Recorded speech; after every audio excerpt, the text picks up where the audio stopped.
but we'll see. Now that we've covered the Paul portion of the interview, I'm going to go to the Kevin portion. What is the least impressive part about Kevin? That's hard. Okay. There's a lot of things that aren't impressive. Sure. Here's what's most impressive about Kevin. Kevin has an uncanny ability to know where the camera is or where the camera is not. Meaning, if there is no camera, he's not going to be there. You know what I mean? Which makes a lot of sense if you think about it. Because if there's no camera there, technically it didn't even happen. You know what I mean? So that's what I'll say. Okay. Good bunt. Let's go to Tim. Tim, do you have any questions? I mean, I'm learning a lot about Kevin throughout this process. It's a mystery that is unfolding. Has Kevin given you any advice about how to survive a season here? That's an Ironman and something he's done before. Kevin, I'm hoping he respectfully, I did not ask you this question. I asked Mr. Rivera. Yeah, no, I mean, all jokes aside, I mean, Kevin's done the PGF a bunch of different times, and he's a veteran, and like we're training partners, close friends, so it's definitely a huge benefit to know like how the shit goes, what you're supposed to do, what strategies are. So like, all jokes aside, it is definitely a big asset. I'm not going to give him any credit when this goes well for me. But, it is a huge asset, theoretically. In return, I would like to go back to my original question, which is, what are the least impressive parts about Kevin Sherrill? The least impressive parts? All right, so I've coached Kevin in a lot of different matches, and he has a lot of impressive skill sets, right? Like really good wrestler, like won a bunch of things, like good heel hooks, all these things. But Kevin has an uncanny ability to just decide that he wants to get his guard passed. So like he'll just random matches. He's just like, yo, I could easily win this match if I just wrestled and got on top. And then he's like, no, actually, I'm going to go on bottom, play zero guard, and get my guard passed. And actually, the worst, I'll tell you a story. November of 2022, we're doing a 3v3 in Chicago, and we're in the finals. And all Kevin has to do is basically, if he subs his guy on the first of it was a 3v3, we win. Kevin proceeds to let this guy put him in like 400 submissions, almost get submitted like 7 times. Then I have to go out and carry the team. So to this day, I feel like Kevin owes me $1,667, which is 5,000 divided by 3, which is what we won that day. Is this where the Kevinette story comes from? Unfortunately, yes. So Midwest Finishers asked Kevin what the team name should be. They didn't ask us. They asked Kevin. And then he said the Kevinettes, and they were like, oh yeah, that's totally reasonable. They definitely agreed to it. And then they just ran with it. And then this guy, literally, the first round, he went to announce it, and he was like, the Kevinettes. And then by the end of it, he's like yelling it because we were winning. You know what I mean? And then that was that kind of. Great. I'd like to now turn over the questioning to Kevin Sherrill. Finally. What's up? You can ask him a question. Oh, do I have to? I mean, it's kind of the way we do we're done here. Okay. Yeah, man. You have a variety. Do you feel overlooked? Are you I think you've been overlooked here. I'm just going to go ahead and cut you off. Take your answer. How do you feel about that? What does that do for you going into this thing? So honestly, yes, because I've beaten a lot of the guys that are on this thing already. And my game is definitely more positional than it is like flashy, crazy submissions. But a lot of that doesn't mean I can't do submissions. You know what I mean? So like in 6 minutes, like good fucking luck to a lot of these guys, But honestly, I thought I was going to get walked and go for like $100, which honestly would have made the storyline a little bit better. But even still, like $1,000, I feel like I could like really perform and then go back to like cut to them being like, oh, up and come, you know what I mean? Like whatever. So it's a pretty good outcome, I'll say. But we'll see. I mean, shit, I could go out there and just fucking suck for 4 days straight. Please don't, because I think you're on one of my teams. Yeah, well, my team. Yeah, well, yeah. Well, no, I have you in one. He has you in this one. And I'm not going to. And he took you fairly early. Yeah, so I think that was a very good sign of confidence because well, there you go. It was an open forum, and he was like, "I got to go with my boy." There we go. He's really trying to make sure that he is selling you on the upside. So it's not just him talking the walk right now. Real talk though, I feel like in jiu-jitsu, there's a lot of teams that just like train in the same place. But there's not a lot of places that are like a core team of people that are actually friends. You know what I mean? And so like the three of us, like myself, Paul Ardilla, Sergio Ardilla, his brother, Kevin, and the guys that we train with, like MMA guys, whatever, like we don't just train. You know what I mean? Like these are our friends and like we just go together wherever the fuck, whatever we're doing. So I kind of knew that, but also fuck all those guys. Understood. So. Having said that, I'd like to come to your drip.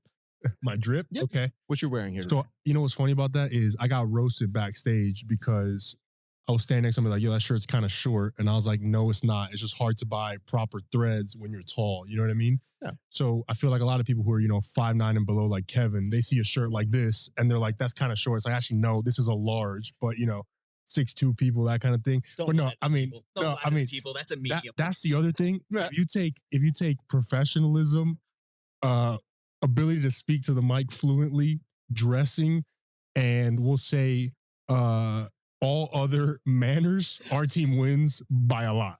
Like it's not even close. First of all, I don't think they should be roasting you like that. I think that's rude, And it's all good. especially when you have such a great bowling league that you're a part of, clearly. So I Bowling league feel is funny. like you came here and I saw you and I legitimately had a double take because it was like, you look like one of my cousins. It was like, oh, Mia.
Ladies.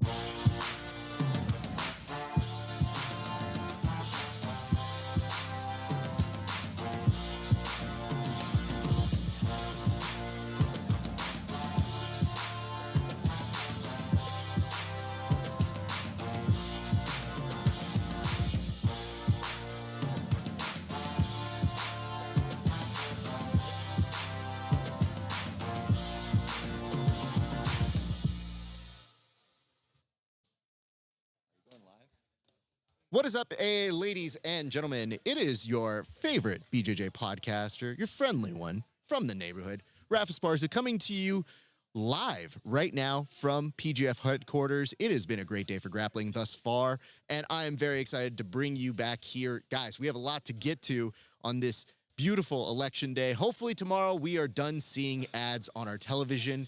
I know you don't love them because I don't love them. So we're going to go and check in with our good friends, and the first one being one Tim Freeman. Tim, how are you doing today? I'm doing great. I got my best Tucker Carlson suit on for Election Day. I am ready to get going and nominate PGF Day 2 for your viewing pleasure today. Turn everything else off. This is what you need to be watching. PGF Day 2. I'm stoked. I'm pumped. The meat grinder is up and running, and somebody's going to get ground. Beautiful. You've already been fact-checked just wearing that outfit. Kevin, we come to you next. How are you doing, sir? I'm doing great, man. I'm doing great. I think this is the day. This is the day where we start to see the narratives and the plot lines start to flesh out, and also the PGF is happening. It's going to be great. I like that you start off by saying, this is the day. Today is the day. Your Yesterday Independence wasn't Day the speech. day, but today is the day. And then is tomorrow the day? Yeah, I was about to say, just wait till tomorrow. All right, well, let's look at the gang here, all assembled. We have a lot to get to, and look at this. Why don't we start right up top? We have a lot of updates to get to here today. We'll start with this one right now, and let's put some time on the clock so that we can make this expeditious. But first, I want to ask you guys for some updates here. There's a lot of stuff going on, so I figured I'd go to you guys. You each have a task on what you were supposed to be updating us here today, and I'm going to start with you first, Tim Freeman. What do you have to update us about? So I got a couple things. One is Davis Asare is in today, and he's got a tough schedule. He's got to fight Marcin. He's got to go up against Travis Thomas, and he finishes the day with Dory Aoun. Not going to be an easy day for him, but he is competing. Andre Porifio is out. He is going to be most likely replaced by Abraham Lamontagne, or the Mountain, and he doesn't have an easy day either. He's got to fight Fedor Nikolov, Ryan Aiken, and Kyle Bain. And finally, Carlos Machado, from what I heard, allegedly took his team to the UFC Performance Institute this morning, and they got some training in privately. They didn't want to share the room with anyone. And it sounds like they brought in UFC fighter Torres Finley, who is 10-0 right now, and he's a big dude, and Carlos was showing some tactics and strategies for dealing with the big guys. So look for big things from Entrana today. That's a very interesting pickup. Great reporting there, Tim. Kevin, do you have that kind of airtight update for us, sir? I have an addendum. His name is Torres Finney. Thanks, Kevin. Appreciate that. He's a friend. We've trained with him before. That's why I didn't bring you tea. He comes by American Top Team. He's a good guy. I didn't want him to miss out on the chance to be promoted. He is a phenomenal fighter. He's been on the Dana White Contender Series. I want y'all to notice that this is the closest season we have had yet. As far as team points go, every single team is one submission away from each other. All it takes, this is why you've got guys like Davis Asare saying, I need to stay in for my team because we are in the running. We are one submission away, and if we put in an alternate and that alternate, say, gets caught slipping, all of a sudden the picture changes. It's going to be a really, really intense day. I think everyone is aware of it. I haven't seen teams this cohesive before. Yesterday, you had a lot, well, not since the early days of the PGF. Season 3, there was a lot of cohesiveness. Let's not get crazy. But this is the first time since the money has gotten this big that you've seen these elite athletes like pull together because they see how real this is. They've started to see the game, and I want the spectators to keep an eye on those team scores as we go through. Thank you for that update. And you know what I love about that is I love that you don't look old, Kevin. But when you start referencing things like, back in the old days for the PGF, there was not cohesion, children. I know we're on our 7th cycle now. I'm a very young 64. You believe me, nobody is older than me, soul-wise, at this table. So I feel very strongly about that. We've been able to give you some updates here, but I do know there is a big update that some of you may be interested in hearing. And I think it's important to update people to hear. Now, before I do this for the fantasy points, let me just give you a quick little preface here, which is the following. These numbers are based on Egghead. And Egghead gets a little bowdy if you challenge him for numbers. Now, he said things as succinct as, you don't know more than me. You can't, if it comes to numbers, you cannot debate me. So, okay. Proceed with caution. But these are based on the numbers that I saw last night. So here's the update for our individual fantasy teams here. At 4 points is Egghead currently. The person who says don't challenge him on numbers has an astounding 4 points. Tim currently has 9 points. Next, 21 points belongs to yours truly. And in currently first place, Kevin and his team at 24 points. Now, these were close, and Kevin tried to do the math yesterday and failed miserably multiple times, where I was like, I feel comfortable where I'm at. And Kevin goes, oh, it's not looking good for me. Wait, it is. No, it's not. Oh, God. And I realized maybe we shouldn't let Kevin be in charge of counting things. I didn't become a professional grappler because I'm good at numbers. You said you're good at stats, sir. I said you I enjoy stats. stats. Listen, calm down from second place. You're Calm not down. good Clearly, at I'm doing something right. I You're not see good that. at letters either because you flashed the wrong grade yesterday as well. Listen, I wasn't good at PE either. I couldn't say that. I was picked last. it's just so wonderful to me that yesterday he saw a very calm look on my face, and I was legitimately I was trying terrified. to ask him. And I was just like, hey, bud, how am I doing? And he goes, I don't want to talk about it. I said, you can say it. I said, fuck you. I thought he knew he was in the lead. I legit didn't do the detailed numbers fully, but I was like, I'm doing fine. Because here's the big thing that people need to remember. That's just day one. It is not something you can carry very confidently, because that is literally one leg break between first and second place. So let alone if somebody goes on a run and starts racking up back points and rear naked chokes. So we are in for a horse race, except for Egghead. However, Egghead has good members on his team. It's just, let's revel in this for a moment and enjoy the fact that Egghead is currently fourth place out of how many people? I think it's 4. It's 4. Oh, did you take Tim out of the equation? Is that what's happening here? Math. Good Lord. Get some. Math is get some indeed. All right, let's go to our next topic right now, guys. So we thought it'd be interesting. We have some amazing sponsors here, and there was a nice little pre-show speech that was given to all the athletes. And yes, they make this go round. So this is not in any way talking about the current sponsors like Salt, who have been very good to this show specifically. We're looking for new sponsors based off the gameplay, or people maybe we should be looking to go after as we continue to expand the sport, because maybe they might provide us something that we sorely need. So with that in mind, I'd like for these two gentlemen to make their pitches for potential new sponsors here at the PGF. And I'll start with you, Kevin Sherrill. I'd like to pitch Golden Corral to come join the prestigious group of sponsors for this phenomenal league. I think if you've seen the way that a lot of these professional grapplers eat, namely Kyle Chambers, I think we need it. We need to keep these men fed. We need them able to be fueled and competing. And Golden Corral is the best way to do that affordably, as long as you're okay with not knowing how it was prepared or how long it's been sitting there. And I think we're ready to make that deal. Copy that. Thank you very much for that, Kevin. I appreciate you. All right, now I come to you, Tim Freeman. That's a good sponsor. I think I might actually have a better one. Guys, don't you hate it when you don't have a place to sit or fall? Don't you hate it when you're out shopping with your wife for a new blouse for her and you can't find a place to sit, and you finally see the couch with that other lone dude there sitting, relaxing, and it's like an oasis in the desert. You go sit down and you have a nice little time. I'm talking about Couchables. Couchables. That's right, Couchables. I said it, Raph. You might be thinking, what is a Couchable and how does it relate to the PGF? I guarantee you nobody's thinking that. This is what they're thinking, and I'm going to tell them. Okay. A Couchable is a euphemism for when you get thrown by somebody in jiu-jitsu and you see your feet up in the lights and you have that thought in your head, where am I going to land? I hope it's a soft, comfy couch.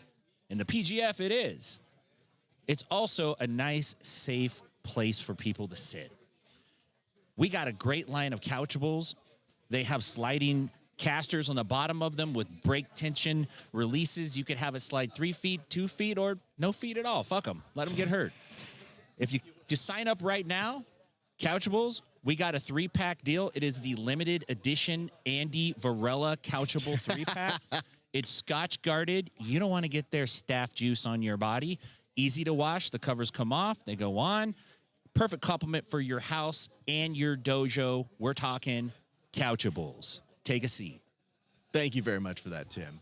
We will continue on now to our next topic, which is, listen, you're trying to fetch Couchable, and I want to be very clear, I'm not in favor of it. It is a force that will not be able to be stopped. I have opened Pandora's box. You've seen Hellraiser. You know what's going to happen next.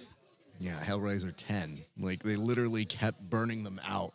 I remember thinking the first one was pretty cool. My sister showed it to me when I'm a child, and I go, okay, this won't scar me emotionally. And then as I kept watching them, I go, maybe you shouldn't mess with this dude. Just let him kind of run amok and have his own world, and then concentrate on yours. Agreed. I digress. Horror movie solved very easily. All right, let's go to our next topic, which is advice. Now, listen, nobody's coming up to us and asking us what to do to fix their teams, but maybe they should. So I thought here we'd give our correspondents, our co-hosts, the opportunity to give some unsolicited advice. Tim, I'd like to hear yours with time on the clock. Well, I'm going to try to give good advice. And the first team I'm going to look to is Hodger Gracie's first form. They got 10 points. They're in second place. They have Ardea and Bame. They're going to put up big numbers. You just got to keep running them out there. They have some favorable matchups coming in day 2 and day 3. And listen, worst comes to worst, Roger can put himself in and just fight everybody, earn the money, and take the bag home. So that's always an option. Dean Lister's consolation is at 7. Right now, Marcin is carrying the team. He's going to have to figure out how to get other guys involved. He's going to have to motivate them. Otherwise, it's going to be a hard run for Marcin to carry that entire team. Pedro Sauer's New Hope has 12, which is insane. All of his players are scoring points, which is a huge deal. I think he needs to do more of the same. Keep them encouraged, keep them pushing forward.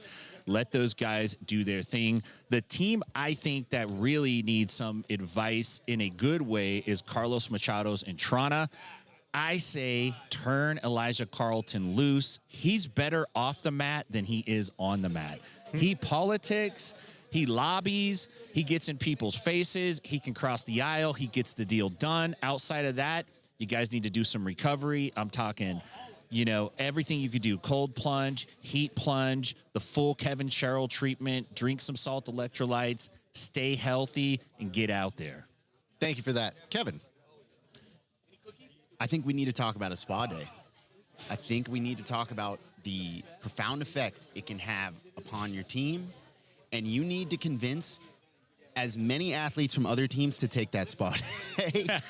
We are one submission away from being in the lead if you're anyone who's not already in the lead, and you're one submission away from being caught. So we're already starting to run out of alternates. I think you can convince those guys. I think you can start talking to them. We had some seminars offered up. We had tax advice, offer up a sauna day, and then lock the door. Problem solved. That man doesn't show up. Nobody's going to look twice at a jiu-jitsu athlete who doesn't understand punctuality. I think we're good to go. You just start locking guys in saunas. You can even pile them up. There's no way you can't do multiple of them into the same sauna. And with how double jeopardy works, you're fine. That's only one kidnapping clause. You're good to go. I think, you talking about murder? I said kidnapping. Okay. Listen, if you want to recommend murder, how bad do you want this money, To the Dateline producers watching this, please know, not affiliated. For legal purposes, anything. that was a joke. Thank you. I appreciate that. All right, we're going to move to our next topic here, which is new alts. So you may notice athletes' knees going very quickly, but that's only day 1 of action. We may run through all of our alternates if it goes at this trajectory. So I wanted to put the boys to work and have them give some alternates that they can suggest for maybe some people who can compete in this competition. I turn to you first, Kevin Sherrill. I say we put in Lieutenant Dan from No. Forrest Gump. I think we're good to go. What are you going to do? You don't have leg locks available. I think he's the hero we need. I think we put him in. No, you need to find somebody, like, with the rate we're running through breaks and alternates, it's been a nasty season so far. I don't think we're done. That was day 1, unfortunately. I think we need to put in like a solid another season's worth of alternates. This has been outrageous. Hopefully everybody's fine and good to go. But I don't think one's going to do it. I think we need to bring back the entire previous season, slide them in, we're good to go. Tim. So I got a couple names for you. One is Chris Olivos. If we have to alternate for an alternate, I'm thinking circa 2001, Are You Gonna Go My Way, Lenny Kravitz.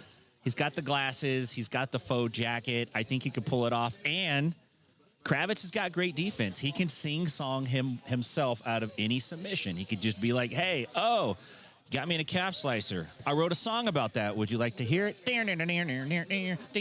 So I think he's be a good matchup there. The other one I got is, and this is a swerve, we're going to do a full trade. We're going to trade Kimoy Anderson for Mike Tyson. Mike is going to fight in the PGF, and Kimoy is going to take on Jake Paul. We're just going to make that trade straight across and see how it plays out. We're talking main character. Let's go all the way with it. Lastly, I think if we need a coach replacement, we could replace Carlos Machado, God forbid, with Joe Coy. I think it could work. Bearded Joe Coy, gray and white. He could coach in the voice of his mother. You got to get at it. Like all that stuff. I think, what do you guys think? I was with you with Lenny Kravitz because I have a Lenny Kravitz impression. So up until there, I was kind of I thought those were just as good as Kevin's. Is that? Yeah, that's low bar, Hold though. on, here we go. The 3, 2, 1. What do you say? Every time I heard Lenny Kravitz sing, it's always in a weird nasal. So it's always in a American woman, stay away from me. I'm off. He has a deviated septum. Hey, wait. First of all, rude, but he plays guitar very well. We love you, Lenny. Let's go to our next topic. All right, this is kind of an interesting thing in this particular sense, which is what would you do in these situations? So we're going to kind of map out the scene of what was happening live. And we did realize that yesterday there were a few moments that maybe might require us to figure out what we would do in that situation. So for 30-second increments, I'm going to come to you first, Tim Freeman. Describe your scene and then tell us what you would have done in that situation. Let's see if this is the clip I sent you. We are not doing clips. We are moving ahead. Okay.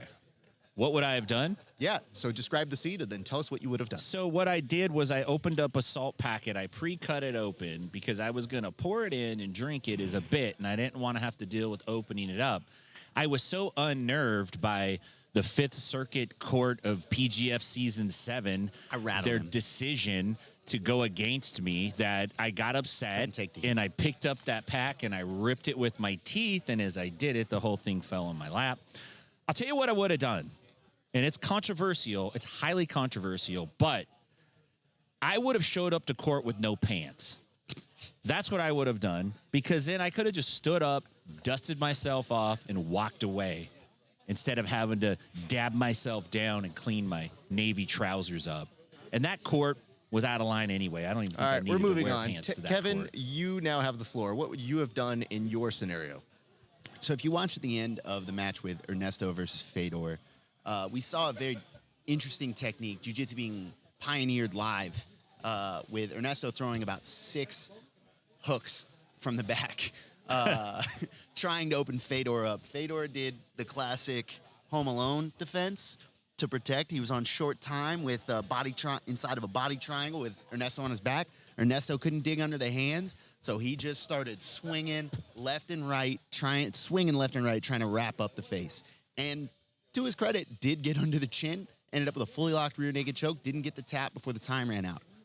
I think what you have to do there is you have to start bobbing and weaving, because Ernesto's not a boxer, he's a jiu-jitsu guy. You start slipping, then you look for the counter, right? You throw that counter hook, that's where guys get knocked out. They don't see it coming. It's the shot you don't see coming. I think we needed to mix our martial arts. That was where we fell short, and it's the next step in jiu-jitsu innovation is just punching the guy. Thank you for that. And in response to some people in the comments, we see Craig Jones is in there. Hello, Craig. I also saw here it says, Raph, don't do that shit again. You're good at the pre-show, not the halftime performance. I don't think you know what kind of halftime performance I would have done. You don't need to be able to sing to do the halftime performance.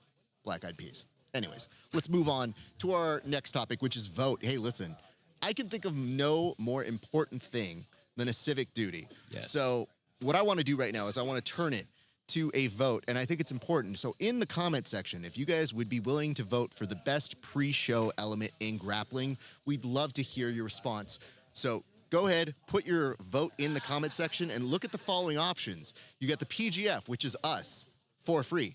Subversive, which was us, for free.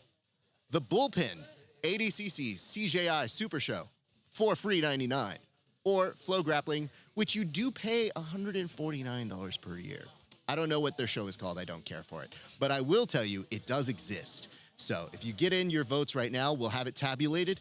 And thanks to our supercomputers, we'll be able to get that result in 3, 2, hey, we won! Fantastic, fantastic. I knew we had it in us. Democracy. I knew we had it in us. Good job, you guys.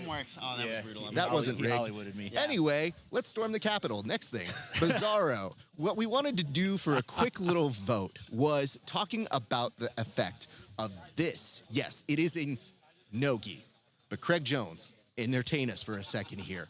What if this was taking place in the gi? And I'd like to get you guys with 30-second takes on this particular one. So I'm going to come to you first. Tim, tell us how this would have gone down with this group of people for PGF Season 7 in the gi. So straight away, what would have happened is the event would have been shut down for black belts competing without a valid registration. That would have been immediately changed, and then the format would have been switched to points only. I kid. I think probably it would have been really interesting to actually see this group of guys in the gi. I think I would be really afraid of dudes like Kyle Bain with the gi on. I think if he puts his hands in a collar, it's going to be a super duper long day for you. It would be interesting to see. I would bet there would not be couchables. Those couchables would be probably snuggables because they'd be so tight with the gi. They'd be really together and just kind of bump into the couch. I'd like to see it, but we'd have to see it with a independent organization running it like the PGF. That would be awesome. I think I would still watch it. You'd have to calibrate the rule set just right. Otherwise, styling could be an issue with the jacket wrestling. Thank you very much. I'll go to you now. Kevin. Well, staying in the same hotel as the rest of the PGF athletes, you have 2 judo national teams, the Georgian national team and the French national team. I think what you do, you finish the draft, wherever it goes, do whatever you want, doesn't matter. Suddenly all your guys are injured. Crazy. How unfortunate. You bring in the judo national team, whoever's got free time, who cares, right? And then you tell them, hey, man, that couch, that's an ippon. We've got no cushions whatsoever. Like those things right in front of them, that's just a rug, right? Concrete, you're good to go. We make it one day and this whole thing gets shut down, deals with lawsuits. It's brutal. But entertainment value, we're going viral. Thank you for that, gentlemen. I want to get to our last topic here, which is the gallery. And here are the results for the gallery. We just have 2 comments, I believe. I'm not sure if our director has them or can spot them. If they do exist, I would love to see one now. Nope, does not exist. All right. Fear does not exist in this dojo, and I'll tell you why you don't see any, people. It's because your comments have kind of sucked. So they didn't even merit roasting at this moment. Yeah, they were weak. So yeah. I guess what I'm saying is, give us some quality comments. We'll be looking maybe for the post show. We'll bring some up. But for right now, I think that's going to do it for us here at the pre-show at the Bullpen. Here's what's happening. We're going to throw the action, so don't go anywhere. We got a whole 30 set of matches for your entertainment. As soon as those are done, come right back here, hang out with your boys. And on behalf of Tim Freeman, Kevin Sherrill, myself, Raph Esparza, thank you for watching. It's been a great day for grappling. We'll see you back on the mats.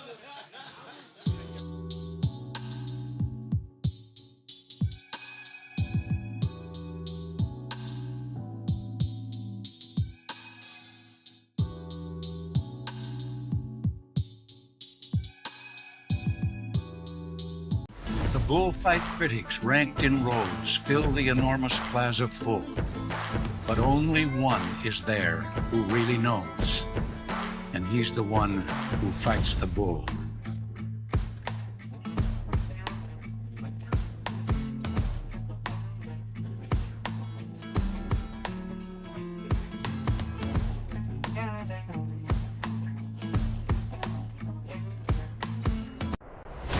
The Door Traffic Miner is a simple way to earn crypto.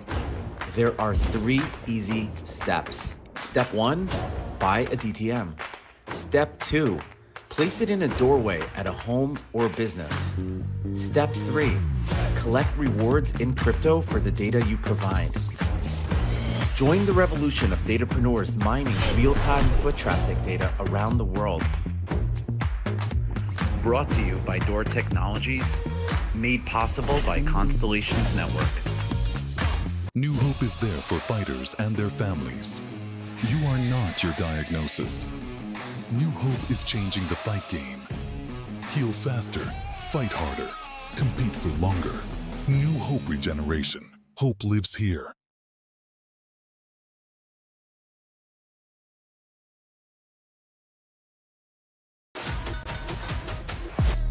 The world is ready for a change.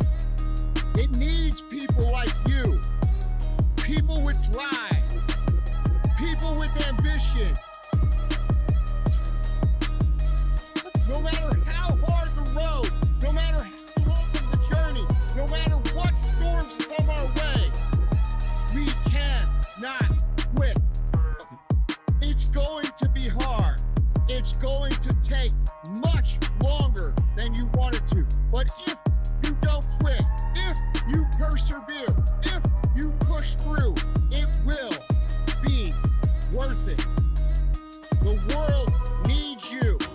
The world needs your story.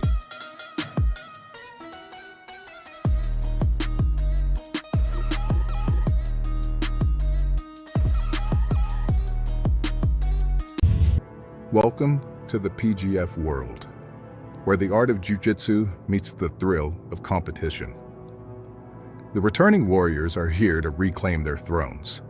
Multiple-time PGF World champion Elijah Carlton, Season 5 runner-up Kamoy Anderson, PGF veterans Travis Thomas, Fedor Nikolov, Cam Hurd, and more, all back and ready to leave their mark in Season 7. And don't forget the top scorer from Season 6, Davis Asari, is hungry for more. But this season begins a new weight class. 205 pounds brings new athletes to the PGF Proving Grounds. Ryan Aiken, CJJ champion, ADCC veteran, looks to prove why he deserves PGF Gold.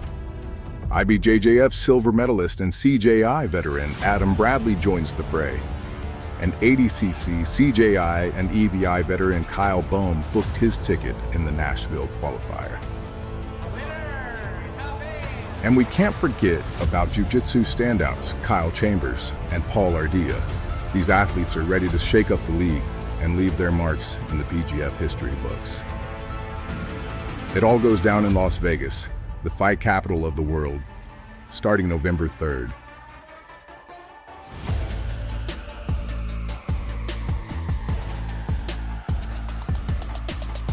The world's first professional grappling league, PGF World. It's everything you love about sports, plus jiu-jitsu.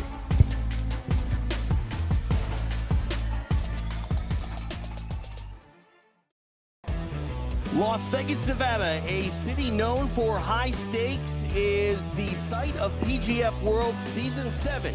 Points have been scored, front runners have established themselves, and their campaign continues tonight. It is match day 2 of PGF World, and it's powered by Once Upon a Coconut.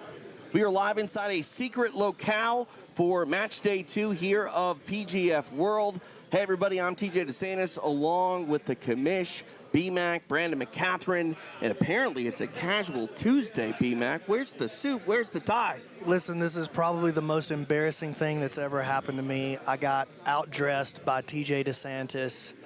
I just didn't have time, if I'm being honest with you, to go put my suit on. I'm putting out fires out here, trying to bring this thing out here for you. I don't know, that Epic Roll shirt looks pretty good. Maybe. Hey, at least I got a sponsor out here, you know. There you go. Well, match day 1 is officially in the books. We've seen, competitors take the mat 3 times apiece, and no surprise, Ryan Aiken did really well yesterday. He's on the board. It looked like we were going to potentially finish day 1 without the jabroni getting any points, but Elijah Carlton comes through with his final match of the night, and momentum firmly on his side as we head into match day 2. Yeah, Elijah coming through big time, man. That was a huge moment for him.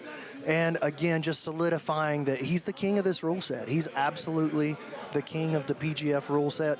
Marcin, though, for me, is the big star of yesterday. Marcin Machulovic, the Polish Punisher. He had an awesome day, and you know he's walking around with a chip on his shoulder out there, TJ. He's just, every time he gets a chance on the mic, he's like, "I'm coming for you. I'm not getting the respect that I want. My country and Europe, the European Jiu-Jitsu, not getting the respect that it deserves."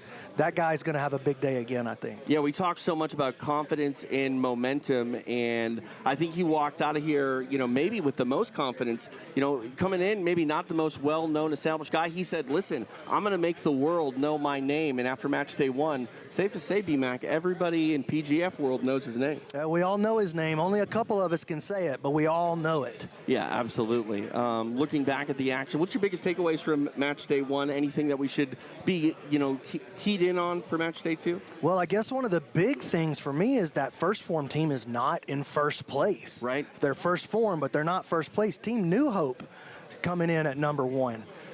They had a great day, man. I think pretty much everybody expected either first form or Entrana to be positioned up there at the top at number 1. But Ryan Aitken leading the board right now. There's Marcin, there's Elijah, Paul, Abla Montaigne, an alternate in the top 5 after day 1. Has that ever happened before? No, that's never happened. I can't recall a time when we've ever had to go to the alternates on the first day, and we had to do it twice. We had to do it within the first 3 or 4 matches yesterday. These guys are, I mean, it's the 205ers. They bring a lot of power. When they grab your leg, it's serious. Yeah, season 6 regular points winner Davis Asari looked like he was going to be headed to the sideline after a grotesque, sickening sound came from his leg, and sure enough, he came back for his final match of the day. That was unbelievable stuff. He came back for his final match of the day yesterday, and he's coming back today. Man. Like, I've heard nothing about Davis being replaced. Nobody said a mumbling word to me. Like, he's game time ready. That's amazing. I tried to watch that clip on Instagram, and I couldn't even do it. Oh, I set it on loop as I fell asleep last night. I put headphones on, and I listened to his ankle crack 100,000 times as I was sleeping. It was the best sleep I ever got. You are sick and twisted. You're very confusing, and I don't know why we're friends, to be honest with you. Yeah, I don't either, and I wish it wasn't true. Yeah, all right. I believe we have do we have a package, Keelan? No package? That's okay. Don't worry, we got other things to go to, and we've got the guys standing by in the fantasy corner, Jason Anik and Egghead. Let's check in with those guys and see what we should look forward to today. Jason. Oh, B-Mac, what do we got? Dress down Tuesday? I got the shades. I got the memo. I got the memo. You know, you think we're a couple of fantasy nerds over here. Do we look like nerds? I don't know. Not so much. But for those of you out there for the fantasy, hit up pgf.global right now. Select your 7 athletes, 140 points. I thought I was excited yesterday, much more excited today. I know these guys. I can put the names to the faces. You know, and I'll say in sports, right, sometimes you can play down to your competition. I think it's the opposite here. Everyone playing up to your competition. I think there's just a stacked field. We talk about parity. I'm just blown away. But with the fantasy stuff, right, other ways to score besides the kills and the breaks. Yesterday was exciting. Couple of upsets, couple things we weren't expecting. But for you, my man, Egghead, this guy making me smarter every day. Day 1, give me a couple of booms, guys that broke out, couple of busts for you. So first of all, we have to talk about Cam Hurd. Cam Hurd, like the most improved competitor of PGF history, possibly coming in season 5, is just, you know, pretty much just a wrestler. But now, you know, granted, for fantasy, his wrestling is where it's all at, because he has 5 takedowns, 0 PGF points. But as far as a fan, man, he has some amazing matches. But for fantasy, he's got that takedown ability that will often shine through unless he has a bad matchup, which we'll talk about later. But he gave his 5 takedowns, 5 points, solid performance. And I'll have to admit, I'm gonna eat a little crow. Everyone loves when Egghead eats some crow.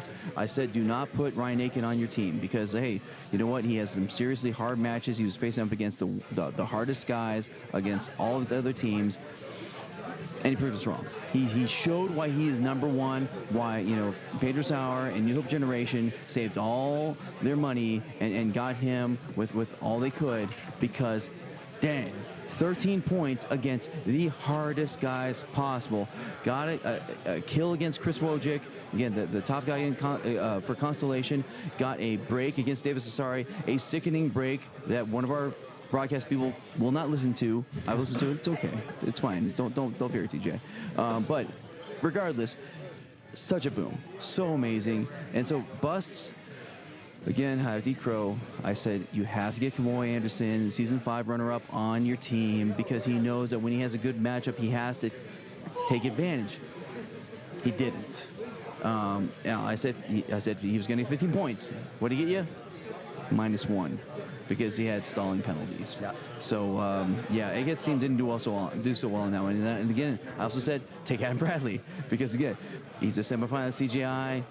He's amazing, and we see this sometimes when somebody that's so amazing in other rule sets comes into the PGF, they have a slow start, and I should have factored that in.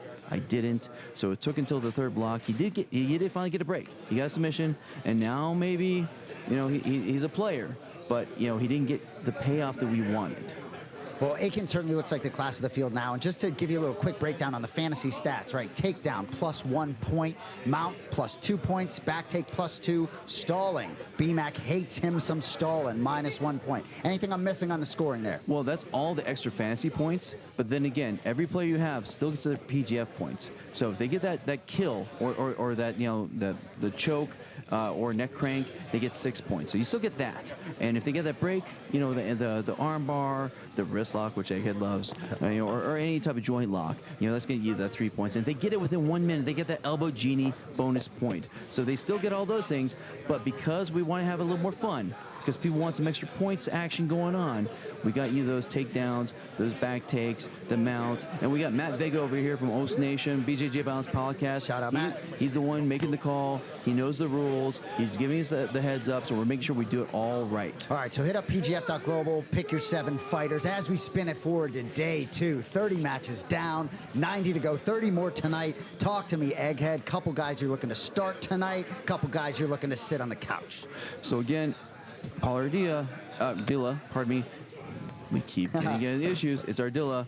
We got corrected on that one. But anyways, one of the 2 black belt attorneys in the arena tonight, he has Ernesto Rivera, who's kind of like a little brother of his. So they train together. But you think, hey, one of them's a collegiate wrestler, one of them's a 4-time ADCC trials winner. You gotta think he's got a big brother in him just a little bit. So I think he's gonna get that break there. He's got Fyodor Nikolov. I think he's breakable. And then Nathan Haddad, who wasn't subbed at all in season 6. He got subbed twice, and he almost got subbed by Fyodor as well with that go-go clinch going on. So he's shown himself to be susceptible to submissions, and so you got to think Pauladilla is going to make the most of it. So I think you got to put him on your team. And guess what? Because PGF.Global, they haven't put the prices, they haven't separated him out yet. You can still bank him for not, you don't have to pay a premium anymore. So he's still the same as everyone else. Do it while you can. Now the other one, and I know you're going to say fool me twice, but Kamoy Anderson. Listen to me. Hold on.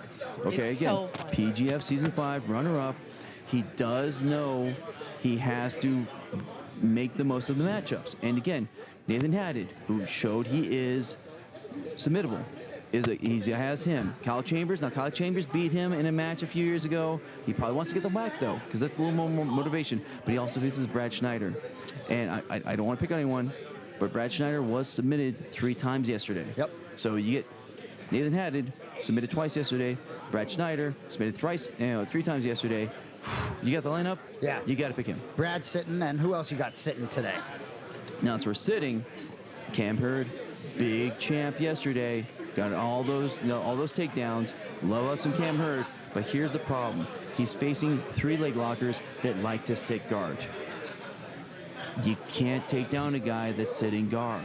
So, all that amazing, takedowns he has, they're just taken away. It's kind of like, there's almost a meme about it. Like, how do you beat wrestling? Sit down. Well, guess what? He's facing 3 guys that are going to sit down immediately. So no more takedowns. Now, Davis Asari, hey, love him. Season 6, league champion as far as points. He got a bit of a bum leg. He still was a warrior, came out, made sure that his team didn't lose points or they didn't score on his team. Yesterday, just a warrior. Warrior move. Here's the problem, though. Still got the bum leg. He's out, he's moving around, he's a young guy. It's almost like he's almost having natural stem cells. But he faces, Marcin.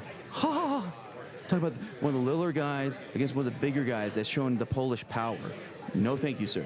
Travis Thomas, big guy, super athletic. Again, not a good matchup. And then Dory Allen, come on. I think he's facing 3 of the bigger guys we have here, and he's a little banged up.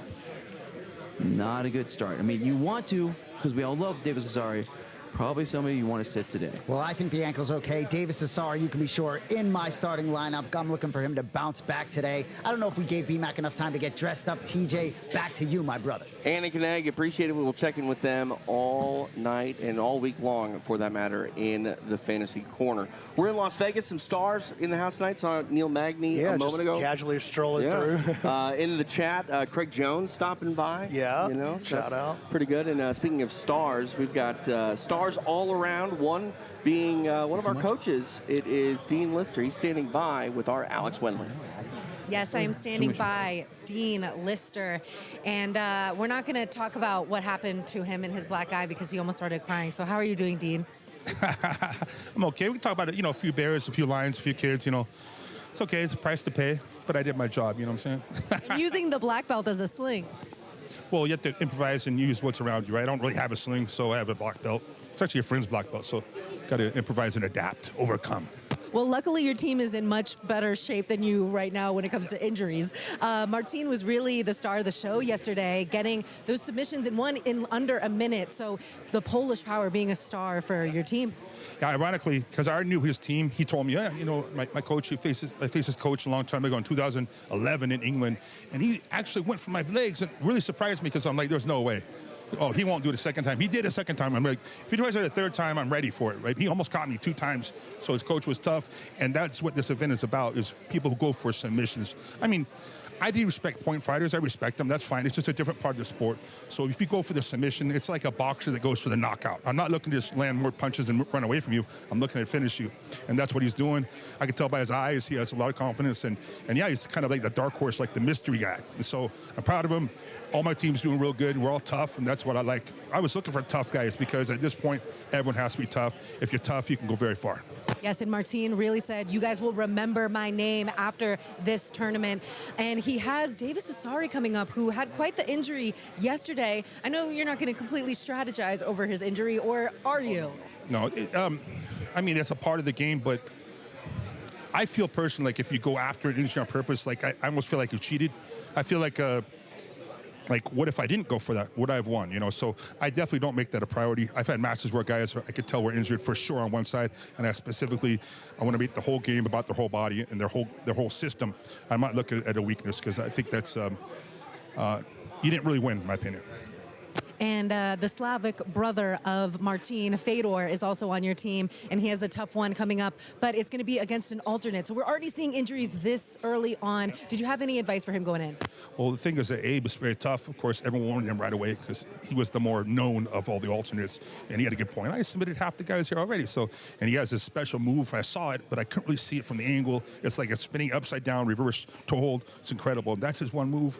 I mean, we'll think about it, but that's a hard system or style to get ready for because it's very unique. I've always had a unique style. That's why I was successful. So someone has a unique style, we could have a special game plan. But yeah, Fedor is very tough, so we're all good to go. We can't wait to see it. I'm going to let you get back to coaching your team because you're up first. We'll send it back to you guys. Plenty of action to come. Thanks so much, Alex. Dean Lister leading his Constellation Network into day 2 here in Las Vegas. B-Mac, let's take a look at the rules, or actually we'll take a look at, rules? Yeah, rules here for PGF. A lot of people coming in as PGF gets bigger. They might not be so familiar with how you score. Why don't you walk us through how you put points on the board here? Well, everything's a 6-minute match. We believe that there's a certain amount of action that's going to happen no matter how long the match is. So we're just chopping all the boring parts off, compress this thing down into 6 minutes, and we're chopping everything that could allow you to score. We're getting rid of that except for the submission itself. The only way to score in the PGF is to finish by submission. You get 6 points for a choke. We call that a kill. You get 3 points for a break. That's a joint lock. And if you do any submission in under a minute, you're going to get an extra point. If both athletes go to a draw after 6 minutes, both athletes get 0 points towards the playoff. In the PGF, a loss and a draw really get you the same thing. So you might as well take the risk and go for it. Top 8 at the end of the week, advance into the playoff finale on Friday. And this is the most unique part, really, about the PGF is our stalling penalties are very aggressive. And if you were here with us on day 1, you saw we are not playing around. We got a 20-second shot clock. And if you're not coming forward, establishing a deep shot, you're going to get called for stalling. You're going to get put on the bottom of referee position. If you do that 3 times during the match and the match ends up going to a draw, you lose via DQ. If you get 5 penalties in a 6-minute match, you're out of here. We don't want you on the mat. DQ instantly, the match stops, get lost. Let's go, TJ. I mean, it's pretty hard to rack up 5 stalling penalties in a 6-minute match, but yeah, a lot of drama yet to unfold. Let's take a look at some of the action you can expect tonight here on match day 2.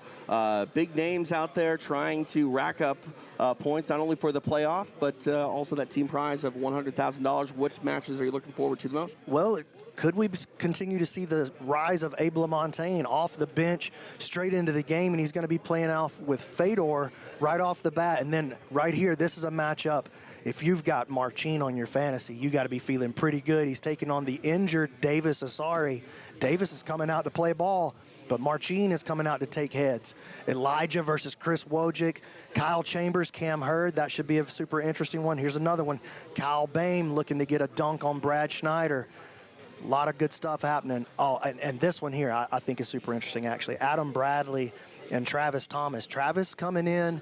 A lot of people felt that he was maybe one of the better guys here, but then also a lot of people didn't know him because his accolades aren't so big. It's just the people who've seen him and have spent time with him understand what he is, but he's got Adam Bradley first up. If he gets a win there over Adam Bradley, that's a giant statement about what we can see, what we can expect from Travis for the rest of the week. We've seen it time and time again. Athletes come to PGF relatively unknown, and then by season's end, they're some of the most established grapplers in the game. We'll see who comes out the main character of match day 2. I want to remind you, you can get in on all the action with our fantasy. It is pgf.global.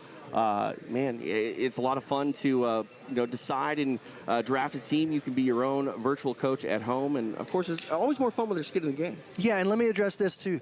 The fantasy is working. The statistics are being recorded. It's not showing up the results on the site right now. We got a couple of smart people back there coding it up, fixing it up. Go ahead and pick your team. The stats are being recorded. It'll start showing tomorrow. We got you. Trust me. Play the fantasy. They're coating it up. Are you going to coat it up? Are you going to put a jacket on before night's over? Hey, back off, TJ. Okay, what about the glasses? Can we at least get the glasses All on? right, yeah, we can do that. All right, he's going to put his glasses on. We're going to take a quick break. It is match day 2 live from Las Vegas, PGF World, powered by Once Upon a Coconut. We'll be right back.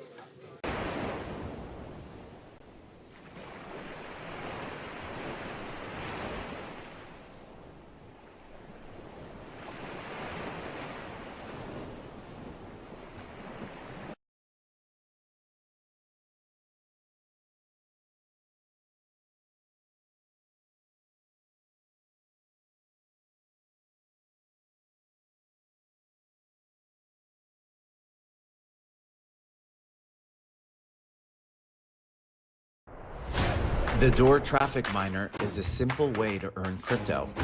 There are 3 easy steps. Step 1, buy a DTM. Step 2, place it in a doorway at a home or business. Step 3, collect rewards in crypto for the data you provide. Join the revolution of datapreneurs mining real-time foot traffic data around the world. Brought to you by Door Technologies, made possible by Constellations Network. Welcome to the PGF World, where the art of jiu-jitsu meets the thrill of competition. The returning warriors are here to reclaim their thrones. Multiple-time PGF World champion Elijah Carlton, Season 5 runner-up Kamoy Anderson, PGF veterans Travis Thomas, Fedor Nikolov, Cam Hurd, and more, all back and ready to leave their mark in Season 7. And don't forget the top scorer from Season 6, Davis Asari, is hungry for more. But this season begins a new weight class, 205 pounds brings new athletes to the PGF Proving Grounds. Ryan Aiken, CJJ champion, ADCC veteran, looks to prove why he deserves PGF gold. IBJJF silver medalist and CJI veteran Adam Bradley joins the fray. And ADCC, CJI, and EBI veteran Kyle Boehm booked his ticket in the Nashville qualifier. And we can't forget about jiu-jitsu standouts Kyle Chambers and Paul Ardea. These athletes are ready to shake up the league and leave their marks in the PGF history books. It all goes down in Las Vegas, the fight capital of the world, starting November 3rd.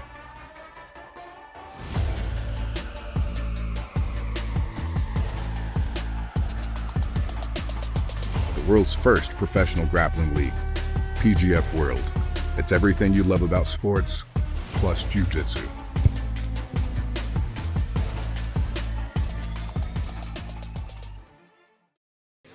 We are back here in Las Vegas, match day 2 of PGF World Season 7. TJ DeSantis along with BMAC. It is now time for our first match of the first block of the night. We go to the mat with Stephen Aiken. Welcome everybody to night 2 of the Professional Grappling Federation. We are ready for our first match. Making his way to the mat, representing Intrana, make some noise for Nathan Haddad. Nathan Haddad representing Intrana, headed up by Carlos Machado. Haddad had a tough match day 1. He hopes to get back on the right track with a solid match day 2. Nathan, one of the stars of last season, really made a name for himself, and he was just telling me a little earlier about how much game he got off the PGF. Let's go, Steven. And his opponent, representing Constellation Network, Rated R, Kamoy Anderson. Kamoy Anderson representing Dean Lister's Constellation Network, a finalist of season number 5. Back on the mat here for match day 2 of season number 7. Bring it together. All right. Start on the whistle, stop on the whistle. Shake hands if you like to. Ready? First match of the night underway. Haddad in the black with green. Kamoy Anderson in the black with blue. Heavy hands, heavy hands. Nathan getting heavy on Kamoy's head right away, giving him that shake, trying to find where Kamoy keeps his tension so he can take advantage of it. Kamoy now moving to a 2-on-1. He wants to pull Nathan in.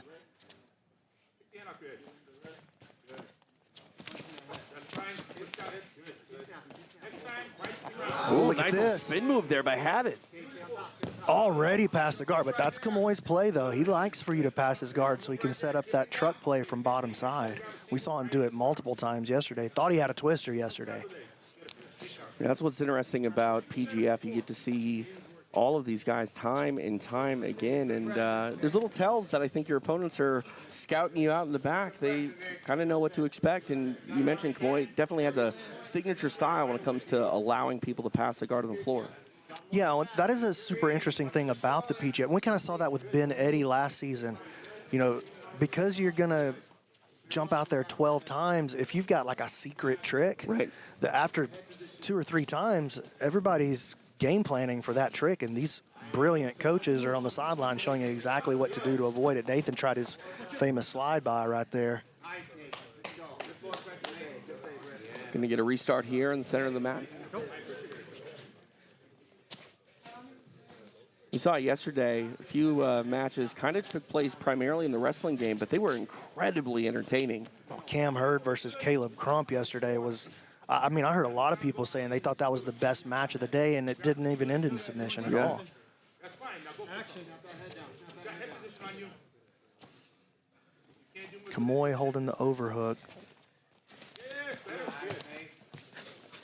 Kamoy's got a good lateral drop, so Nathan's got to be careful if he gets in and starts playing a clinching style with his wrestling, upper body style.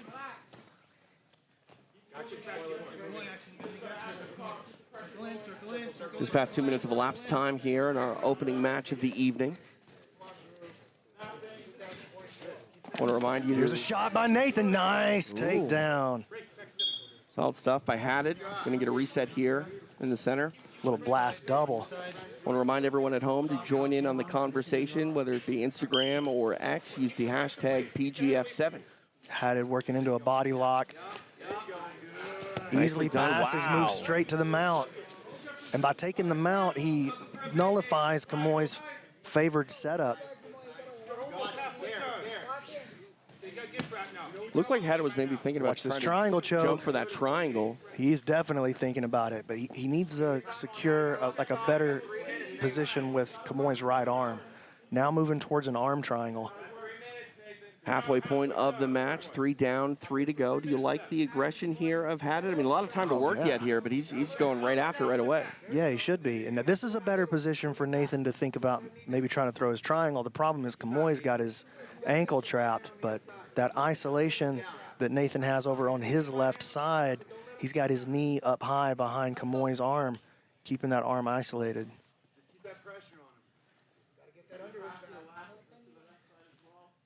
Kamoy barely hanging on to this half guard, and there's the full pass now.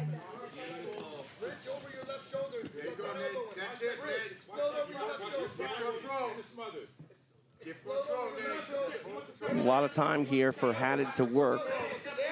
Remember, when it comes to the stalling, the impetus is going to be on Kamoy Anderson to try to improve his position.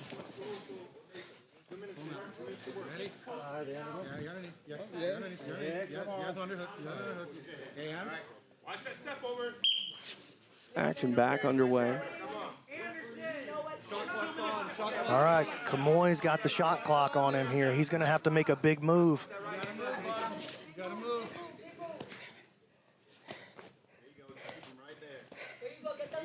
Now, if this shot clock does expire here, does Haddad have the opportunity to say, no, I want to keep in mount? Well, you're about to find out right now. He's not interested in it, though. He jumped off right away. Yeah. He wants this opportunity to try to get to the back. And why wouldn't you? A shot at the back. I mean, Eddie Bravo talks about it all the time. It's the ultimate position in jiu-jitsu.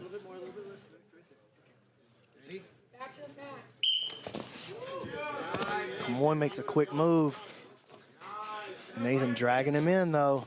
Kamoy using his right hand to keep him out with that second hook. Nathan might go up over the top of the arm and move it towards a rear triangle.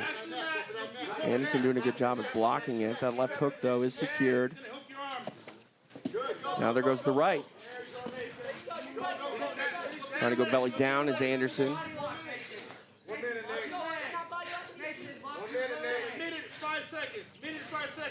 Great position to be in for Nathan Haddad. He's got about a minute to work.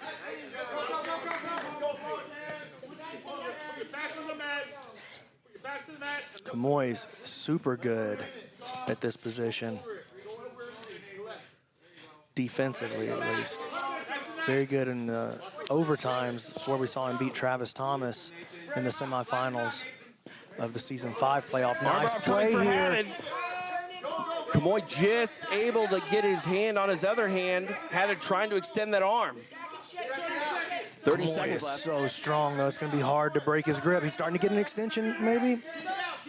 Oh, no rips it way. out. Does rated R. Kamoy Anderson survives that precarious situation, but short time remaining in this one for Anderson to get any offense going. Haddad trying to break off the Kimura grip potentially. Now back to the feet. Goes to stand, gives Kamoy a chance to jump a front headlock, but Nathan shook him off pretty easily. Final few seconds here. Haddad still getting aggressive. And we go the distance.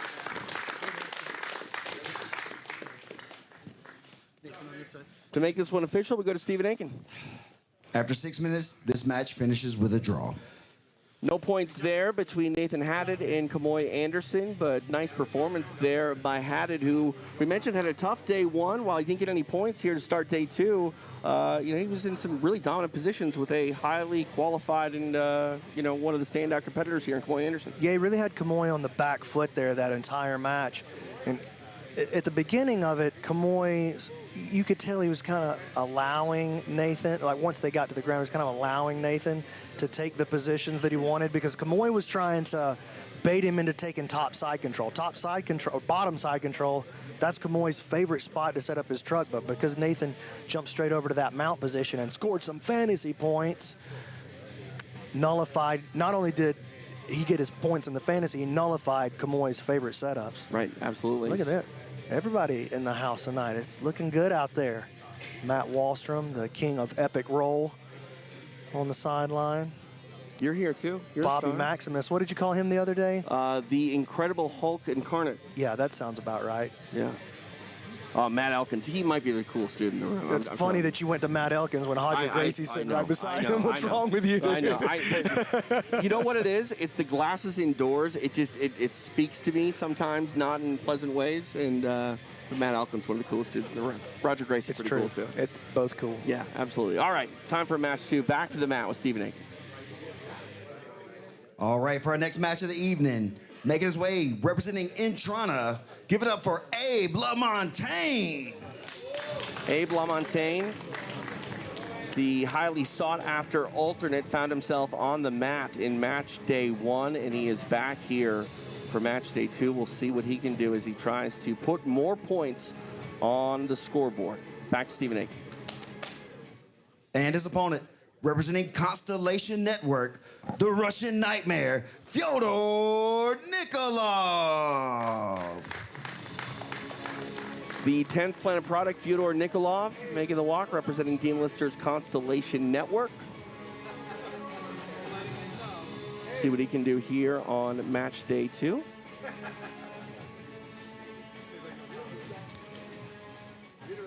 We mentioned the alternate auction. Abe LaMontagne had almost a fight breakout over him, and we saw exactly why yesterday with his skills on the mat. He's definitely a force to be reckoned with, and we'll see how he matches up here with the great Fyodor. Double guard pull right off the bat. Abe is very, very dangerous, man. Fyodor cannot take him lightly. And I don't think he will. Fyodor doesn't really take anybody lightly. Wants the reverse close guard, Fedor. You can cross face him with that donkey guard. Check out how Abe uses his left hand. He places his hand on the top of his head and to kind of shield. He's using it, I call that a rhino horn. He kind of uses it as a frame at that close distance to stop Fedor from getting the grip that he wants on the head. Abe, shin to shin. He's going to try to pull Fedor into a leg entanglement. Abe cut more weight than anybody to be here this week. He easily cut 25 pounds. And you can be assured all of that weight probably back on him at this point. Yeah, for sure. That was Sunday. It's Tuesday now. Okay, now this is where, in my opinion, Fyodor does his best work here from his rubber guard. As long as he can keep his right leg winning the inside space. He's got half of the inside space won right now, but he wants to get that right leg up in front of Abe's arm as well. See, his knee right now he's winning because he's got Abe's leg on the other side. He's just playing the butterfly hook. But Abe's hand and the body lock, that's the last barrier to beat to really get Fyodor into his best rubber guard offense. Switching off to a meat hook maybe. Obviously, Abe has to respect the position. I think we're going to get a reset here in the center of the Yeah, mat. we're just going to move him over there while the action's... But if nothing happens here, who's going to be called for stalling? Would it be a double shot clock sort of situation? Do you give Fedor the credit for being the aggressor, having this position he wants so badly? It just depends on the situation. You know, if one of them is like striving for something and he's just being shut down, then that's probably the guy who's gonna win the engagement there. So they called the warning and the shot clock on Abe, and he beats the inside space there and moves into the half guard now. Fyodor going belly down to free his knee. That was a nice technical move, but he's got to stop. And here comes the clear of the head. Abe got to be careful here, but Fyodor got to be really careful too. Another win of the inside space by Abe. Nice, patient guard passing. Got to watch this knee bar. This is how Fyodor got caught at the UFC Fight Pass against Big Dan. Remember that one, TJ? I do, absolutely. Sneaky little torque there. But Fyodor able to clear it. No, not yet. No? Eddie wants him to clear. His hand's still stuck on the inside. Fyodor wants to bring his right hand to the other side of Abe's head. Keep pushing his arm. His arm. Push his arm. There you go. His arm with the C cup on his wrist. Try to get his wrist. Dude, super specific directions from the rubber guard master, Eddie Bravo, in your corner. Man, that's got to be nice. Another win on the inside space. So Abe winning the battle of attrition here. And you see, this is not stalling. This is slow, right, but it's not stalling. There's a difference between being slow and stalling. Slow is not against the rules here. Right. You know, people hear, oh, he's stalling. I got to move. They're calling me for stalling. I got to move faster. No, you have to move better. Right. And here comes a attempt to clear the head now. See how Fyodor's slipping. He's trying to get his right hand in from the bottom side. Abe staying tight, though. They're going to run the shot clock in 3 seconds. Grab his, push his hand. Grab his hand. His hand. Not his big movement. All right. Shot clock back. Shot clock on Abe again. Push his hand. Lower with your right hand. Push it. Push it. Grab his hand and push. 10 seconds, Abe. Halfway through the shot clock. Hold it right there. Nice. Go. Beautiful. There you go. Back. You got to clear the neck with Fedor. You got to clear it. And here comes the flag. Stalling penalty on Abe LaMontagne. So now we're going to get a restart here from the referee's position. Hands up, please. Behind me. Over the back. Can you be on the other side? I think like the other side better. Put your back leg up. Back leg. Hand on the tricep. Eddie Bravo's always got something to say. His knee's not behind mine. He's not behind me. Yeah, leg behind. Left leg. Left leg. There you go. Stay behind him, Fedor. Stay behind him. Squeeze. He's going to turn to his left, Fedor. He's going to turn to his left. He's going to stay to his left. Back underway here. Oh, you got to watch that toe hold. Abe is a ferocious toe hold. And they switch positions here. Abe back to the bottom, trying to play this shin to shin. Check out that left hand back behind the leg of Fyodor. Push him down. Push him down. Push him down. Stay low. There you go. Push him down. Push him down. Fedor frames on his body. There you go. A minute 20 to work.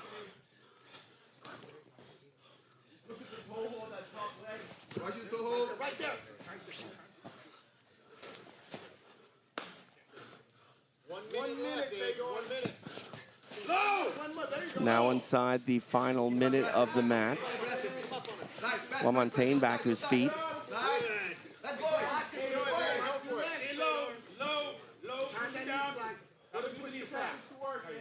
Go to T-pass right there. Get on the inside. There it is. 45 seconds. 45 seconds. 40 seconds, Fedor. Knee slice through that. Knee slice. LaMontagne trying to pull Fyodor on top here. Now he stands. 25 seconds. Short time. Watch your left leg. Gotta rip something. It's going. He's gonna sit on your legs. He's gonna grab your legs. Stay on the inside. 15 seconds. 15 seconds. Watch it. There you go. Boom. Knee slice. Final 10 seconds of the match. There you go. Boom. 5 seconds.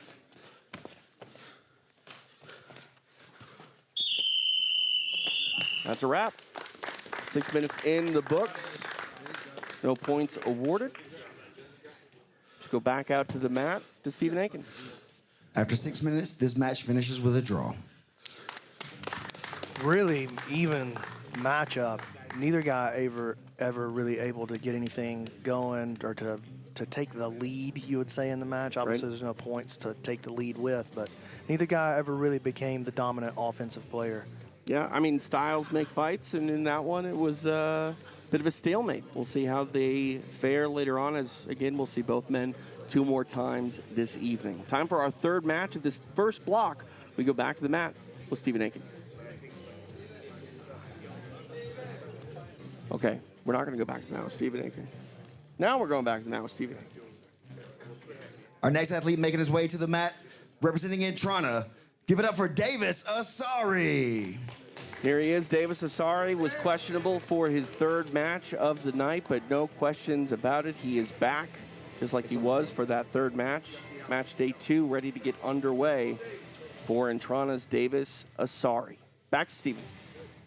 And his opponent, representing Constellation Network, the Polish Punisher, Marcin Maculowicz. He said you would remember his name, Marcin Maculowicz, coming all the way from Poland, had a huge match day 1. He hopes to pick up where he left off here against Davis Asari.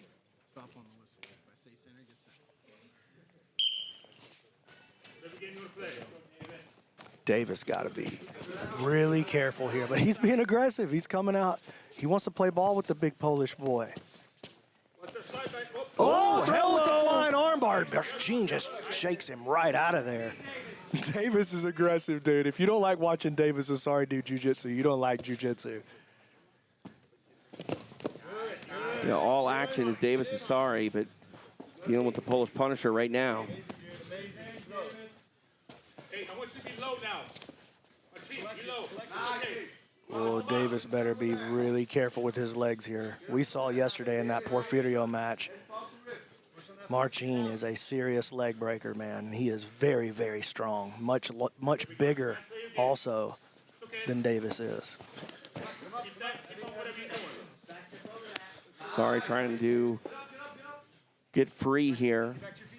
Good grip, though, on that right leg from Marcin.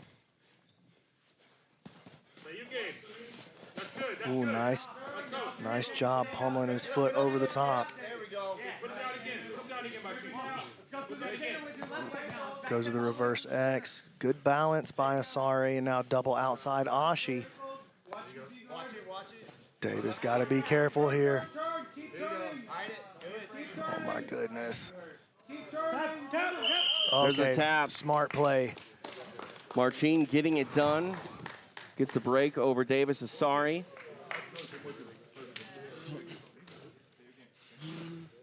Three points on the board for Constellation Network and Marcin Maculowicz. To make it official, we go to Steven Aiken. Your winner with a break, representing Constellation Network, the Polish Punisher, Marcin Maculowicz. Polish power indeed. He's able to get the break in the points, and you know, it's a very tough game to play when you allow Marcin to get a hold of one of your legs. And Marcin extends that lead for Team Constellation. And extends his own points effort to get into our playoffs. A big win by submission for Constellation Network and Marcin Maculowicz. All right, back to the mat with Steven Aiken. Our next athlete making his way to the mat, representing Entrana, the jabroni, Elijah Carlton. Elijah Carlton had some late heroics yesterday, getting a kill to close out his match day 1.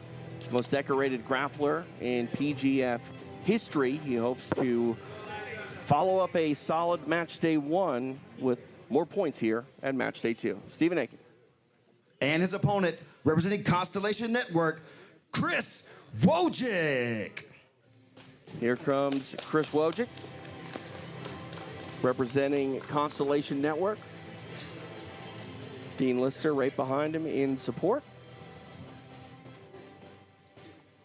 Here we go, time for our 4th matchup of this first team matchup here in Block 1. TJ DeSantis, along with BMAC, Brandon McCatherine, live in Las Vegas.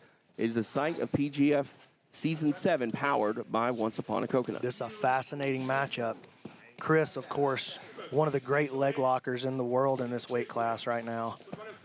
But that's also a powerful strength that Elijah has in his game. He's a great leg locker, too. Chris choosing to come in and pass low and work on the guard of Elijah Carlton, which is an interesting choice, honestly, because it moves Chris away from what we would traditionally, or I guess what we would think of as his major strength, and puts him down into one of what we would think of as Elijah's biggest strengths. And you can see Elijah opening that guard, Wojcik able to back up and get free, but it's a dangerous place to sit in that guard of Elijah Carlton. We've seen that triangle time and time again.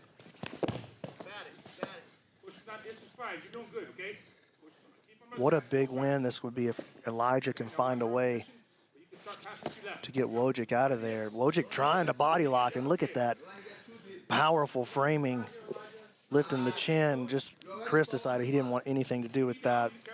Not going to be able to go anywhere. Head close to the chest. Head close to the chest. Okay, restart. Reset. Yes.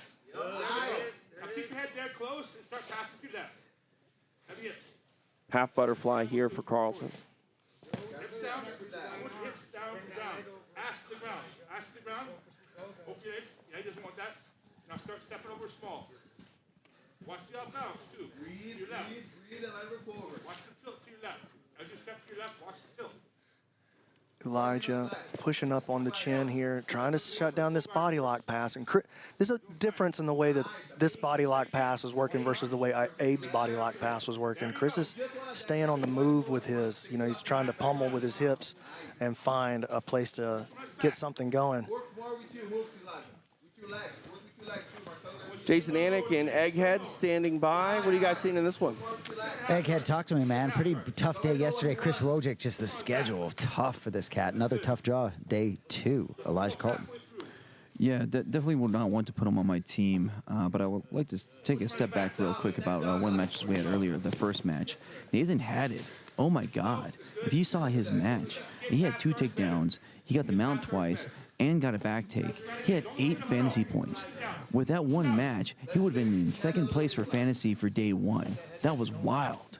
It just shows what kind of a guy that, even if he doesn't have any PGF points, you want to put him on your roster going forward. Yeah, no doubt. Obviously, PGF, precedence is on finishing the fights, but Fantasy Corner, a little bit different. Back to you, TJ. Thanks, guys. Halfway point of this match, 3 down, 3 to go. Dean Lister calling for Chris Wojcik to stay aggressive, advance, move forward against this guard of Elijah. He believes that he can get down into this position and pass Elijah's guard.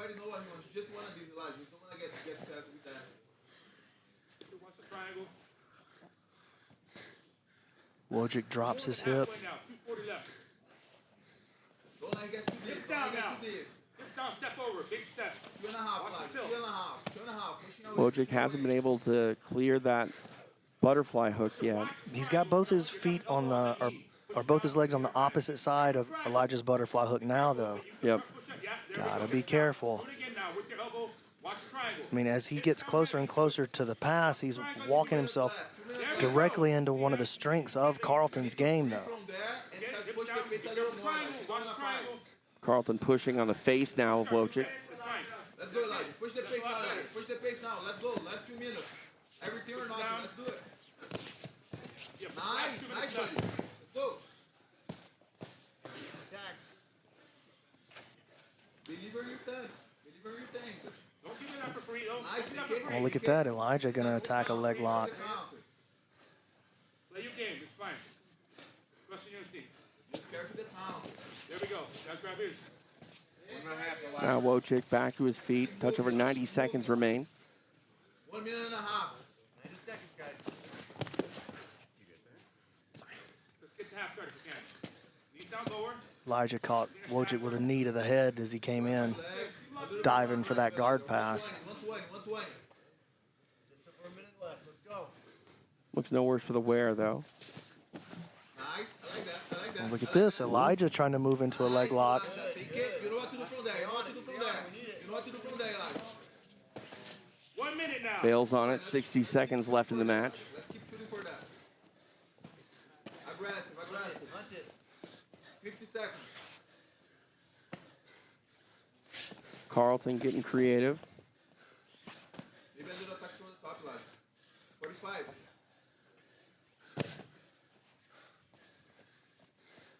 Aggressive now, Elijah. Aggressive now, Elijah. 35 seconds. Watch this. Watch the triangle. But use that left elbow to push down. On the inner side a little bit. Watch the triangle. Push it down and step Inside over. the final 30 seconds. Push it down. Let's go. Wait for the triangle, though. Be aware. Be aware. Watch the tilt. Get out. Don't forget about that plan. Forget about it now. Reconsume it. 15 seconds. Wojcik has tried to step over Elijah's butterfly hook so many times during this match, but he's never even made it towards the half guard. Oh, he almost made it that time. Elijah, there he goes all the way through this time, right as the time expires. You got to think maybe Elijah just gave it up when he saw there's 2 seconds left on the clock. Right. We go the distance, 6 minutes in the books, no points. Stephen Aiken. After 6 minutes, this match finishes with a draw. Your thoughts, P-Mac, on how that played out stylistically? Did you expect it to look like that over the course of 6 minutes? I thought it was going to be really hard for either of those guys to get a win on the other. I know probably, unless you're a PGF fan, you probably thought that Chris Wojcik was just going to run a guy like Elijah Carlton over. Like, who is this guy? I never heard of him. Elijah Carlton belongs on the mat out there with these guys. So that looked pretty much like I expected it to look, to be honest with you. All right. Well, that one's done. Time for another match. Back to the mat with Stephen Aiken. For our final matchup for this team match, making his way for Intrana, give it up for Caleb Crump.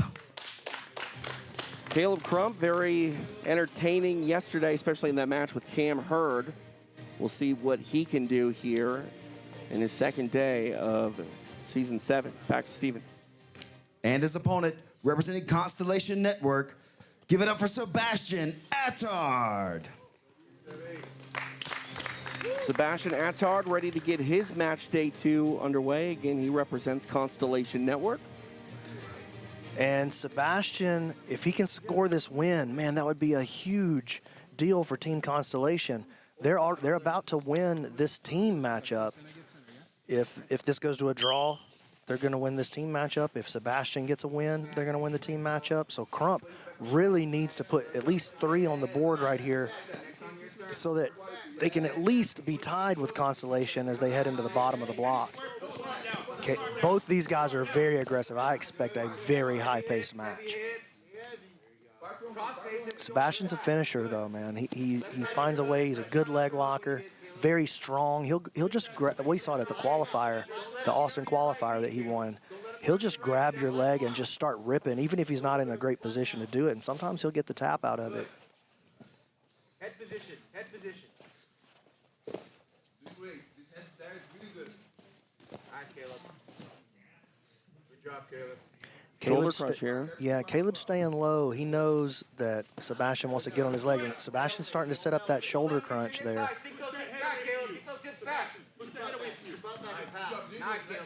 Minute of elapsed time. The more that Caleb elevates and opens up that inside space, the more danger he puts himself in. Sebastian very clearly trying to work to get underneath the legs. Even his shoulder crunch attempt right there was really an attempt to get to the legs. He wants Caleb to posture up. Here he goes. He wants Caleb to posture up when he attacks that arm so he can expose the space for him to move towards the legs.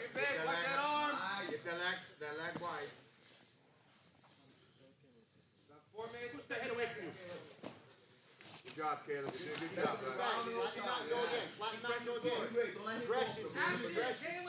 action on top, action on top. Warning issued for Caleb Crump.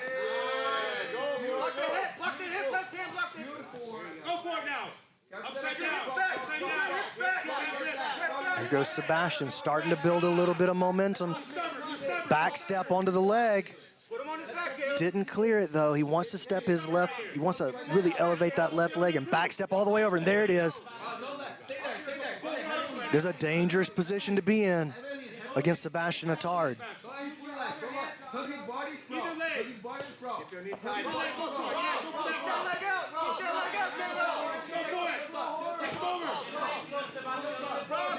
Action here, bleeding off the mat.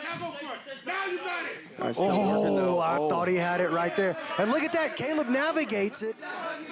He's got the upper body grip, he's got that claw grip. If he can sprawl his leg out of there now, he's gonna have a shot at Attard's back here. There he goes. Caleb making a move. Big moment here for Team Intrana.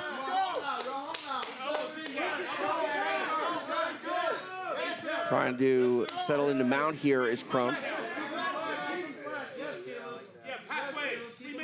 A lot of time to work just past the halfway point of the match.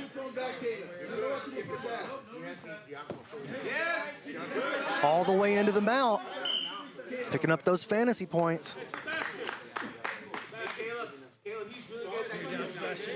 Going to get a reset here. Let's go, Caleb. Let's get set. Come on, let's get on. And we saw Sebastian yesterday in his match. He got mounted a couple of times, but he did a really great job of bucking up out of that. And with his kipping escape, Caleb knows that. He was getting that advice from his team, like, watch out for his kipping mount escape, and just ends up having to bail out. Really a lost opportunity there. Intrana versus Constellation. This is like a crypto rivalry right here. They're playing for more than just a jiu-jitsu win. Crump trying to get a hold of Sebastian's head. Sebastian able to get free.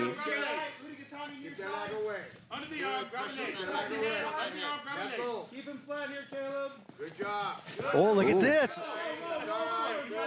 Caleb got to be really careful right here.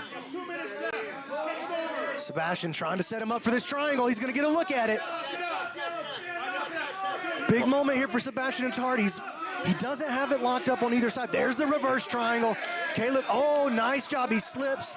Now Sebastian using that to try to attack the legs. Caleb finds a way out. Nice Good lead. action off the bottom, though. And now Crump going back on offense. He's inside. Touch over 90 seconds remains in this match. You said it was going to be all action, B-Mac, and we're getting that action. These guys both pushing the pace.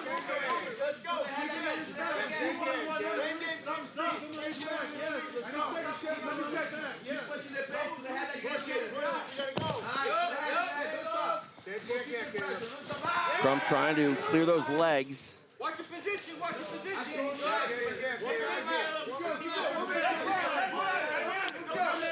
Caleb just circling and jumping in, kind of just getting crazy and seeing if he can just create any kind of big movement to start his passing process. Sebastian doing a good job of keeping him out of there, though.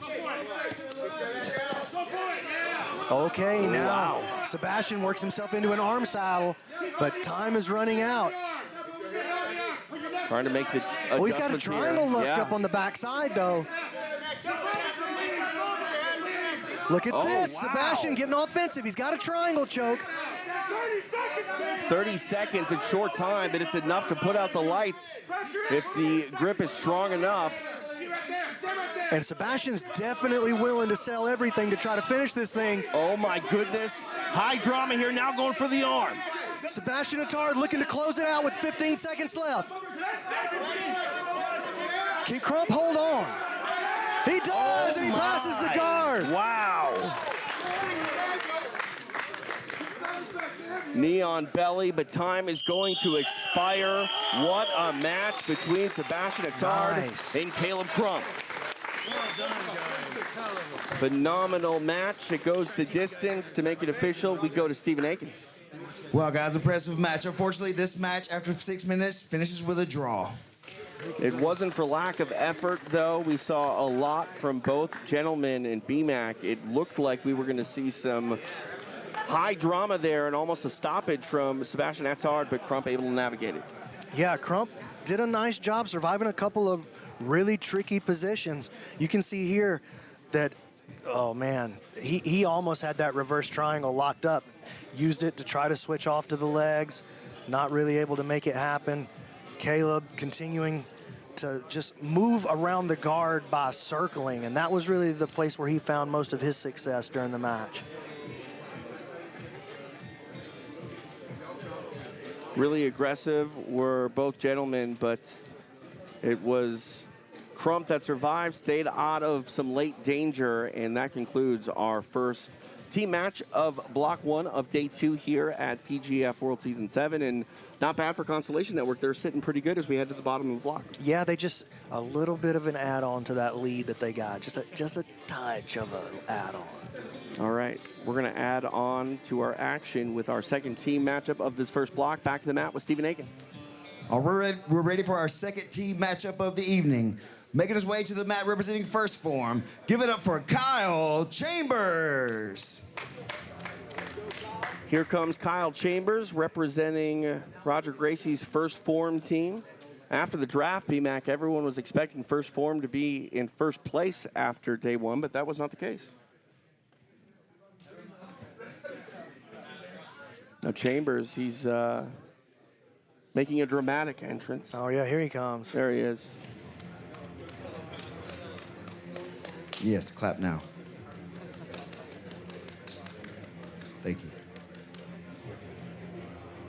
All right, with Chambers out to the mat, we go back to Stephen Aiken. And his opponent, representing New Hope Regeneration, make some noise for Cam Hurd. I was saying during that last block that Constellation was adding to their lead. I actually had them and New Hope mixed up. New Hope is the team with the lead. Constellation actually on the bottom there, but they do add 3 points to the total, so that moved them into third place now. So they're sitting just 1 point above in Toronto right now. So at least in that matchup, they moved themselves out of that last place position, but everything's still really close here on day 2. All right, time for our first matchup of the second team matchup here in Block 1. Kyle Chambers takes his seat. This is a super interesting matchup. Cam is a guy who is constant action, constant movement. He likes to do a lot of his best work from the feet. But, man, that's exactly the kind of guy that Kyle Chambers finds ways to score on. Kyle is a very dynamic leg locker, and the passing style that Cam has and the aggression that he has could be exactly what walks him into danger. So it could be the thing that makes Cam so much fun to watch and makes him a fan favorite. That could be the thing at that. That could be the thing that walks him into trouble. And we'll see how measured that aggression is from Cam Hurd here. Something tells me he's still going to play his game despite the danger. I think he will.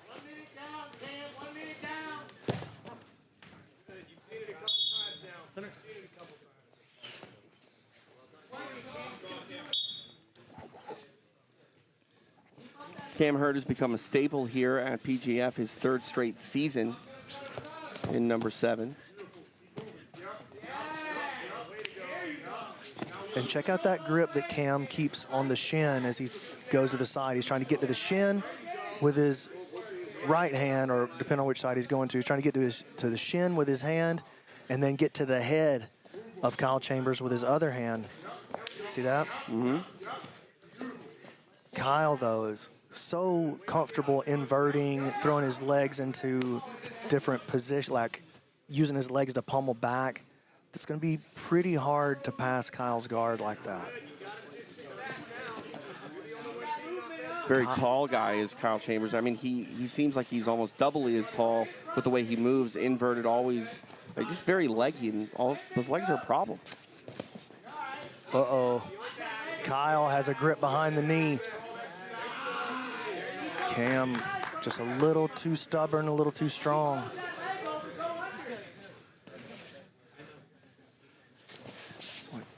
You can see Cam is just, he's on the move, but he's kind of mystified by this curious guard of Kyle Chambers. Like, what do you do with this?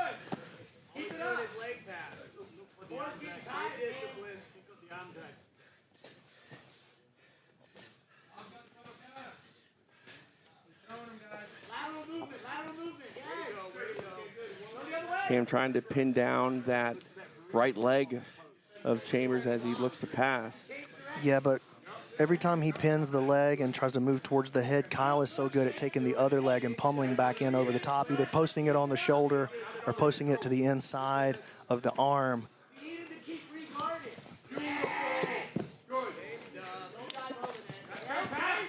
Oh, look at this. Nice job. Cam does find his way through the guard for a split second. Tried to jump on the front head. I think Kyle got poked in the eye there. Maybe got a little scrape. Chambers says he's good.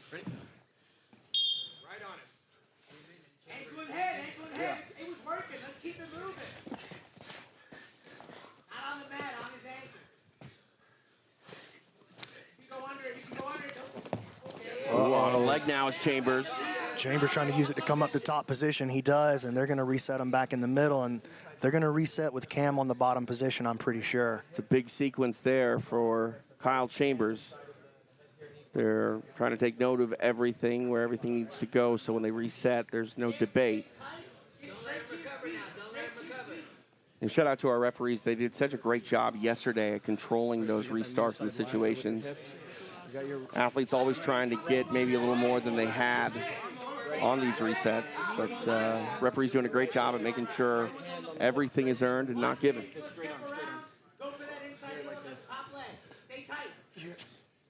This way. Off the whistle, drop your right hip to the mat. Straight on. Action back underway. Trying to scramble and get up here as Cam Hurd. Oh, Cam could be in big trouble right here. Oh. Cam was like, I'll get out of here at any cost, including kicking you in the head, dude. It's not illegal if the referee doesn't say it is. Yeah, I mean, you definitely don't want to kick anybody in the face, you know what I mean? Right. Like, it's a jiu-jitsu match. And they kind of smiled at each other. No harm, no foul, I guess. I think that, is a testament, though, of the dangerous leg attack of Kyle Chambers. Cam Hurd did everything he could to get free. 2 minutes left here in the match. Well, Kyle understands, like this is a fight, dude. Right. You can say it's not a fight because they're not throwing punches, and I hear that argument. I understand it. I get it. But they are trying to break your ligament and ruin your life. Oh, 100%. And that makes it feel like a fight, even if it isn't. I mean, in jiu-jitsu, you go from safe to pre-op in a heartbeat, and Kyle Chambers is a guy who'll make you schedule some operating room time real quick. No doubt.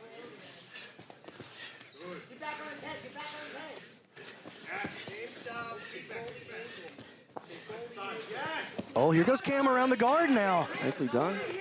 See if he can secure this position. And Kyle, notoriously very hard to submit.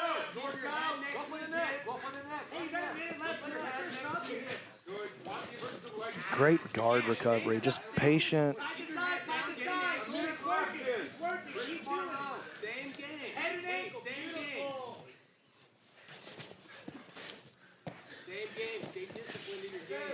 I think if you saw this matchup early on, like as the day started, you probably thought Kyle Chambers was going to score in this matchup. You had to be thinking like, oh, this is a break for Kyle. But once again, Cam proven that he belongs out here with these guys, and he's been hunting the whole time. It's not like he came out here and stalled his way to victory. He's been hunting. He just hasn't had any big success, but he's gotten past the guard of Kyle a couple of times. He's had looks at front headlock positions, even though he wasn't able to do anything with them. And to further your point, I mean, this was a match that would have been much harder in Season 5 for someone like Cam Hurd. He's progressed so much. Yeah, he's gotten so much better. I mean, he got brought, like real talk, he got brought in there to get dunked on in Season 5. Like, but he's turned into a real player and a fan favorite, and you see why. Absolutely. We go 6 minutes full. Stephen Aiken to make it official. After 6 minutes, this match finishes with a draw. You know, I predicted at the beginning of the season that this would probably be the lowest scoring, that kick in the face, this would probably be the lowest scoring season in PGF history just because of the parity. And the big guys, they play a little bit slower. They tend to, and some of these guys play pretty fast, but they tend to play a little bit slower. And so far, that's proving to be true. Day one, especially the beginning of day one, a lot of draws. A lot of action in the middle and the end.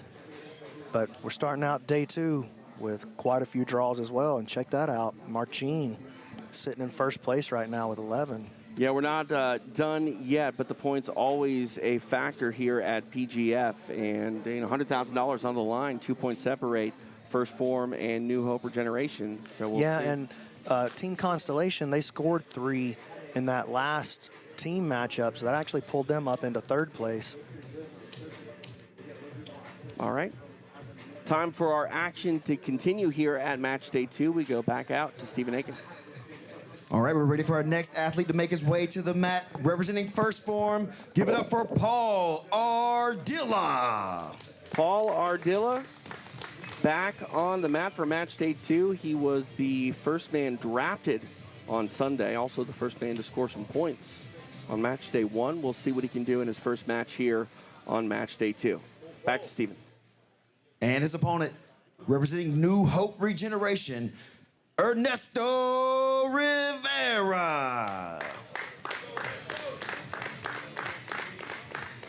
Here comes Ernesto Rivera. After a solid start to his season, we'll see what he can do on his second day of action.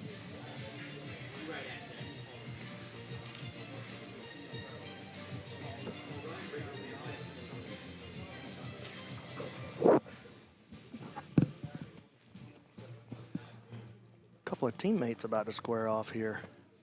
Ernesto slid in at the last second. Guys, I know your teammates, and I know you're going to put on a match, but if it starts getting too slow, we're going to penalize you super fast, okay? Make sure when I say stop, we freeze, so we get an easy reset. Couple steps back for me. Interesting note that they are teammates, PMAC, but got to let it all hang out when you're in the mix for $100,000. Well, Ernesto was petitioning me to try to get into the bracket. One of the things he said to me is like, you don't have to, oh, hey! Take down by Ernesto. He's like, you don't have to worry about me and Paul scrapping. When we get out there, we're going to go at it.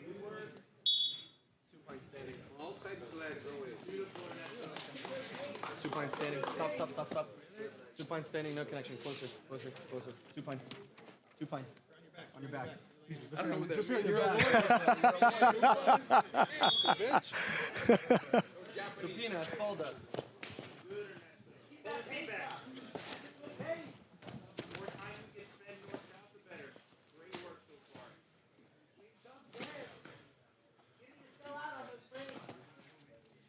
Yeah, you can see right away these guys are, they're going to scrap. Oh, hey, wrestle up.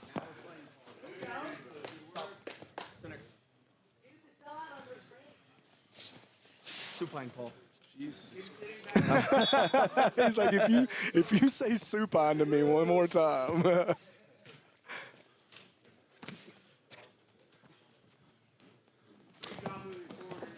Stop.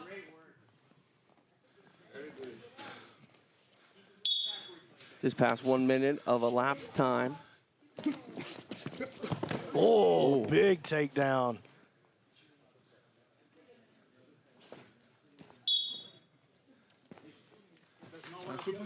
No, not supine. Your head lowered.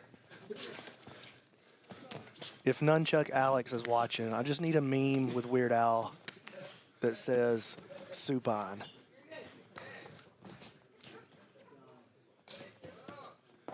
Guys getting after it on the feet. 90 seconds down. Come on, Paul, let's see some more action.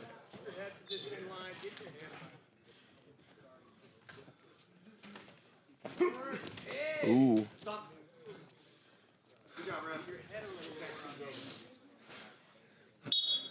Every inch of this mat getting used from these guys here on the feet as they're trying to get to the floor. Rivera takes a seat. Yeah, there's been a couple of great highlights out of this match already. There's a couple of great like that wrestle up that Paul had. Ernesto had a good takedown. And look at that. They're teammates, but Ernesto tried to kick him in the face.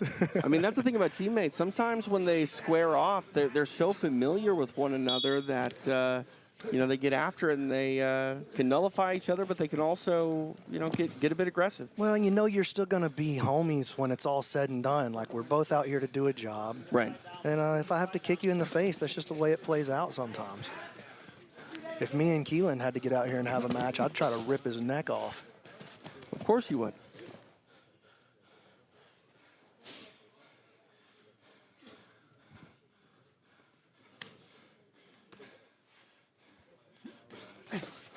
Yeah, shout out to Weird Al for the ref.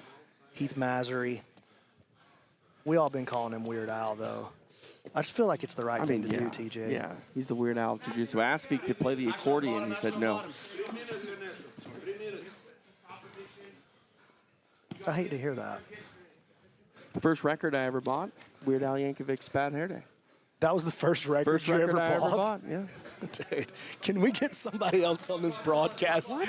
Get me somebody else. Come on. I'm done. Jason Anik probably bought that same record. Jason, what was your first record you bought? He's not even, he's not even going to no address answer. you, bro. He pleads a fifth, maybe. I'm sure I'll have something to say about it later. 2.5 minutes remaining in the match.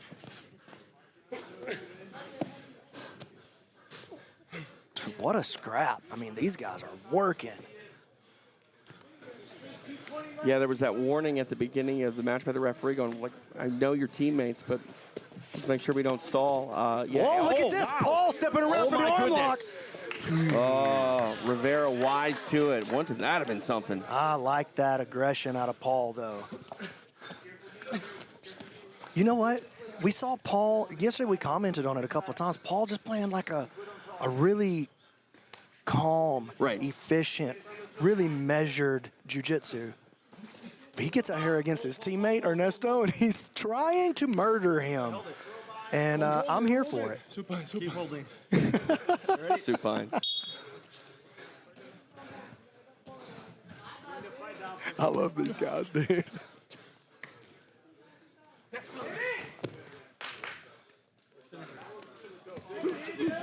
Big shot there by Ardilla. Wise to it, though, was Ernesto Rivera. Circle in.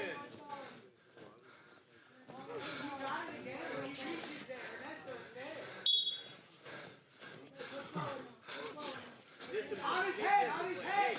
Get your collar tie on those things. You don't have to go anywhere. Just get your collar tie. On his head. There you go. 1 minute. For 1 minute. Yes. 1 minute. Ernesto, let's do this 1 minute. Ardilla takes a seat. Yeah, Paul pulling guard. Less than a minute to go. He's going to have to try to get something cooking right here.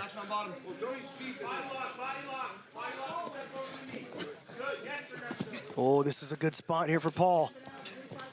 He's got a grip on the ankle. Uses it to wrestle up. That was a really great play by Paul. Go back and study that one. Really nice work. Now inside the final 30 seconds of the match. Rivera able to make some space, he's trying to stand up. with him. Get back your collar tie. 20 seconds, Ernesto. Let's do it. 20 seconds. Ardilla just staying right on top of him, not I love it. making any space. I love this match. TJ, I love this match. This has been awesome. And knowing that they're friends, like that they're really close friends, makes it even better. Like the tension of it is even better that way. You know, a takedown. Oh, watch out. Oh, wrapping up the neck. And Rivera able to get free as time expires. What a fun match over the course of 6 minutes between two teammates that were very competitive in game in this one. Wow. I'd love to talk to these guys right here. All right, we will see if we can get Bobby both of them on it. Stephen A. can take it away. After 6 minutes, this match finishes with a draw. Fun match over the course of 6 minutes. Definitely not a fake Teammates turned competitors there in Ernesto Rivera and Paul Ardilla. See if we can get a word with either gentleman. Yeah, I'd like to talk to these guys here. Stephen Aiken doing his part and giving both of them Stephen a going to get him a coconut water. well-deserved once upon a coconut, as those guys were getting after it here in their match. And just about ready.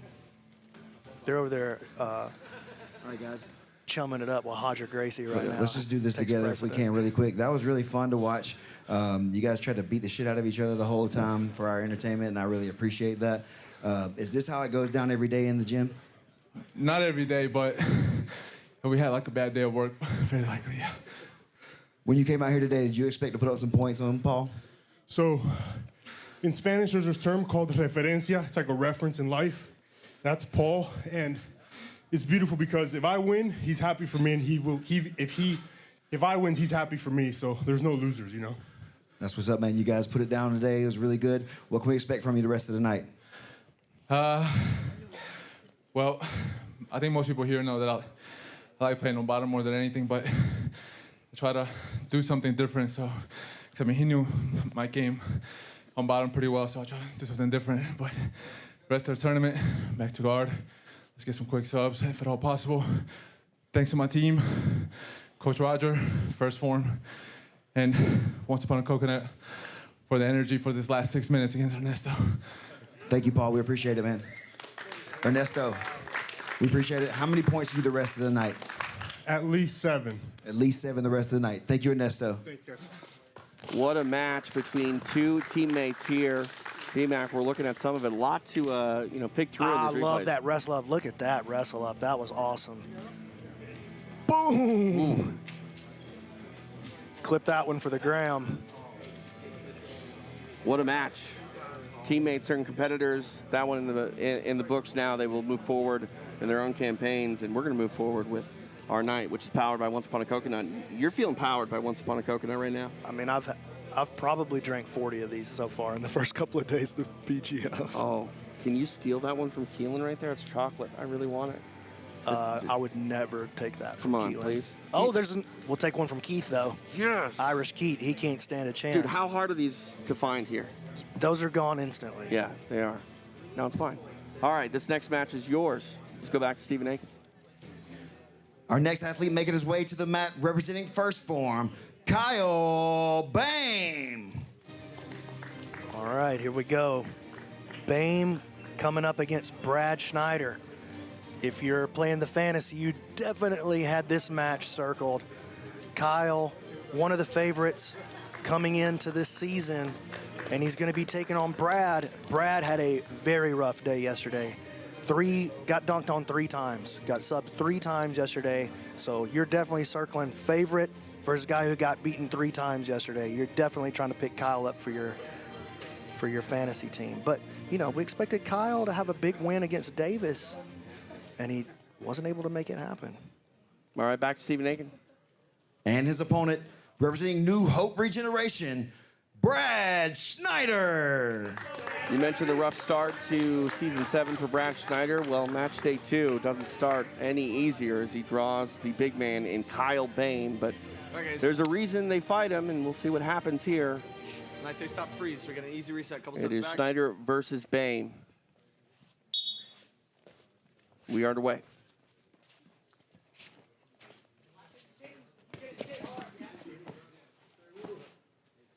Down to the mat goes Bame.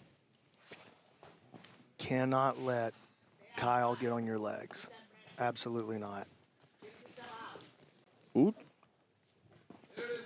He's already got the grip that he wants. Powerful outside heel hook. Well, he's got a power grip on the opposite side there. Switching off to the straight ankle. He's got it. Nicely 4. done. Inside a minute, 4 points for the break and the elbow genie point. Nicely done for Kyle Bame as he puts some points on the board for him and First Form. To make it official, we go to Stephen Aiken. Your winner with a 4-point break representing First Form, Kyle Bame. Kyle Bame getting it done in a very big way. He was a big favorite in this match, and BMAC, he looked it. I mean, quickly getting into the outside heel hook position, but it wasn't the outside heel hook that finished it off. It was actually the straight ankle. Look at that extension. Oh, my gosh. Actually, let's go back. I want to see that just a little bit. Watch this, man. Watch how much bend is on that foot. Oh, my gosh. That was terrible. Yeah, I'm good. I'm not going to draw on the screen this time, guys. Don't worry. All right. Let's go back out to Stephen Aiken, who's standing by with Kyle Bame. I'm here with Kyle Bame. Big win, putting 4 points on the board in your first match of the night. How are you feeling after getting that win? Finally on the board. Thank God, man. I was pretty disappointed in my performances yesterday. And I knew that I had to get some points on the board today. So I'm glad that I was able to do it and also able to get that extra point for the first minute. Yeah, man, that was really impressive. You have 2 more matches today. How do you feel about those matchups? Next one, man, that guy's pretty scary. But I'm going to come out here and, try to take it to him, try to finish him. So should be a great battle. All right, Kyle, we look forward to it, man. Thank you. Kyle Bame on the board with points, 4 for his troubles as he got the break inside a minute with the elbow genie point. And, First Form got to be happy with their representative putting team points on the board for it. Yeah, team points, because that guarantees that Constellation is now out of the team point running for this block, because they won their matchup against Intrana, but they only scored 3 points to win that matchup. Kyle comes out, not just gets the 3-point break, gets it in under a minute, so he scores 4. And as long as they stay out in front of New Hope here, they're going to win the team point. All right, we'll see what happens. More action up next here in Las Vegas. Back to the mat with Stephen Aiken.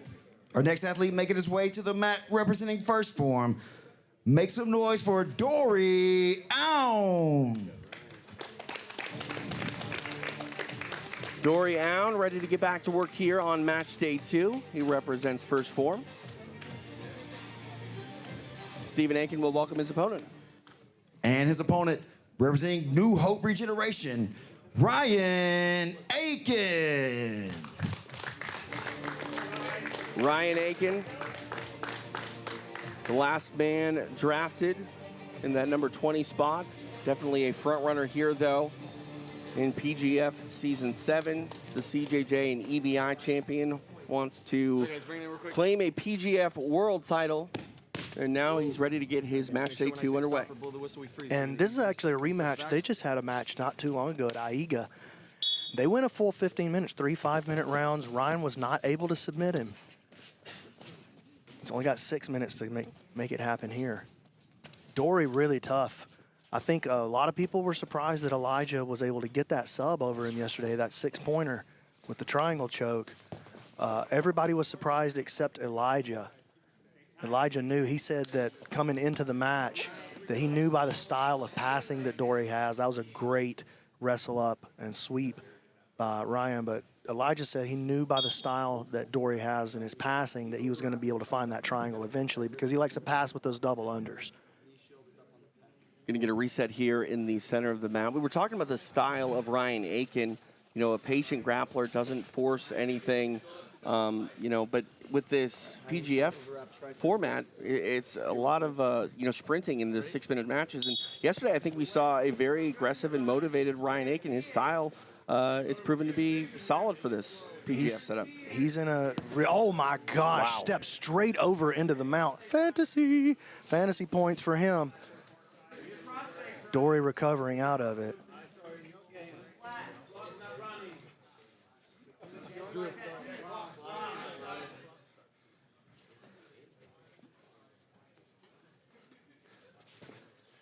Ryan keeping him in this dilemma between the pass and the leg lock. Steps back out. It's going to be a leg lock attempt. Hey, man, you don't want this big, strong boy on your legs. Switches off to the outside Ashi. Check out how he puts his right hand back behind the knee to help secure everything. Oh, Ryan looking to set up this outside heel hook. We already know he's got a dangerous one, switching off to the straight ankle. He's got to pull that left leg of Dory out of there so he can get the attack that he wants. He's switching off to the outside heel. He's got the grip he wants. He's going to break it. Dory hanging tough for the time being, but in a precarious situation. Oh, He no. taps. It is done. Ryan Aiken with the break. 3 points added to his total.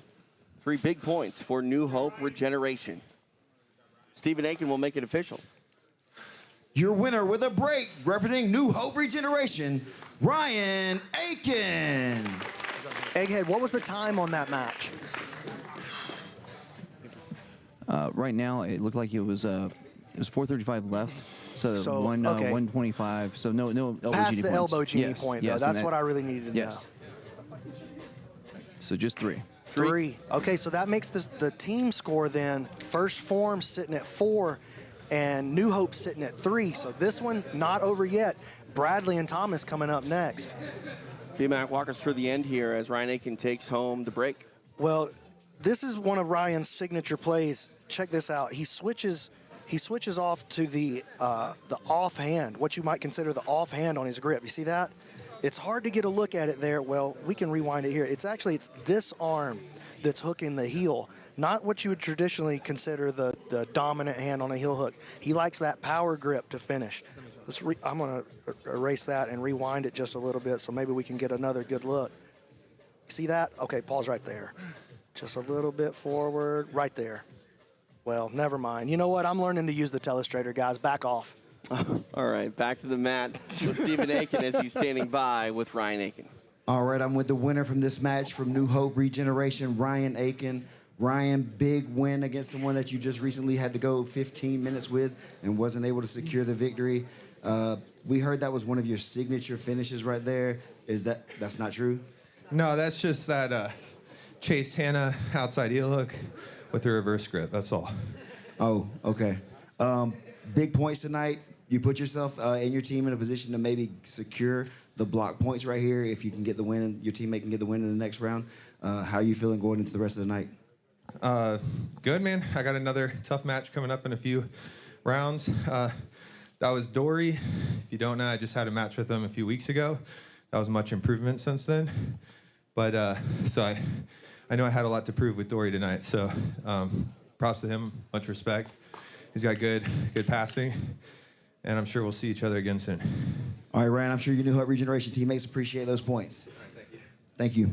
Ryan Aiken getting it done, submitting Dory Aoun, and they mentioned, they just went 15 minutes where there was no submission. What was it about that match that led Ryan Aiken to getting the submission, do you think? Well, if Ryan can find a way to get onto the legs, it really doesn't matter who you are. And we saw that in his matchup at ADCC against Pedro Mourinho.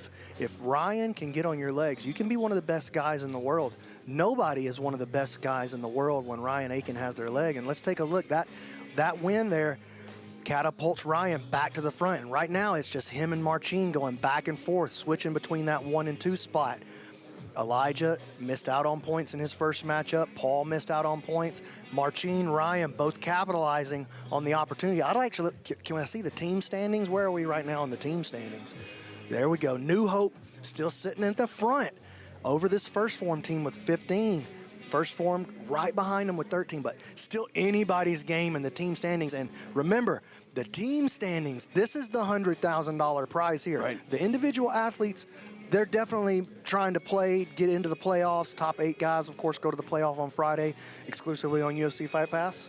But it's the $100,000 play is the team play.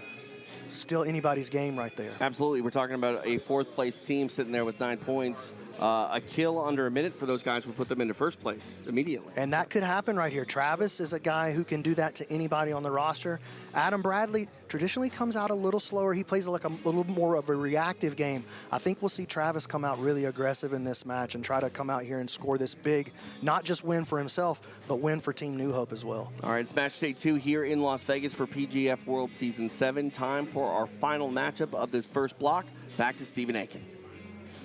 For our final matchup of Block 1, making his way to the mat, representing First Form, Adam Bradley. Here comes Adam Bradley representing First Form, this being his first match of match day 2 as we close out block number 1. Stephen Aiken.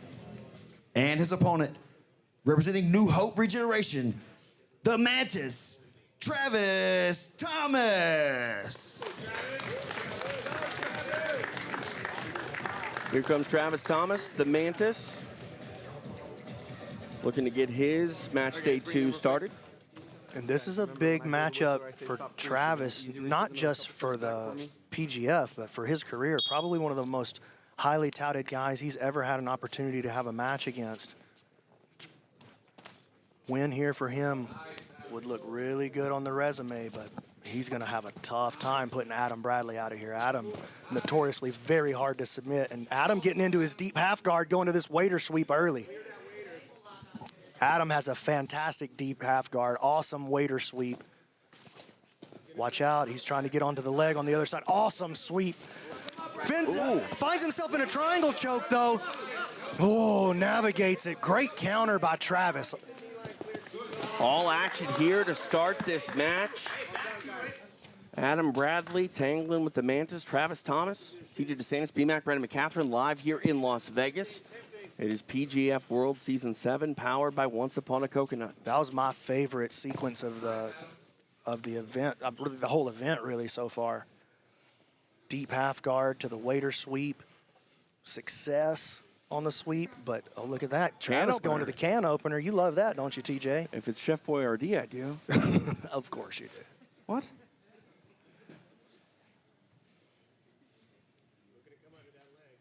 Talk about the amount of mat time Travis Thomas has.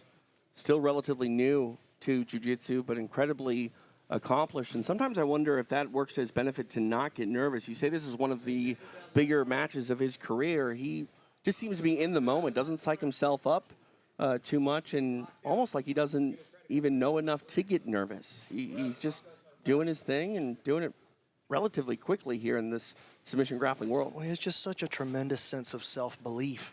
He really believes that nobody can beat him. Whether it's true or not, doesn't matter. He believes it's true. And that gives him the confidence and the power to go out there and do whatever he wants to do. He's not scared to take risks. He's not scared to try things.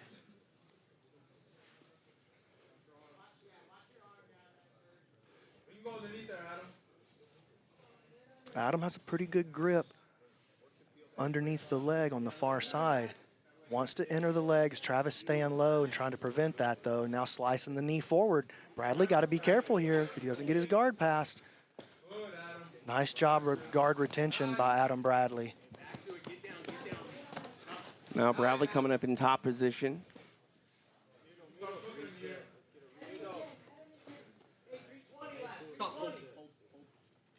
Here we go, get a reset in the center.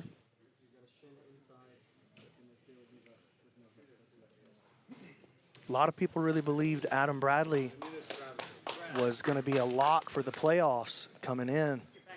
And, you know, he didn't have the day that he wanted yesterday, but he did end on a pretty high note, did end up putting some points on the board. And he's got to be looking at Travis Thomas right here and just mouth watering like I have to score on the young kid. Travis with a grip behind the knee. Good passing position by Bradley, though, in this headquarters spot. He's got that left leg stapling out the right leg of Travis Thomas, squatting down on the butterfly hook. Travis pushes away, makes a little space. Bradley closing that space masterfully. Great connection by Adam Bradley. And Travis stands right up. Good technical stand up. Travis pushing forward. Arm drag. Bradley quickly retreats back to his closed guard. We talk about the fast progression of Travis Thomas. What is it about him that has made his rise so rapid in jiu-jitsu? I mean, obviously he's a good athlete, but I believe BMAC, when talking about Travis Thomas, this wasn't a guy who was really familiar with combat sports or anything of that sort prior to getting involved in jiu-jitsu. Travis now standing to try to open the guard. Bradley keeping this closed guard together here, kind of slowing the game down against the big, strong athlete. Bradley got to be careful that he doesn't get a warning from the referees, maybe get called for stalling here.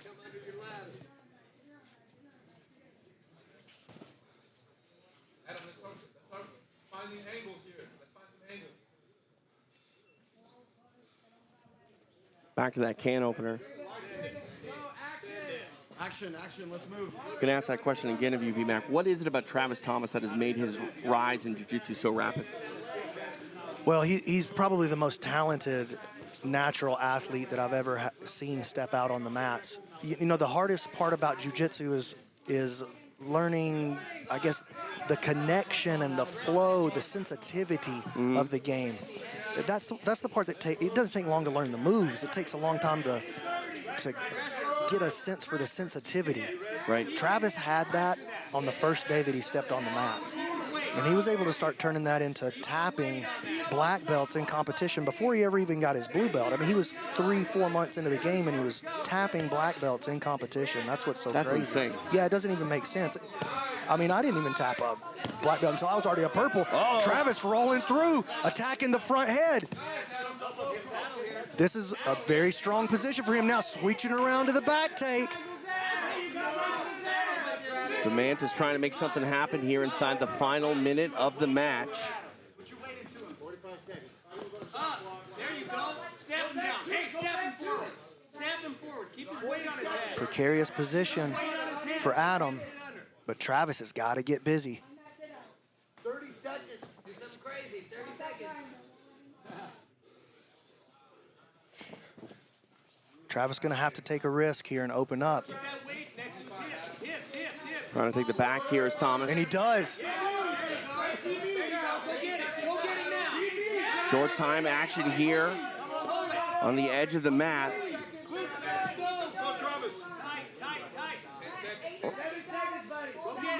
Go get it. Arm.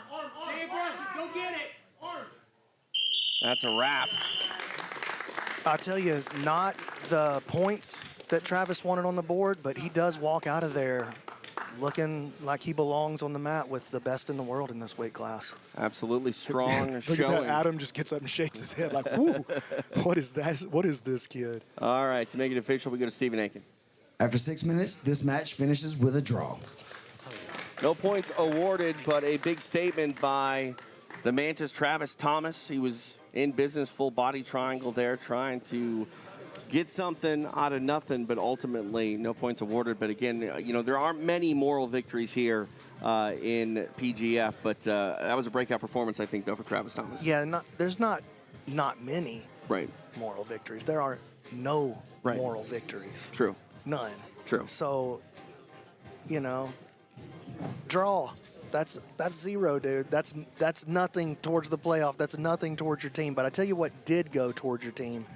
4 points from Kyle Boehm. 3. Listen, Ryan got 3 with an outside heel hook for Team New Hope. But Kyle got 3 plus the bonus point for finishing under a minute. He wins the block for his team with the outside heel hook. Kyle Boehm, big win for Team First Form. They needed those points because they're chasing New Hope still. Absolutely. That $100,000 prize is on the line for the regular season team winner. And then don't forget, we've got an 8-man playoff bracket headed your way Friday exclusively on UFC Fight Pass, where those athletes will go to war for another $20,000. You can bet that many people are expecting Kyle Boehm to be one of those players in the playoff. We'll see what happens, but right now he's standing by with Alex Winley. Yes, I'm standing by with Kyle Boehm, and he is very happy because he just took that block win for his team. You got the extra point, the elbow genie point, and now you're on the board for yourself. So how are you feeling? I'm feeling pretty relieved to finally be on the board. I had no subs yesterday, and fair enough, it was my toughest day as far as actual matchups go, but I was pretty disappointed in my performance yesterday. So I'm really happy to be on the board and looking forward to the rest of the day. Yes, 3 draws yesterday, but then immediately on the board today. When you saw that you were being matched up with an alternate who had been finished, were you really zoned in on attacking the legs as quickly as possible? 100%, yeah. And trying to get that first minute bonus point as well. You call it the elbow genie point, is that what it is? Yeah, trying to get the elbow genie point. So my team could get that extra point and I could get that extra point. Yes, and now we're looking ahead. You have Marcin next. So what is your mindset going in? He has been the Polish power, getting finishes left and right. Yeah, it's a pretty scary guy. Definitely one of the scarier guys in the division. But I'm a pretty scary guy too. So I think we'll go out and we'll have a great leg lock battle. Yes, and you're representing Team First Form. So how has it been being coached by Hodger Gracie? It's been amazing. I'm really enjoying the experience, trying to soak up as much knowledge as possible. What do you think about this whole event? The chandeliers you guys are competing under, this type of vibe. It's kind of exclusive a little bit, so different from some of the bigger platforms that you've been on, but probably a great experience? Yeah, a little bit more of an intimate setting. Everybody's just kind of conversing with one another. So yeah, it is different than things I've experienced before where the competitors just have their headphones on and are in their own world. We're just back there chatting it up, so it's a little different. So are you living with everyone in an Airbnb? No, I'm actually in a hotel room with Kamoy. Yeah. Well, enjoy the rest of the season and keep on getting those elbow genie points. We can't wait to see it, Kyle. We'll send it back to you guys. Kyle Boehm doing big things Congrats, here Kyle. on match day 2. But he's got the Polish powerhouse coming up and the Polish Punisher, Marcin Masulovic. And Ooh, I like Polish powerhouse too. Yeah, I like that too, yeah. Polish Punisher, sounds cool. Right. But, it's expected. Powerhouse, that felt good when He's it a rolled off. powerhouse, yeah. Yeah, that felt good when you said it. He's also Polish, so it makes sense. Oh, I see. Yeah, Yeah, right? that does make sense. Yeah, all right. I know that Jason Anik and Egghead were standing by earlier. I think Jason wants to say something poor about my music taste. I don't know. I hope he does. Oh, Please no. roast him. No, I got nothing for you, TJ. Now, Really? exciting block, though, out of the gate. A little more activity, more finishes than last night. You alluded to Nathan Haddad sort of scoring some fantasy points out of the gate, right? Anyone else score some points that didn't maybe get a finish? Well, really, the big thing there, right, is Travis Thomas did get it back, so he got 2 points for his team. Caleb Crump, who's just been killing it out there. He got a mount, so he got 2 points. Then Paul Ardilla got a takedown for 1 point. But other than that, it's just the rich getting richer. I mean, you got Marcin with his submission, Calvin with his submission, and Ryan Aiken with his submission. And so they all got the majority of the points, other than Haddad, who's just killing it. I mean, again, eight fantasy points in one match. But just to answer Calvin, yes, it is the Elbow Genie point. It was named after Jonathan Roberts, who halfway through season 1, he was just breaking everyone's arms, but he wasn't going to make the playoffs because back then a kill was worth 7 points and a break was only worth 3, and so he just didn't have the numbers. And so to even things out, later on the commissioner made kills just 6 and made breaks still 3, but gave you that extra Elbow Genie point. So if you made a quick submission like the Elbow Genie used to do, good old Jonathan Roberts, that you could have a chance at the playoffs as well. And so that's why we call it the Elbow Genie point. So Nathan Haddad gets Brad Schneider coming up here, so maybe an opportunity. I hate to throw Brad under the bus, maybe an opportunity here for a finish. I do believe, and we are the injury update for you, I believe Andre Porfirio will compete tomorrow. So Abe LaMontagne, the boogeyman a little bit. He does get Ryan Aiken. Fascinating to see that in block 2, but may not be able to continue to compete if Porfirio comes back. Yeah, Porfirio, he said, hey, you know, he iced it up. He got to get some good rest. He said, you know what? I'm going to let Abe, he got a chance to get points yesterday. I'm going to let him have points today, and he's going to rest up. But Porfirio is expected to come back tomorrow. Anything for you, Egg, in block 2 that's jumping off the page to you? I got to think Ardilla goes off against Fyodor. You know, he's highly, you know, touted coming in, but he still only has 1 submission. I mean, he's got to start putting points on the board because everyone else on the top touted guys are putting points on, and he's kind of falling behind. I mean, he had a great match against his little brother there, but not his real little brother. He's actually in the front row. But you know, a training team, again, he needs to put points on the board. Yeah, and you talk about putting points on the board. Your guy Travis Thomas, BMAC, you know, looking great, but 4 draws, you know, no points on the board there. So can't wait to see block 2. TJ, back to you. Thanks, guys. They bring up a great point, BMAC. I mean, we're still, you know, early in the season, if you will, on match day 2, but we're starting to see, you know, some big names with not many or no points on the board, and now each and every match that goes by without scoring, you know, they're starting to feel that pressure, I think. Yeah, and they should be starting to feel the pressure. But listen, it's not over on day 2. Right. And especially with the small amount of scoring that's happening. One big match, like Egg, you'll remember this. Remember Noah Randolph? He came in and scored. I think at that time we had four matches in one day, and he came in and he out of nowhere he goes bang bang bang. He ended up getting like 6, 8. I think he ended up scoring 18 points that day or something crazy like that. It was insane. So it's never over in the PGF because you're going to get 3 matches. You come out and have the best day you've ever had on the mats. You walk away with, potentially, dude, you can walk away with 21 points in one day. Yeah, absolutely. Plus the team points. Right. Yeah, so go get them. They're out there.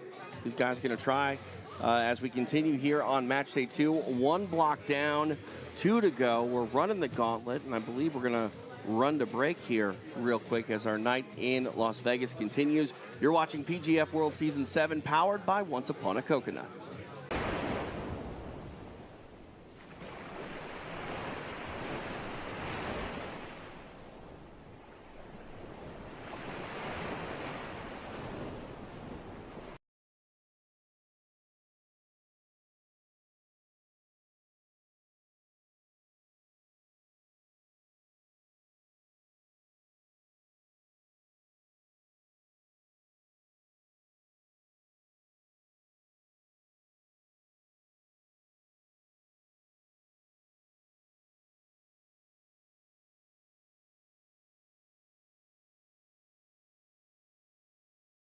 Critics ranked in rows fill the enormous plaza full, but only one is there who really knows, and he's the one who fights the bull.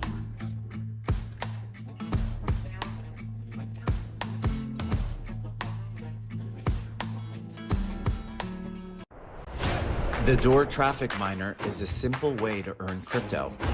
There are 3 easy steps. Step 1, buy a DTM. Step 2, place it in a doorway at a home or business. Step 3, collect rewards in crypto for the data you provide. Join the revolution of datapreneurs mining real-time foot traffic data around the world. Brought to you by Door Technologies, made possible by... New Hope is there for fighters and their families. You are not your diagnosis. New Hope is changing the fight game. Heal faster, fight harder, compete for longer. New Hope Regeneration. Hope lives. 10,000 hours is a steep mountain to climb to become a master, especially when the task at hand puts a relentless demand on your body. There is nothing casual about this sport. It's all in, all effort, all focus. It takes a lot from you, but the reward is unmatched. Mastery of oneself, an acute understanding of your weaknesses with an explosive sense of your strengths. Being able to complete the climb to mastery requires the proper nutrition. This is why it's important to take in a potent blend of electrolytes that is in tune with your output and brings strength to your goals. This potent blend is only found in Salt Electrolytes. Salt targets your depleted electrolyte levels with a boost of hydration and health. It gives your body the baseline recovery it needs.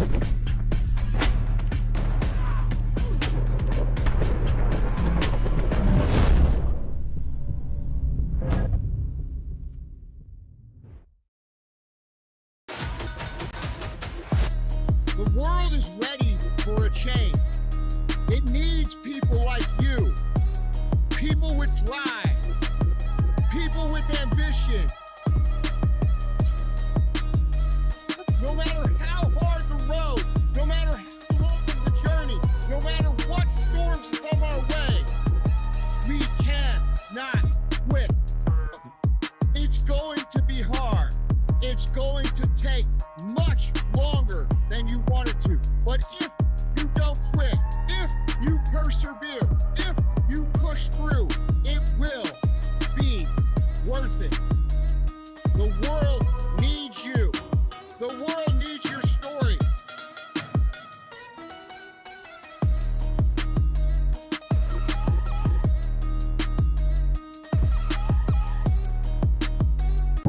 John Jones is the greatest of all time. He's beaten every human being he's ever competed against. He's the GOAT. You cannot deny the greatness. We're taking out champion after champion. Most championship wins in the history of this organization. Avoided no one, dominated everyone. The greatest of all time and the undisputed heavyweight champion of the world. That certainly lays the foundation for a bout against the consensus greatest heavyweight of all time, Stipe Miocic. The knockout power is phenomenal, but it's the heart that this man has. He really wants to go down as the best ever. Stipe Miocic, come get a taste.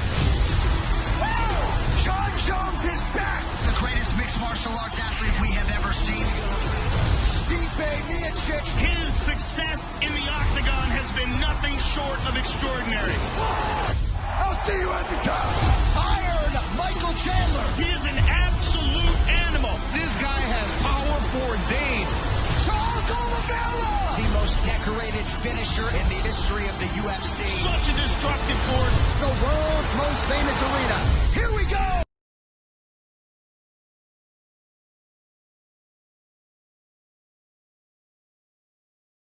We got to press a button. There we go. Hi. It's match day 2. PGF Season 7. TJ DeSantis, B-Mac, Brandon McCatherine. We are set to kick off block number 2. We'll go back to the mat with Stephen Aiken. We're ready for block 2 tonight. Our next athlete making his way to the mat, representing New Hope Regeneration, Ernesto Rivera. Quick turnaround here for Ernesto Rivera. Was just on the mat with his teammate Paul Ardilla. Now ready to take on another opponent that's not a teammate, here to kick off our second block. Back to Stephen Aiken. And his opponent, representing Intrana, Caleb Crump. Caleb Crump representing Intrana.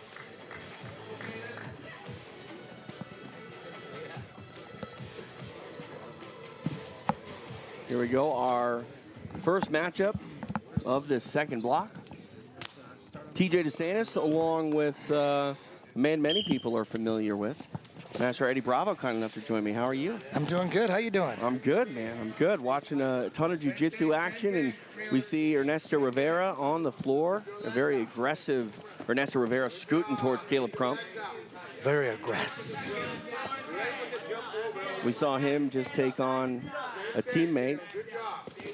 Always tough to battle against a teammate. Probably tough for you when we got 10th Planet guys squaring off against one another from time to time here in this PGF format. Yeah, I'm not into 10 on 10 crime, but we got so many competitors, got to get used to it, you know.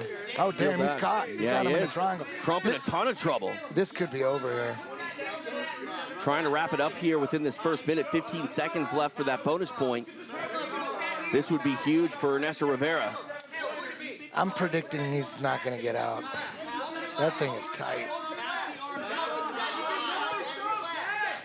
Oh, now, Rolling down the head. Now it's, if he grabs his left ankle and pulls it down and cinches it back up like that, oh, it's over. That's a wrap. Trying to put in the finishing touches here is Ernesto Rivera. There's the tap. It is done. The kill for Ernesto Rivera. Does not get it in the first minute, but 6 big points for him and Team New Hope Regeneration. Nicely done, Ernesto Rivera. Stephen Aiken will make it official. And your winner, representing New Hope Regeneration with a kill, Ernesto Rivera.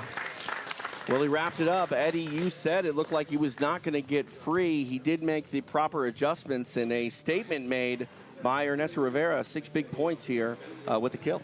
Yeah, I'd never heard of this kid before, man, but he's left an impression on me. This guy is going to be one of the top 10 guys in his weight division for sure. He's light. He's not a 205er. That guy probably can make 170 easy and be a serious problem. Right now, he's trying to be a serious problem for everyone here at PGF World, and some big points for him and his team. Again, $100,000 on the line, plus another 20 with our 8-man playoff coming up on Friday. Ernesto Rivera hopes to be one of those gentlemen that you'll see live and exclusive on UFC Fight Pass. All right, time for our next matchup. We go back to the mat with Stephen Aiken. Our next athlete making his way to the mat, representing New Hope Regeneration, Brad Schneider. Brad Schneider hopes to reverse his fortune here thus far at PGF World Season 7. He's back on the mat for the second time tonight in Block 2. Stephen Aiken. And his opponent, representing Intrana, Nathan Haddad. Nathan Haddad knows what success is like here on the PGF stage. He took his part of $100,000 home last season, and now he hopes to pick up some points here in his second match of the night in Block 2. Apparently, he burned through that money within like a week. I'm just kidding. TJ DeSantis along with Eddie Bravo live in Las Vegas. Eddie, you're a big fan of this PGF format, week-long jiu-jitsu. You're actually stealing the idea a little bit with Jiu-Jitsu Overdose. Yeah. PGF proved it. I wanted to do EBI all like in 1 week. I just couldn't get the funding for it a few years ago. I wanted to do a show at noon and a show at 6 or 7 for 5 days straight, every weight class done. But it gets expensive, so we couldn't do it. But then, you know, BMAC, he got the funding and he did it, and it's awesome. That's why we're doing. Oh, it's Had it in trouble. Oh, Schneider trying to make something got happen. him. He got it. Wow. Nicely done, Bradley Schneider with the break inside a minute. 4 big points for Bradley Schneider. Huge win for himself and New Hope Regeneration. Stephen Aiken will make it official. Your winner with a 4-point break for New Hope Regeneration, Brad Schneider. What a win for Brad Schneider. Huge victory over Nathan Haddad. Very impressed. Look at the replay here, Eddie. Man, the way he had like a wrist lock or something initially, and then turned it into a swim move right into spider web, and bam. That was excellent.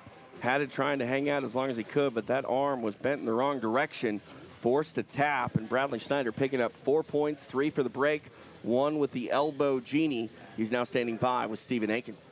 I'm here with Brad Schneider. Brad, huge win for your New Hope Regeneration team. You put 4 points on the board against a very, very tough opponent. How are you feeling after that win? I mean, great. I have to shake off all those other matches I had so far. Thanks to my team for being patient with me, New Hope Regeneration. And thanks to all the sponsors here today, Epic Roll and Once Upon a Coconut. You should see me hitting some more submissions from here out. You know, I had a few tough matches to start, but you know, I have a really dangerous guard and a lot of traps that a lot of people won't expect, so. Yeah. Yep, we're looking forward to more of it, Brad. Thank you, brother. Brad Schneider in impressive fashion. 4 big points for him now on the board. And New Hope Regeneration firmly in the mix here for this 100 grand. They're very thankful of his performance. All right, Block 2 continues here live in Las Vegas. It is PGF World Season 7. We'll go back out to the mat with Stephen Aiken.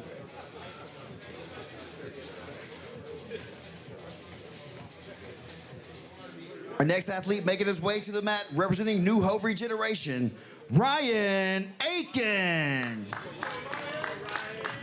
Ryan Aiken, a big factor here in PGF Season 7, coming off a huge EBI victory earlier this year. Yep. This kid is a fighter to be feared, someone that not too many people willingly want to step on the mat with, and for good reason. He's a problem.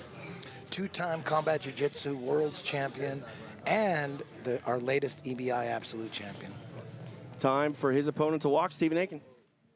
And his opponent, representing Intrana, Abe LaMontagne. Abe LaMontagne started this season as an alternate, and it was Andre Porfirio that came up hurt in just his first match, and Abe went from being an alternate to a real factor on the board here at PGF, and now he takes on the top-ranked guy in Ryan Aiken. We'll see what happens here. TJ DeSantis along with Eddie Bravo live in Las Vegas. It is the site of PGF World Season 7, powered by Once Upon a Coconut. Aiken takes a seat. You mentioned those Combat Jiu-Jitsu and EBI titles that Aiken owns.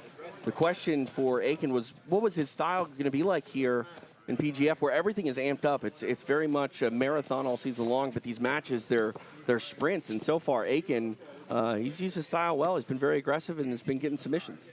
Yeah, so far he's the leader, right? Yep. I mean, it's him and Marcin, and that's what most people expected. I mean, he's coming in here as the favorite with all those titles, and I mean, his leg lock game is about as high level as you can get. It's going to be interesting, this matchup, though, because Abe is known for his donkey guard, also known as reverse close guard, and he's gotten like 70 of them in competition. It's super, the craziest, most unorthodox leg lock out there.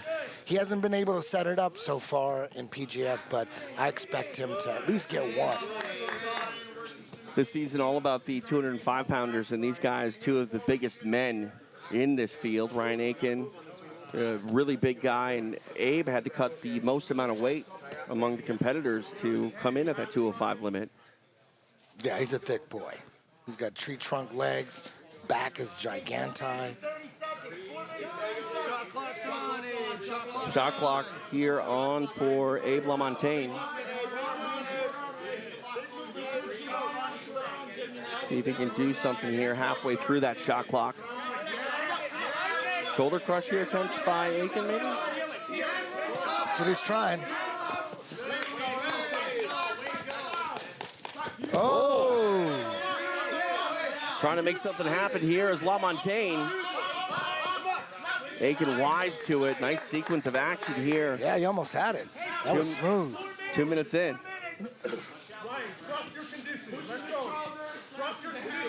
Eddie, it's got to be crazy for you to see how much the sport has changed, especially over the last 10 years or so.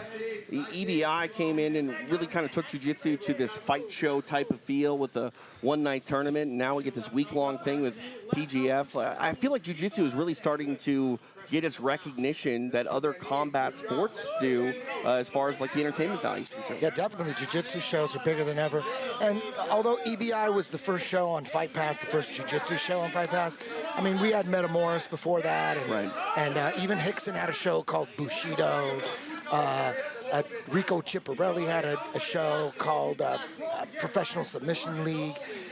There was a couple others. They didn't last long, but EBI wasn't the first. We're just probably the first successful one.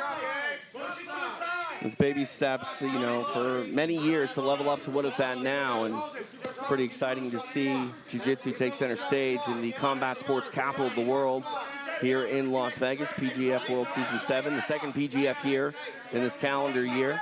Seeing Ryan Aiken work from bottom position, double butterflies.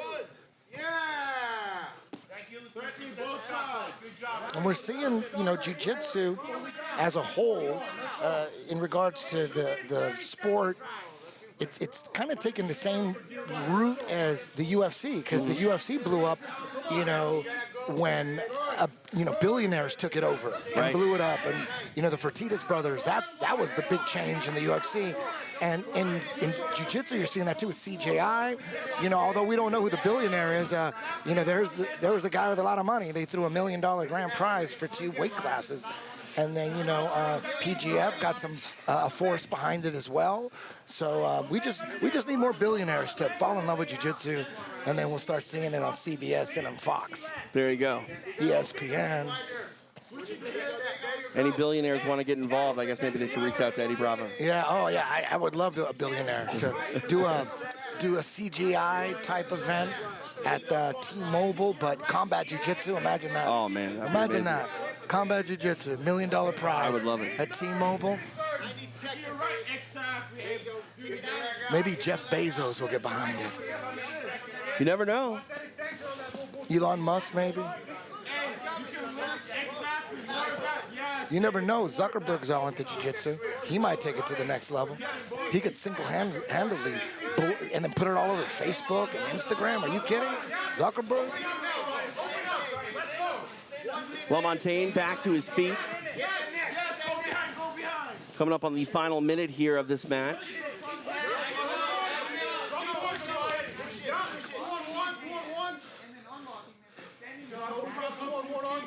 Hey, 50 seconds. Come on, let's go for that one. Grueling match between these two big men. Aiken scooting forward.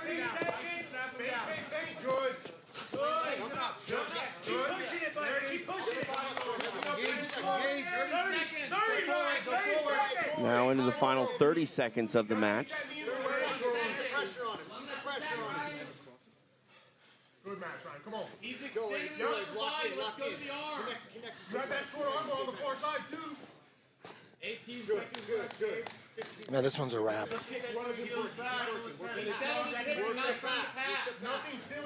Two of the biggest guys here in this PGF Season 7 field. They go 6 full minutes, nullifying each other. And that's a wrap.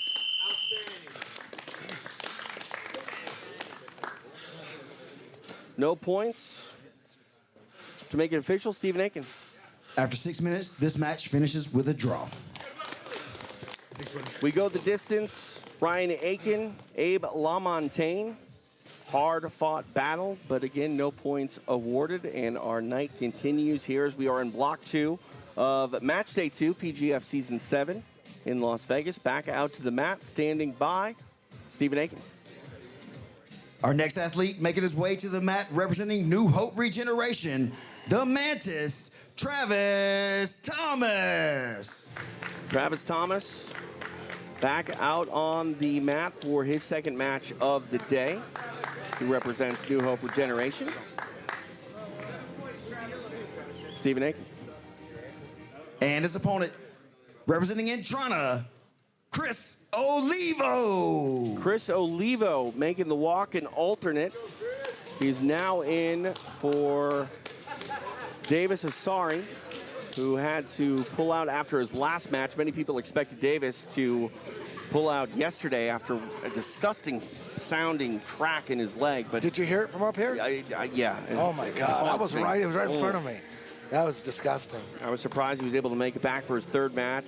Surprised he made it back today, but now he gives way for Chris Olivo to hit the mat, see what he can do. Yeah, it takes a day for you to really feel it. First day, you don't really feel it that much. Right. Adrenaline's still going in the moment. Next day, you can't walk. But he showed up. He competed, so. He did. Got a lot of heart. So now Olivo ready to make his PGF debut against Travis Thomas. A lot of talk about Travis Thomas being so new to jiu-jitsu, kind of a phenom in a lot of ways. BMAC was talking about how he's tapping black belts in competition, technically before he was even a blue belt, and he likes to showcase his skills, and he's getting to do that here in Las Vegas at PGF Season 7. Oh, goes flying there. Yeah, Travis hasn't been training that long. Would it be, Max, say like 5 years, 4 years? Less, yeah, 3.5, 4 years. Oh, yeah, it's incredible how far he's come in such a short time. He's got a football background. That translated, because he's super strong. He's got a great top game, great guard. His passing is phenomenal. He's going to be a big force in the Brazilian jiu-jitsu scene coming up over the next couple years. Oh, climbing up on this guillotine is Olivo. Going to his back is Thomas. Trying to make the adjustment here is Chris. Thomas in some serious trouble. His shorts came off. They did. He got pantsed. He did. Wow. He's still hanging tough now. Trying to switch to possible triangle. Referee's putting the pants back on Travis Thomas. What a sequence this is, Eddie. Crazy. He's going to be all right. He's all right. Back in his pants and onto the submission. What just happened there? Yeah, if you know, that's the true test. If you can't fight naked, your jiu-jitsu sucks. Briefly undressed and undeterred is Travis Thomas, reset in the center of the mat. Olivo getting busy early as the alternate is now a factor. Thomas almost trying to take his back there.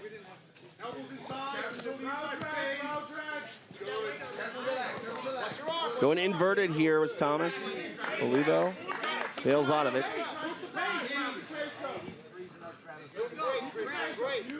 Keep the pace on this guy. Smash it down. 2 minutes down here in regulation. Keep the pace on him, Trav. Mix up the passing, mix up the passing. Don't get Wide knee cuts, wide knee cuts. Your arm, top arm inside. The knee below the knee. And the last time I think I saw pants fall off an athlete was Quentin Jackson in Pride when he was taking on Murillo Bustamante. Locked in the guillotine and his pants came. Do you remember in Brazil in the late 90s, Gary Goodrich versus the Pedro? I do remember Remember the he put his Pedro. foot in his little bikini shorts? And he made peanut butter. He said he smashed his nuts with his big toe and made peanut butter. That's what Gary Goodrich said. IVC. There you go. Yeah. No one has any idea what that is. No, it's all right. Oh, yeah.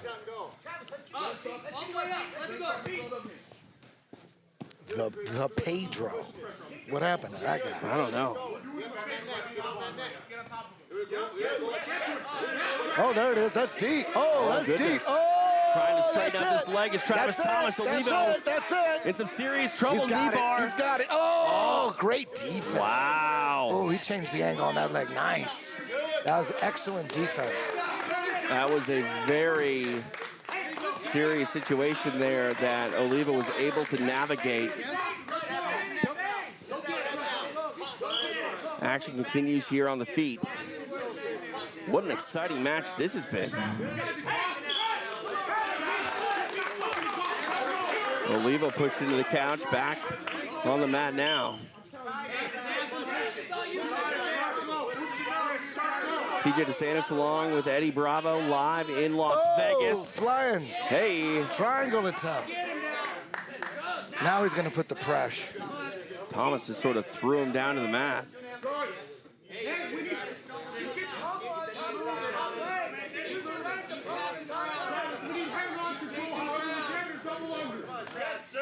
Oh, that was nice. That's right into an anaconda. Let's see if he can finish it. Let's see if he can finish that. Right in. There it is. Oh, my goodness. There it is. Right into an anaconda. Oh. 2 minutes left to work here for the Mantis, trying to wrap up. There it is. Darce. 6 big points here with Change the it to a potential Darce. kill.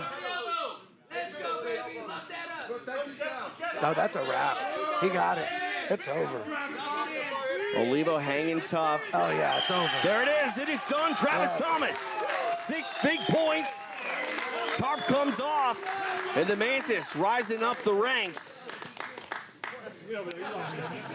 And Olivo joins in on the fun. What an amazing match that was. Wow, to make it official, we go to Stephen Aiken.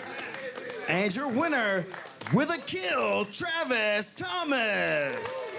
Travis Thomas able to survive a submission, a deep submission attempt by Olivo.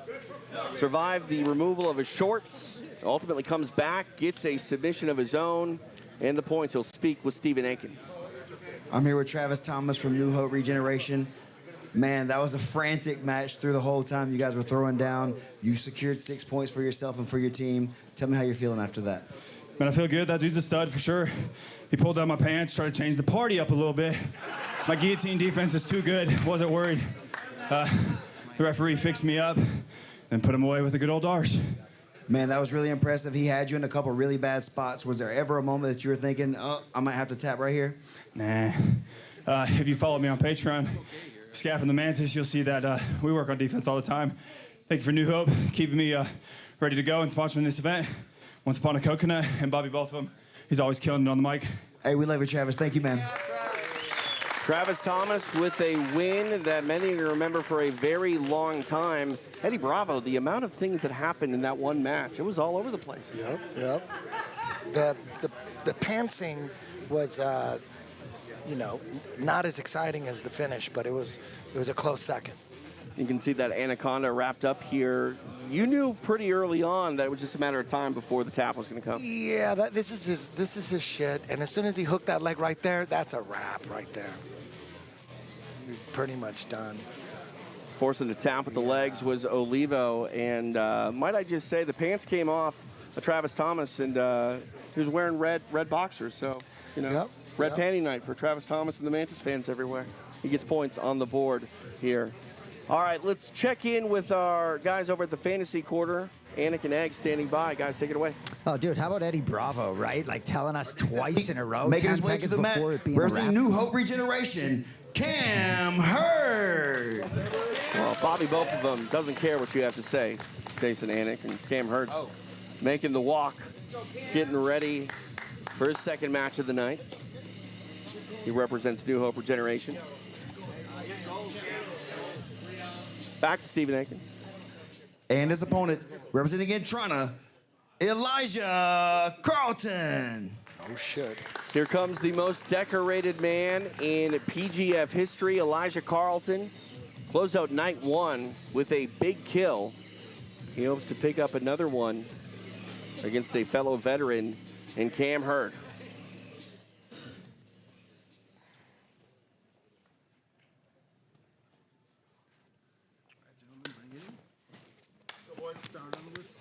Here we go, the jabroni, Elijah Carlton against Cam Hurd. TJ DeSantis along with Eddie Bravo, live in Las Vegas. It's a site of PGF Season 7, powered by Once Upon a Coconut.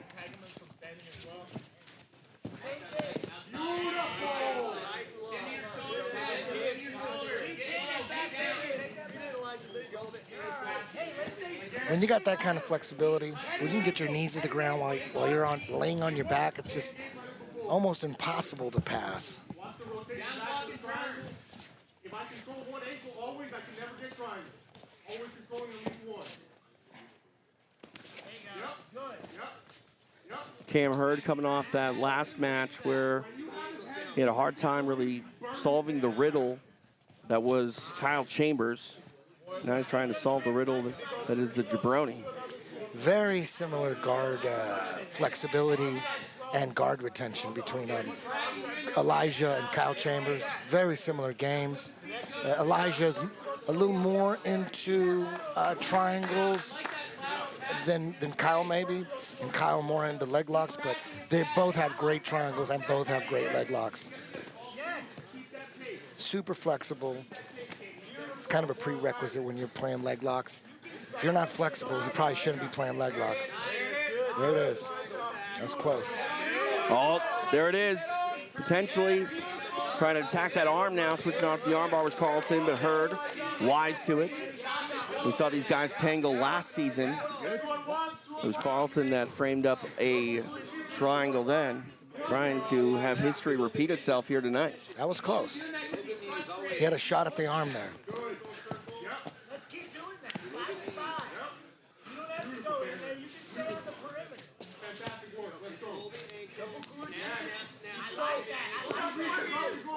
Grabbing a hold of that head there is Cam Hurd.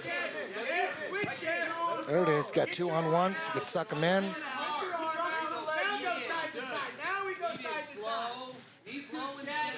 Slow and steady. Push the ankle down. 4 minutes left. Keep finding the outside of his knee. Keep flanking side to side. When he sits up there, you can snap it. A little over 2 minutes of elapsed time in this match. Keep doing it. He's going to get tired. He's making huge movements here. Keep it moving. That flexibility is just, it's just a puzzle. Oh, now isolating a leg here is Carlton. Oh, it's deep. It's deep. Maybe not deep enough. Nicely done by Cam Hurd to navigate that. Hurd's got great leg retractions. Like anybody that jumps on his legs, he just, whatever muscles those are that pull legs out, I mean, they are well trained. A lot has been said about Cam Hurd as the most improved grappler here season over season at PGF. And right now, he's tangling with the most decorated grappler in the promotion's history. His defense has improved vastly. I mean, he's super athletic, explosive, and just really hard to finish now. Yeah, B-Mac talked about when he showed up the first time for PGF, he was pretty much just a D1 wrestler, and now much more well-rounded jiu-jitsu player.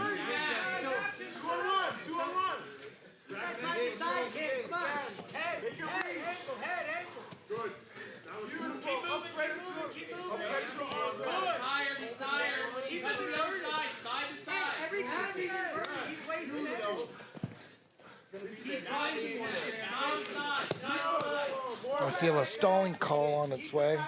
I feel it. Carlton, for his part, trying to scoot forward, trying to bait Hurd in. Here comes the warning and shot clock. Who was the warning on? It is on Cam Hurd. Yeah. 10 seconds through that shot clock.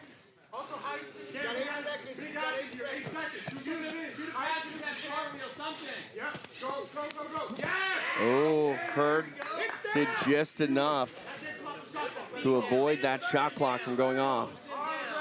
90 seconds left in the match. Looks like he's down.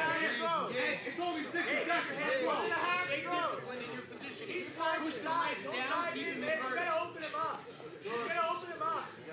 Keep circle that pull. 2-on-1 from Hurd on that leg, trying to clear. Go there. Keep opening him up. You gotta catch him. He's leaning in towards you like that. Off his hands. Carlton coming forward.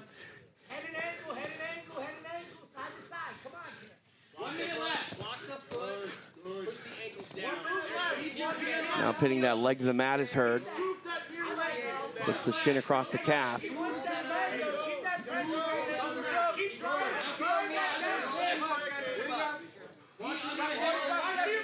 Amazing flexibility on display here from Elijah Carlton. Brony works back to his knees.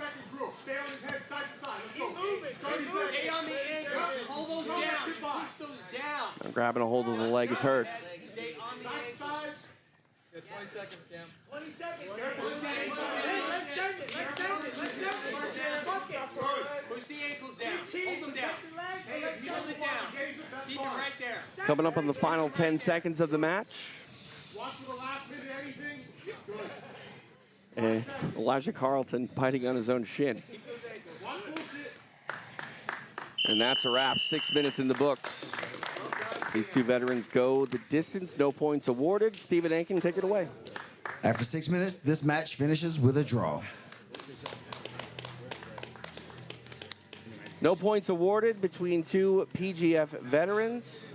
Cam Hurd goes the distance with Elijah Carlton. Your thoughts, Eddie, on that match? That's one of those matches where, you know, you're going against a guy whose guard is pretty much impossible to pass. So there's two basic ways to get around that, is pass his guard in the takedown, or from the bottom, pass off a sweep. But since Elijah's not going to wrestle with him, he's going to sit down.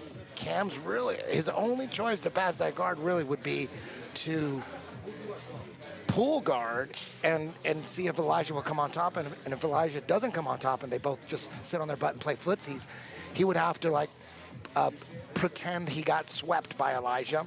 And then when Elijah would sweep him, gather up whatever you need for a sweep that includes a pass. That's the kind of shit I play.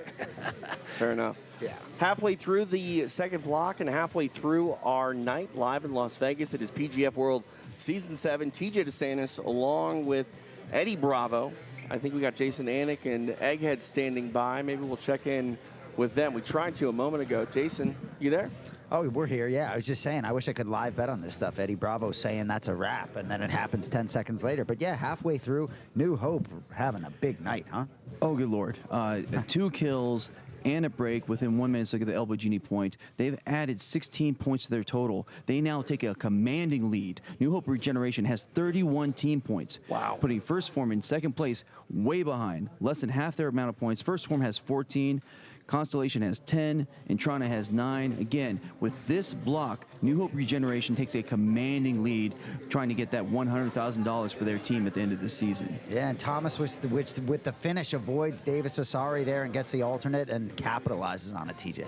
Yeah, absolutely. And how things change in just one block. We were talking about how it was anyone's game a moment ago, and now New Hope jumping out to a big lead. And let's not forget, Eddie Bravo, $100,000 on the line for these teams, and New Hope sitting pretty as they hope to cash in. Yeah, that's a lot of money. Yeah, in jiu-jitsu, no less. Does the coach get any money? That's a great question. You'd have to ask the commish, BMAC. Yeah, maybe the coach should get a little cut, $5K or something. I don't know. Nothing too crazy. All right. All right, let's go back to the mat. Stephen Aiken standing by to get our second team match of Block 2 underway. Stephen. We're ready for our next team matchup. Making his way to the mat representing First Form, Kyle Chambers. Here comes a man you're very familiar with, Eddie Bravo, Kyle Chambers. Yes, we were just talking about Elijah's guard. Very, very similar. Almost impossible to pass. I mean, their guards get passed occasionally, but very rarely from scratch. You gotta pass in some kind of transition with these guys. They're so flexible. Kyle Chambers is about as flexible as you can get. He can put both his legs behind his head. And just as high level as you can get with leg locks. His leg locks are supreme. All right, back out to the mat, Stephen Aiken. And his opponent, representing Constellation Network, Drew Dyer. Drew Dyer coming in, an alternate. He represents Dean Lister and Constellation Network. Who's he replacing? He is replacing Kamoy Anderson. Oh.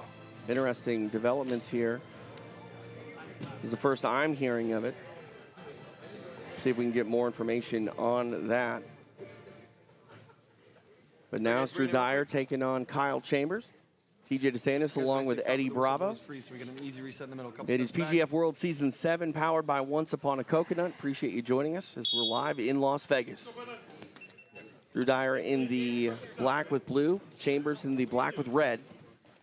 Just got word that Kamoy Anderson's back is injured, so he's out.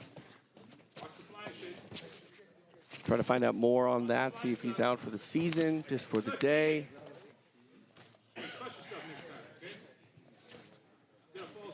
But right now, these two going head-to-head. Dyer trying to make the opportunity count. Oh, that was deep. That's deep. Chambers trying to make something happen here. Super deep. Man. It could be over here. Trying to get the grip. Still within a minute. That doesn't look good. Oh, shit.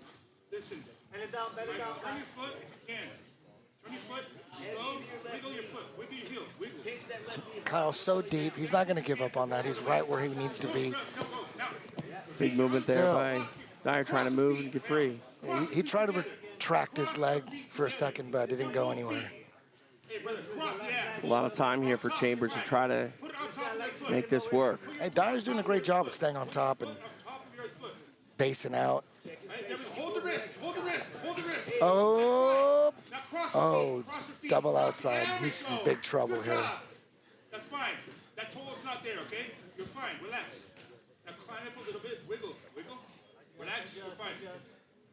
The other foot's the priority, okay? Now that toe, just be careful about it, but it's not a big deal, okay? Chambers patient here with his attack. If he gets out of this, I'll be shocked. This is Kyle's world right here.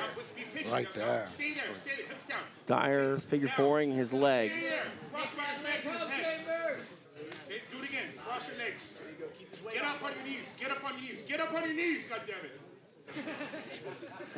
A frantic Dean Lister trying to navigate his he's almost out. Knee bar. Knee bar coming here for Chambers. Oh, he's about almost out. He's almost out. And that knee looks like it's just about clear. He's almost out. Oh, wow. Nicely done by Drew Dyer. Damn. Slap bump there and a smile from Kyle Chambers. He acknowledges his opponent's ability to get through that. A lot of time left. Now settle down your weight. He got in pretty quickly, like his first attempt. So that tells me that he'll probably get another deep bite eventually. Take your time. You're doing great. Approaching the halfway point of the match. 3 down, 3 to go. Now working a rubber guard as the 10th planet product. Pressure forward. Do not make space. Pass over that knee. Hips down now. Hips down. Hips down. Put your ass to the ground. Your ass to the ground. There. That's why you let go. It's simplicity.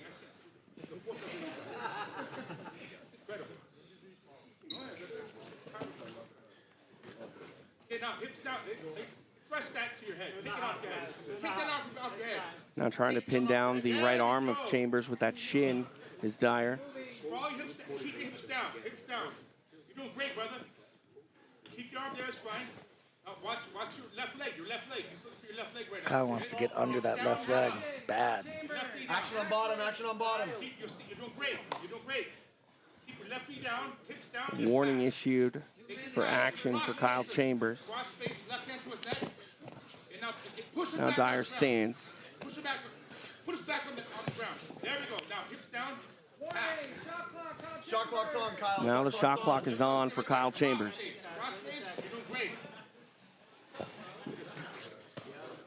Okay, now watch this. Watch this. Hug that leg. Hug. Now listen. Now, Right forward. There it is. Another attempt. Going for that go-go. Going for that Omo or go-go.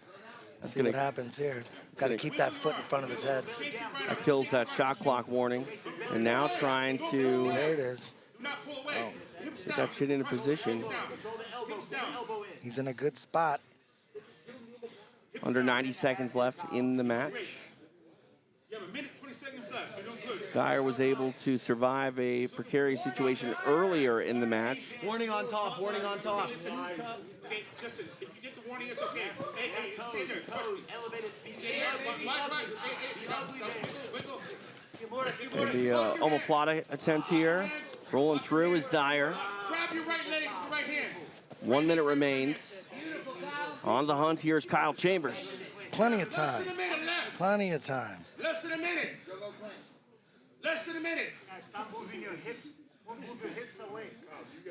Elevate. Pick up that kimura. Move your hips You're doing fine. Hey, watch the move out there. Watch There it that. is. wow. Push him down right there. Press it. Put your hand on the foot. Push him down. Hand on the foot. Grab the foot. There you go. Pull down. Trying to put on the finishing touches here is Chambers now sitting back Cross your feet. for that leg inside the final 30 seconds. Cross your feet if you can. Grab his head and pull his head. 20 seconds left. Tied in a knot here 20 is seconds Drew left. Dyer now trying to go That's for my this boy. Cross your feet. Cross your feet. almost a knee bar. You're fine. You're flexible. You're fine. Dean Lister telling Dyer that he's fine, he's flexible. 5 seconds. Doesn't look like he's fine, but the clock is gonna expire here. Wow. That was incredible. He went through hell and then some, did Drew Dyer. It's like, damn. Wow. Kyle Chambers had him all sorts of twisted up, but unable to get the sub. I need to coach the next one, too. We'll let you out of here. We'll find somebody. Eddie Bravo. Stephen Aiken right now. Take it away. After 6 minutes, this match finishes with a draw. No points there, despite a valiant effort from Kyle Chambers. Literally had Drew Dyer in all sorts of knots, but unable to do so in regulation, and time expires. So no points awarded, but wow. Credit to Drew Dyer for coming off the bench and then finding himself in danger real quick. Oh, look. It's B-Mac. Brandon McCaffrey. Was a crazy sequence, dude. Absolutely, yeah. That was insane. I loved that. That was madness. Phenomenal stuff, to say the least. All I right. missed a lot of action. You did? What happened? I don't know. I got up, and then everybody just started going crazy, dude. It's all right. It was like 140 points scored when I walked away. know. Eddie's like a good luck charm. It's a different world now that we live in here with the standings since you've been gone. I heard Eddie trying to coach a little bit from the commentary booth. He wasn't trying. He was coaching. You know, he's not in here in an official capacity, so Right. we'll allow it. I can't do it. Of course. Taking a look at our leaderboard now. Ryan Aiken still out in front. Marcin Masulovic in second. Just 2 points separate those two gentlemen. Ernesto Rivera popping in to the third place position with one big submission, got him where he needed to be, man. That's big. Absolutely. All right. Time for our next match. We'll go back out to Stephen Aiken. Our next athlete making his way to the mat representing First Form, Paul Ardilla. Here comes Paul Ardilla, representing Roger Gracie's First Form. Second time out on the mat tonight here in our second block. Back to Stephen Aiken. And his opponent, representing Constellation Network, the Russian Nightmare, Fyodor Nikolov. The Russian Nightmare, Fyodor Nikolov, making his black belt debut in this PGF Season 7 campaign. He represents Dean Lister's Constellation Network.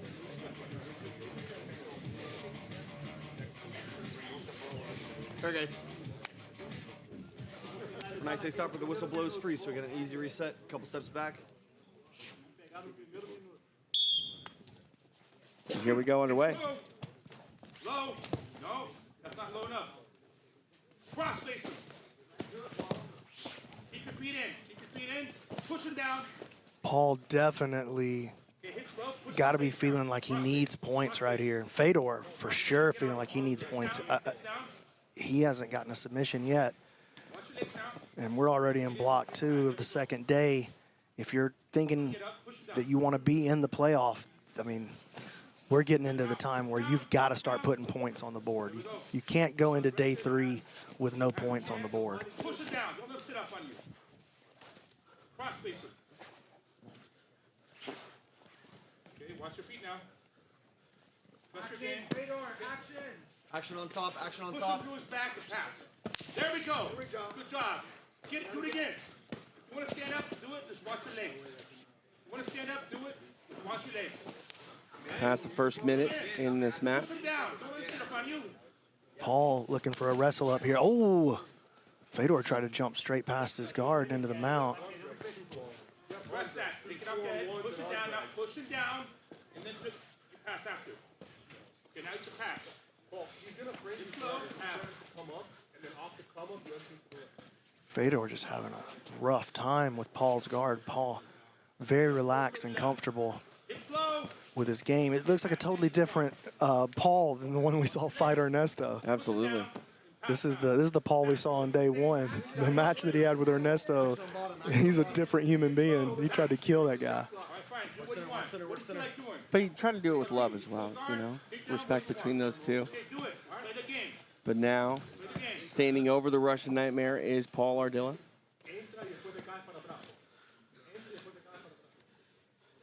Two minutes of elapsed time. Paul into this headquarters split pass. He wants to stuff that knee and hop over. Action on top, action on top. But he's got to be careful. He's getting warned from the referees. There's the pass. quick shuck of the legs all the way into side control. Fedor pushing, framing, able to recover though. Stay up like that. Stay up like that. With your arms back. 3:30, Fedor. Él no tiene ningún ataque que te preocupe, así que vamos, atacamos. They're telling him that you have no attack to fall back. Vamos. And they're telling him that there's no attack you have, okay? Attack him. Nico fuerte también. No, you want, he is strong.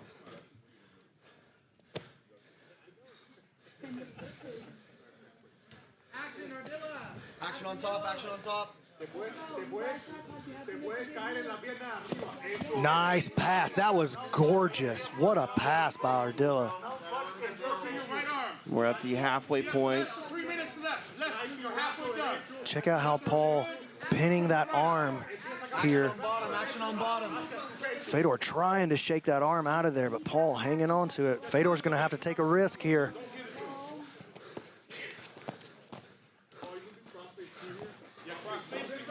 Nice, and he's able to recover. Arm grabs. Grab a leg. There we go. Grab a leg, sit up. Attack. Man, Paul had a great attacking position, ready to go. He had a good isolation on the arm.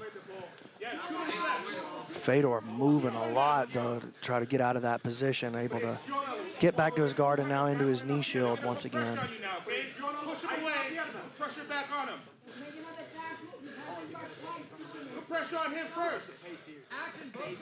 Action both, action both, action Put pressure on him. Push him back. Call to action for both competitors. 2 minutes left in the match. Referee's really starting to push on these guys now. Shot clock is out on both guys.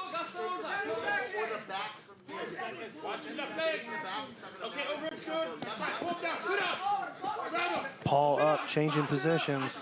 Grab his leg. Go forward.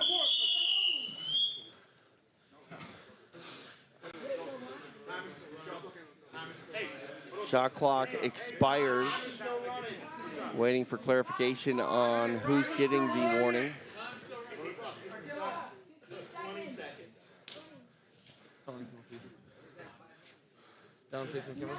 So stalling penalty here on Ardilla. We're going to get a restart here in the referee's position. Fedor on the top position. Behind the elbow. Behind the elbow. Fedor, behind the elbow. Guys, I got it. I can do this, all right? All right, knee right next to the knee. Here. Right knee, left knee up, up. Behind the elbow. Fedor, you gotta do what I say or I'm gonna switch you guys. Yes, it has to be behind. If you don't, I'm gonna give you one more chance to listen to me and then I'm gonna switch the position. All right, yes. Here. Well, okay, so action. Another whistle. We're getting a coach's challenge. Okay. Interesting to me. B-Mac, tell me about a coach's challenge. Roger Gracie is approaching the head referee here. And we'll get the camera in over here. Let's be quiet and listen to what's going on, TJ.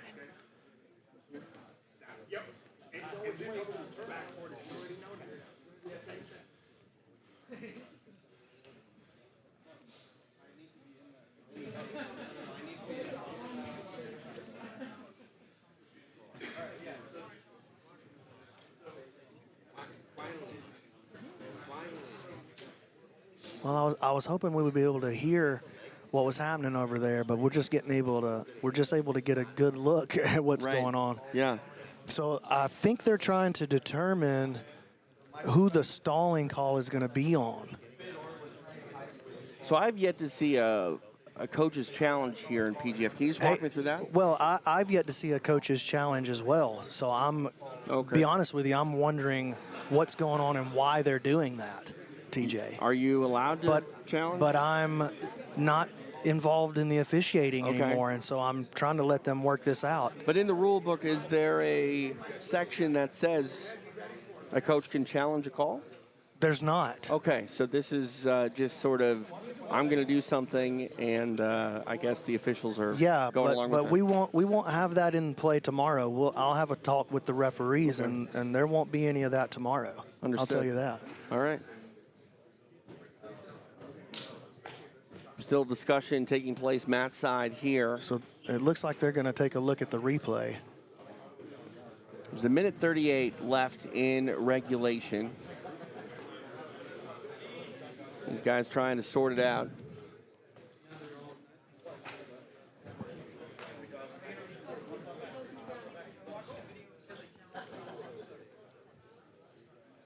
And I guess it sounds like they're looking at the video to challenge the double shot clock violation. I guess so.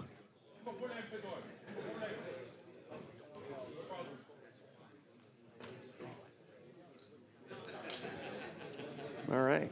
TJ DeSantis along with B-Mac, Brandon McCatherine, live here in Las Vegas. Well, I'll tell you, this is the thing. There shouldn't have been a double shot clock. That should have never happened. There should have been, being a referee is an unpopular job. Right. What should have happened, though, is that they should have made a firm stance. This guy is going to get, is on the clock. Yep.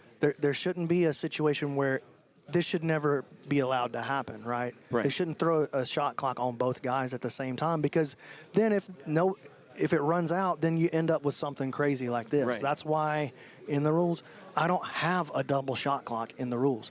You make the choice. One guy is getting called for it, and if it's an unpopular call, then it's an unpopular call. You're the referee. It's sports. The referee's the most unpopular guy on the field. If you make a call this way, Team A is mad at you. Right.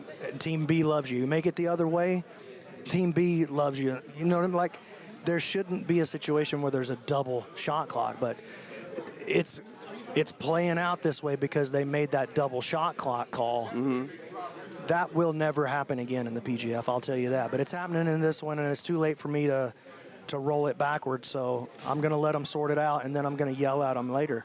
But I think about, the closest analog to, what PGF is mixed martial arts. And how many times have we seen rule changes happen in the UFC over the years? I mean, it's the unified rules have been around for 25 years, and they just made changes 2 days ago about 12 to 6 elbows. And yeah, but you know what they so. didn't do is they didn't do it in the middle of a match. Oh, they've done it plenty of times in the middle of the match. Okay, I have beforehand. seen in the old times, I've seen some pretty crazy stuff happen in the middle of a match. I saw a guy in Alabama before there was a fighting commission. It was just the Wild West in the state of Alabama when it came to MMA. It was just NHB back then, right? But I did see a dude get called out of the audience in his blue jeans and cowboy boots and jump in and fight somebody in a cage in his blue jeans with his belt on. Yeah, I'm from the Midwest. Plenty of dudes went to an MMA show, got too drunk, and went home with the 0-1 pro record. But all right, so hey, I would like to actually. This is a good chance for me to talk to the chat. Chat, tell me, what do you think? Double shot clock or no double shot clock? To me, honestly, I hate this, and I think it's dumb, dude. Like, that should never happen. I mean, I think you said it best. When you're the referee or the timekeeper, the official who's calling this out, you're not going to make everyone happy. And, yeah, you're going to have to make an unpopular call. Yeah. Yeah, well, believe me, TJ, they're going to get an earful from me when this is over. I'm not going to be around for that because I don't want to hear that. I don't want you to. I don't like when you're mad, B-Man. I don't get mad too often. You know what I mean? And when I do, I don't let it. I don't let it linger. Right. But it would be unfair for me not to say my piece. That wouldn't be right. And we're going to come out the other side of this better for it. Like you said, this is never going to happen again. Yeah, well, so in the chat, he's saying, I don't see, if both guys are stalling, I don't see why not. And this is the reason, because a double shot clock is impossible to navigate. Fedor moving towards the back. I mean, I don't even know how they came to that decision. Like, okay, this is what happened. This is the guy that stalling is getting called on. So, yeah, anyway, here we are. Action back underway. Ardilla trying to work a leg here, but the action leaks off the mat. They're still going off the mat. And see, there's no submission on. They should be back on the mat right here. I'm going to sit down with the referees after this, not after this match, after this evening. Right. And we're going to discuss it. All right. That's what I'll say. We'll discuss it. Now we're going to get a restart here in the center. There should really only be action allowed to continue at the edge or off the mats when the submission is on. Right. And that's the rule. There was a clear moment where there was no connection really to any sort of submission. And But we are back underway. Touch over a minute remains here between these two gentlemen.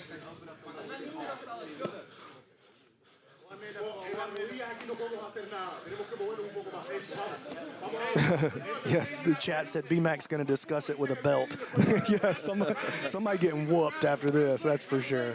45 seconds remain. Nikolov back to his feet, now back to the floor. Oh, now trying to attack that leg of the Russian is Ardilla. Nikolov able to get free. 30 seconds left. Action on bottom, action on bottom.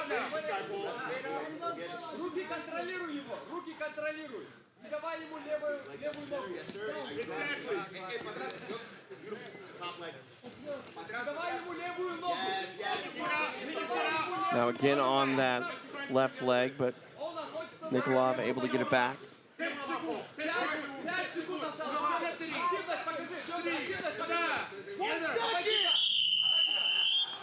And regulation expires. No points awarded. Some lessons learned. They're going to be some lessons learned, TJ. Absolutely. All right, to make this one official, Stephen Aiken. After 6 minutes, this match finishes with a draw.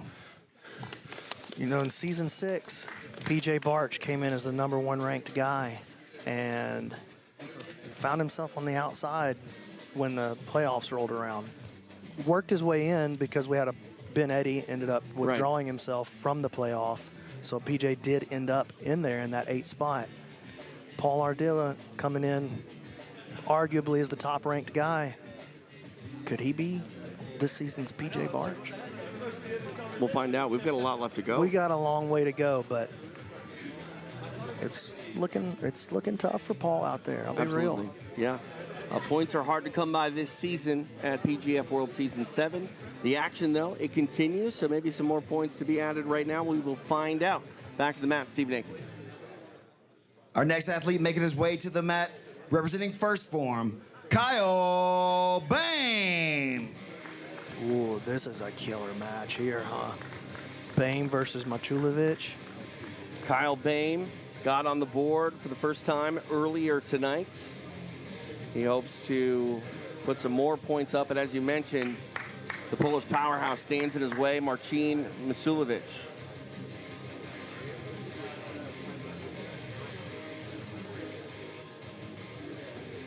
All right, back to Stephen Aiken. And his opponent, representing Constellation Network, the Polish Punisher, Marcin Masulovic.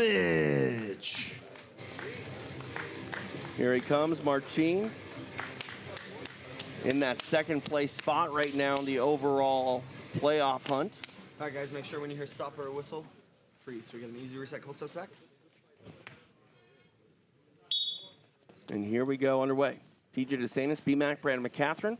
Live in Las Vegas, the site of PGF World Season 7. It is powered by Once Upon a Coconut. Low. Not so high. Push it down. Stay low. Marcin very aggressive. And these guys are both doing really well, both scary leg lockers, but a really different way of approaching the game. Marcin very aggressive, high energy. Kyle likes to sit back, find his moment, and then really explode when he finds it. We saw him last night in his match with Davis Asari putting that. Oh, look at this. Ooh. Almost got through the guard. Kyle notoriously has a very difficult guard to pass.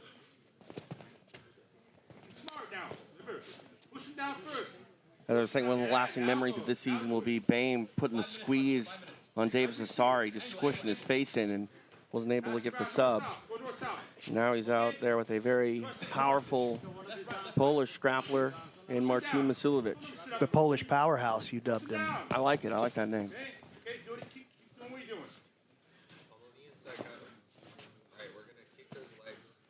Push it down again. On his shoulders. His shoulders. Push his shoulders down. Push his shoulders down. Yeah. There we go.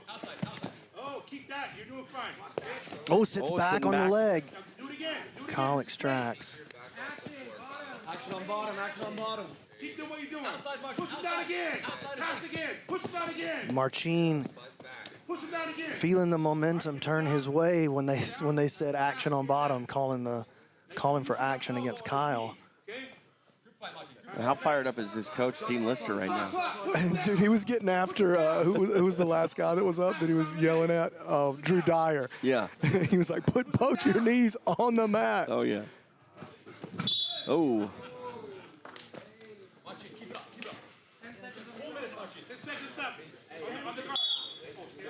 Reset here, back in the center. Bame shooting, and Marcin going, no, sir. Marcin doing a great job listening to his coach, Dean Lister, as well. Dean asked him to do something. Marcin delivers immediately. See Dean calling, push him down again. There he goes. Shows him down and passes the guard. Nicely done by Marcin. Hips down. Hey, remember the move we went today? He goes to his back. We have a good move from today, a secret move. Oh, dang. Dean's got a secret move? Apparently. There we go. Oh, yeah, hips down. Hips slow. Hips slow. Pass again. Push him down. Push him down. Keep doing that. Do it again. Again. Push him down. Marcin, a very intense individual, and I don't think there's a more intense coach this season than Dean Lister. Marcin really putting the pressure on, but Kyle staying cool. He's not allowing it to affect him. But he hasn't really been able to find any kind of offensive movement at all. Marcin fell back for a leg, nothing there. Yeah, keep doing that. That's what I'm talking about. Now pass. Push that again. Bame, one of the biggest men in this field, but Marcin bullying him, pushing him around. Yeah, I mean, Kyle's big, but Marcin's big too. There's not that much size difference in these two guys. Marcin, he's built like a, I mean, he's a powerhouse. He's a man, dude. Keep him right there. Keep him right there. Don't let him stand up. Don't let him stand up. Okay? Pass. Keep him right there on his back. Keep him on his back. Touch over 2 minutes remain here. Shot clock's gonna happen soon. Outside. Warning, shot clock. There we go, shot clock. All right, they put Bame on the clock. Don't let him stand up. 2 minutes. Stand outside, use your shot clock. You have 10 seconds left. Halfway through that shot clock for Bame. Bame comes up. He made a move, but the referees didn't really deem it to be a meaningful move, and it's going to be a shot clock violation.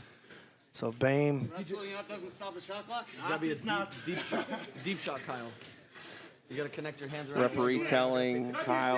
And that's a great point, and I think that was the right call by the referees, because what happened was Kyle, he made a movement, but it wasn't, in the rules, it's a meaningful attempt, like it's a deep shot is what we have it defined as. So just moving and changing the position is not enough. This is because otherwise he would have gamed the system, which is what he was trying to do. He was trying to game the system by pretending to wrestle up. He didn't actually wrestle up. It's like in basketball, the shot clock, you got to hit the rim. Dude, great analogy, and I heard Tim say that last night on the post show. By the way, those guys on the post show are fantastic. They had us rolling last night with that jiu-jitsu court segment. Did you see it? I did. It was awesome. Marcin moving towards the body triangle. Not able to lock it, though. He's got a minute left to cook right here. 1 round the neck. Go for it. Go across the face. It's okay. 1 minute remains here. Go across the face. He's tough. Come on, do it. Marcin here, almost getting that body triangle. Trying to trap the arm. Not gonna ruin his following career. It's fine. Okay.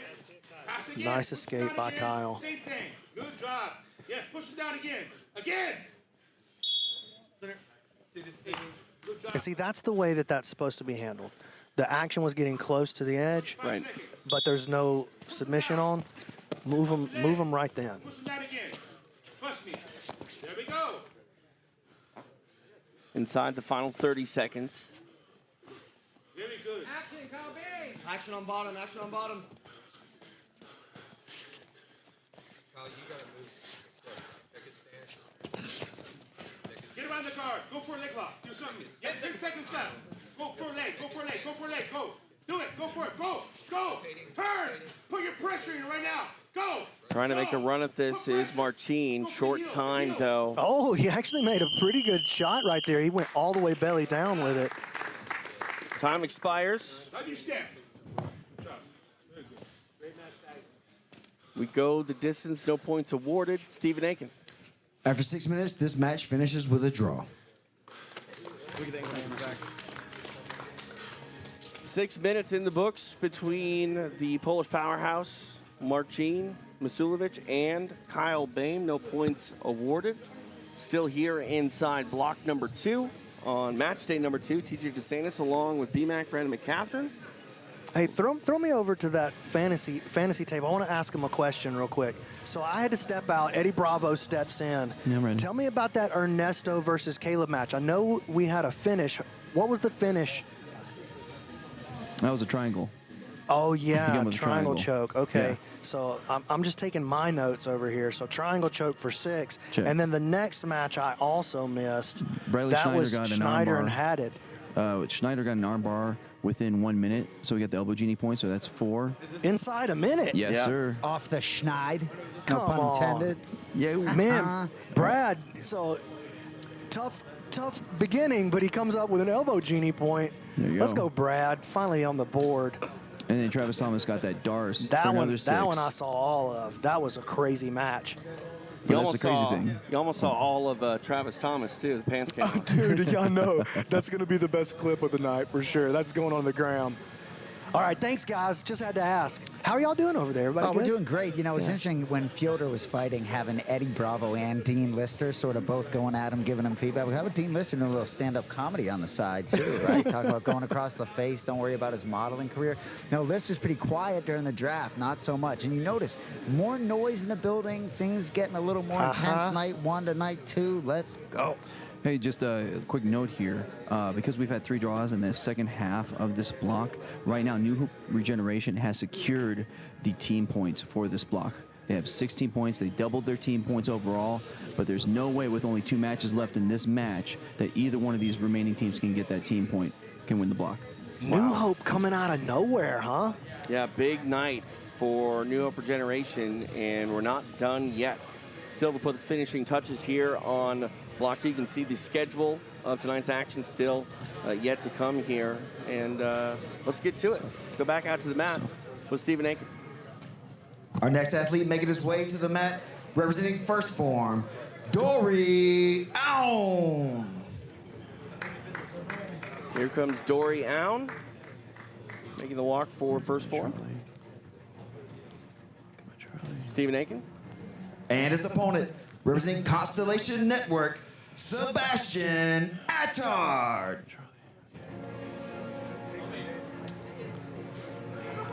Nope. Chris Nope. Wojcik. You read the wrong name, player. All right, here comes Chris Wojcik. Chris Wojcik. Had me a little nervous there. It's like, did I have the wrong thing? But lots of moving pieces here at the PGF. Yeah. All right, it is Wojcik and Aoun.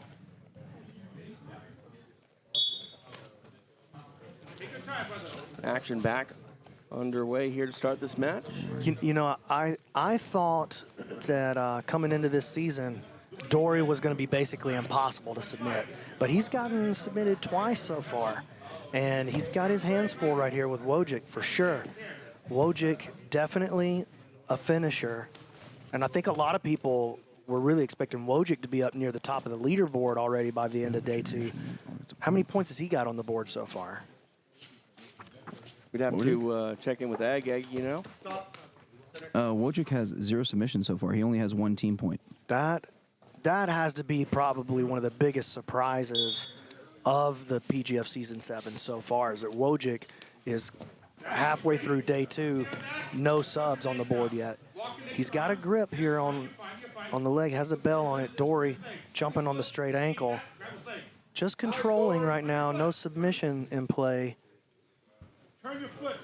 He's going to try for it, though, but he just doesn't quite have the angle that he needs. See how Wojcik keeps his knee turned down to the inside. Now stay like that, establish position, okay? Listen, take your time. You don't break. You have lots of time. You have 5 minutes now. Grab his leg. Get on top.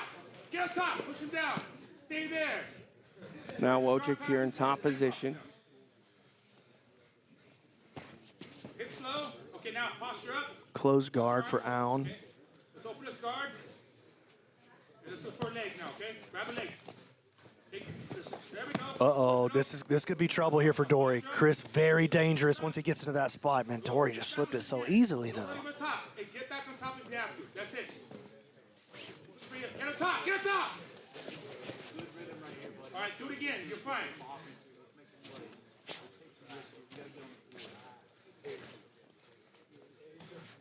Dory circling, controlling the leg. Presses through, gets into his double underpass.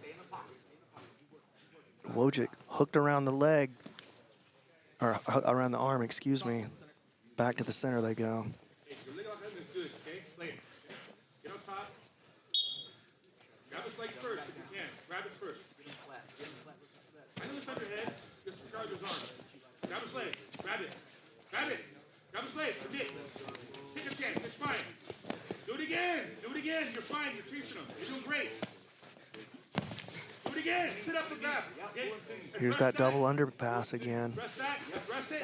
Tries to lift the hips. Wojcik did a great job keeping himself heavy. Do it again. Yeah, chase him. There we go. Keep doing what you're doing. All right, referee's going to start pushing on Dory to be more active, to do something more meaningful. Like, Dory's moving a lot, but they don't feel that he's really doing enough to make forward progress. Right. Rest that. Sit up and grab. Now at the halfway point of the match. Rest the head. Get up. Grab his leg. You're doing great. Keep that pace up. Reset back. Pace up. You're doing good. Okay? Don't let that in your legs, though. And Dory keeps a great pace, though. Grab his leg first. Go for it. Okay? It was for your foot is fine. Go. Let him go for it. Let him go for your foot. Let him go for it. Let him go for it. And I actually think that's pretty good instruction off the sideline by Dean Lister. He's telling Chris, let him go for your leg, because he knows that Chris is the superior leg locker in this entanglement. And a lot of times the best leg locks are counter leg locks. Right. They come off of the other guy attacking you. And if you're the superior leg locker, somebody in the chat said, Dean is coaching like my dad. Get him, get him. Scoot after him. Scoot after him. Scoot after him. Dory hanging on with both hands to that right leg of Wojcik.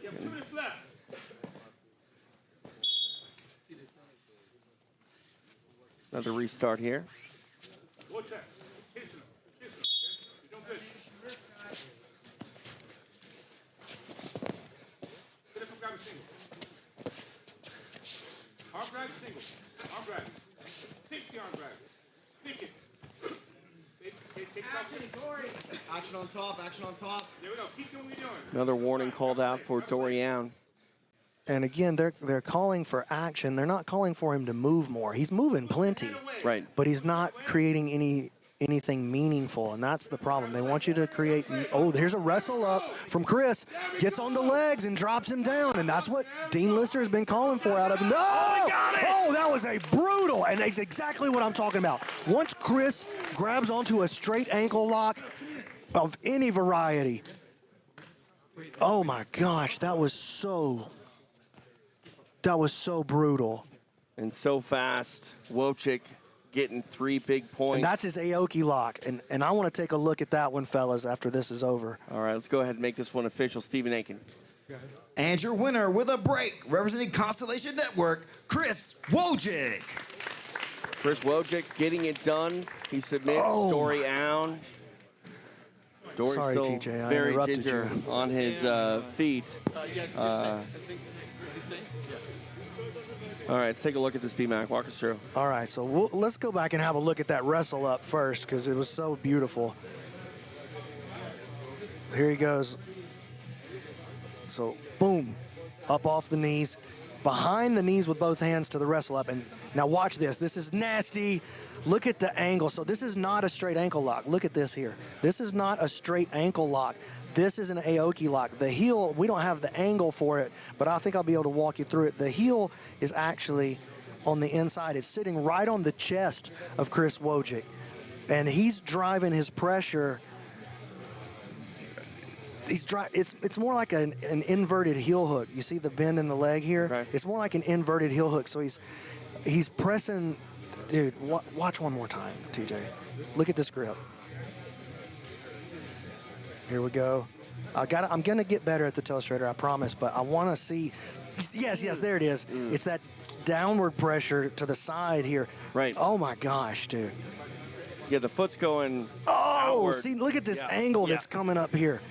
Not a straight ankle lock. That's an Aoki lock, and that's one of his absolute best plays. We can throw it back to you guys, but look at the pain on the face of Dory Allen right there.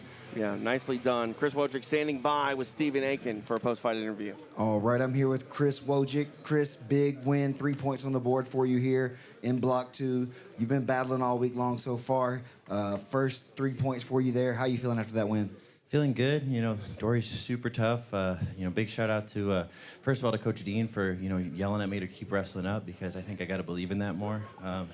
Also, shout out to, Constellation for sponsoring us.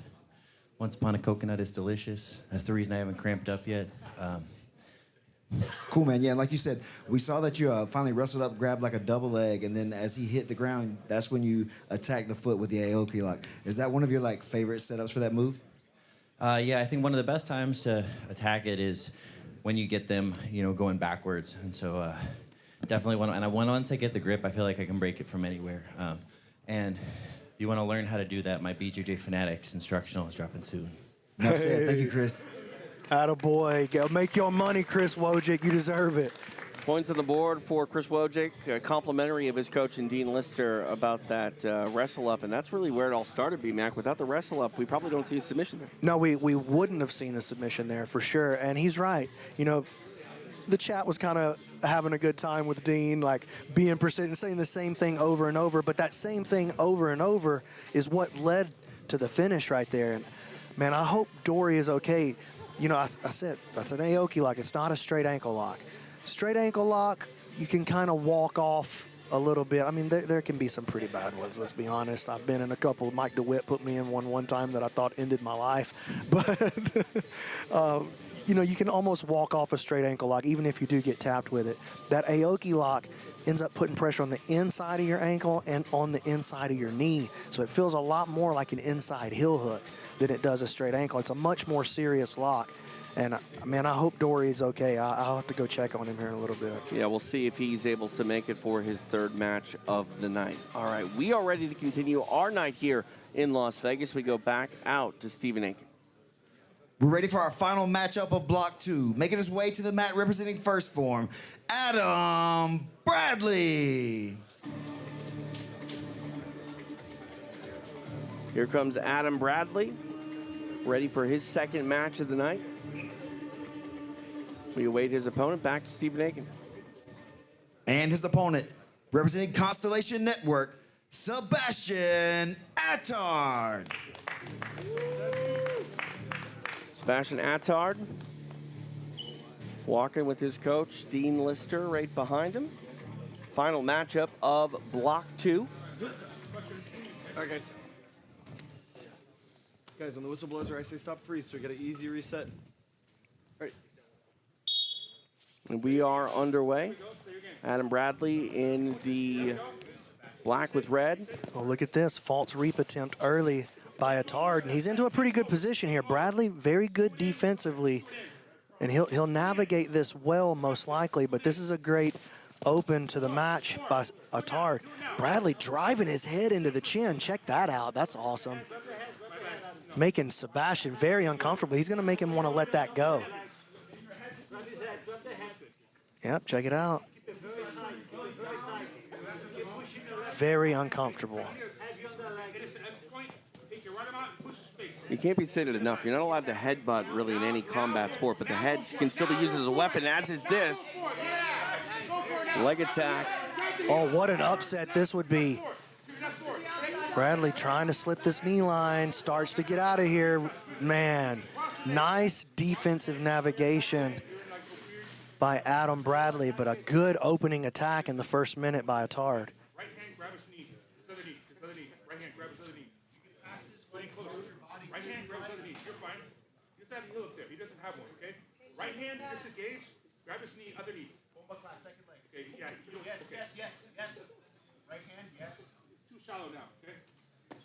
Yes. Okay, grab that one if you can.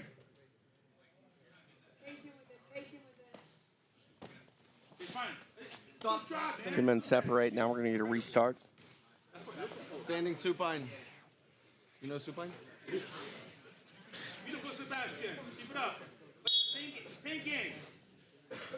Next time, grab a leg. Let's do it sooner. Okay, grab it again.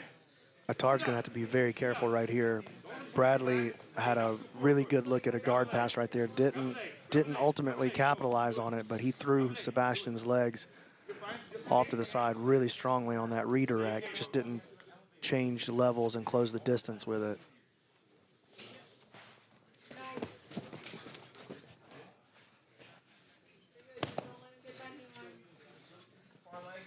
Attard looking for a calf slicer maybe.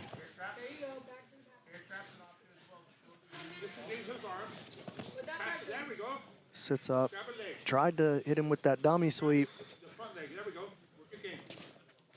And here we go into the false reap once again. Peels him out. So all the offensive attacks really coming from Sebastian right now. Action on top, Adam. Action on top. Yeah, and that's right on cue.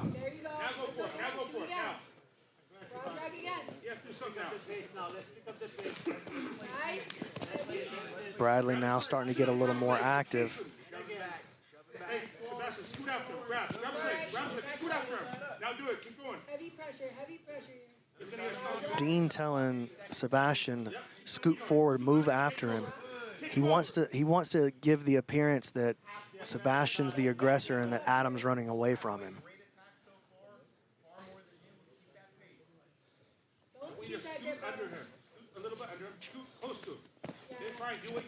Here's this false reap entry again.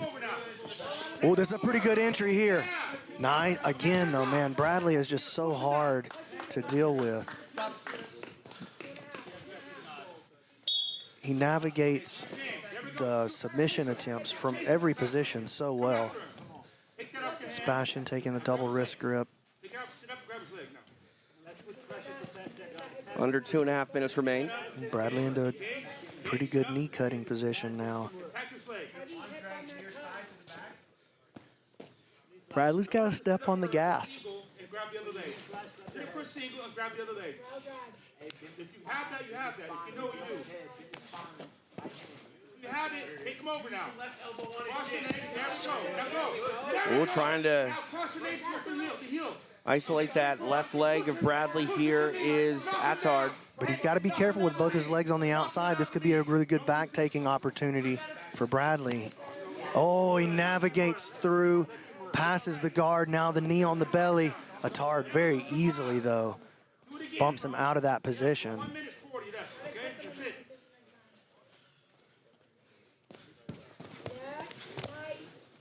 Listen again, sit up.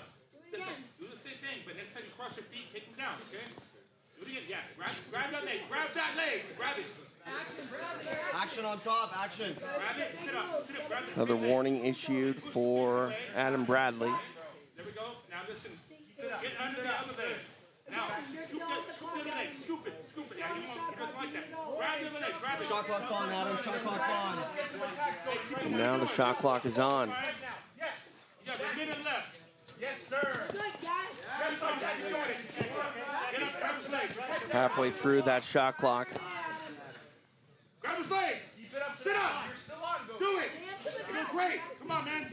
Sit up. They reset the shot clock. They felt like Adam made a significant enough offensive attack. And I agree with that. He almost passed the guard, threw the legs by. But he's back into that same game again, and they're putting him back on the shot clock again. Sit up. Jason, go get it. Take him over. Do your thing. Do it. Go. Take him over now. Another false reap attempt by Sebastian. To your right. Scoot to me. Scoot to me. Take to your right. Scoot to me. His head back. Or go under. Yes, sir. Or now take his leg. Go straight. You have 50 seconds. Sebastian has a bite on a leg. Oh, Bradley counter leg locking maybe. Inside the final few seconds, Bradley sitting back for a leg again. No time, no points. Fun match though.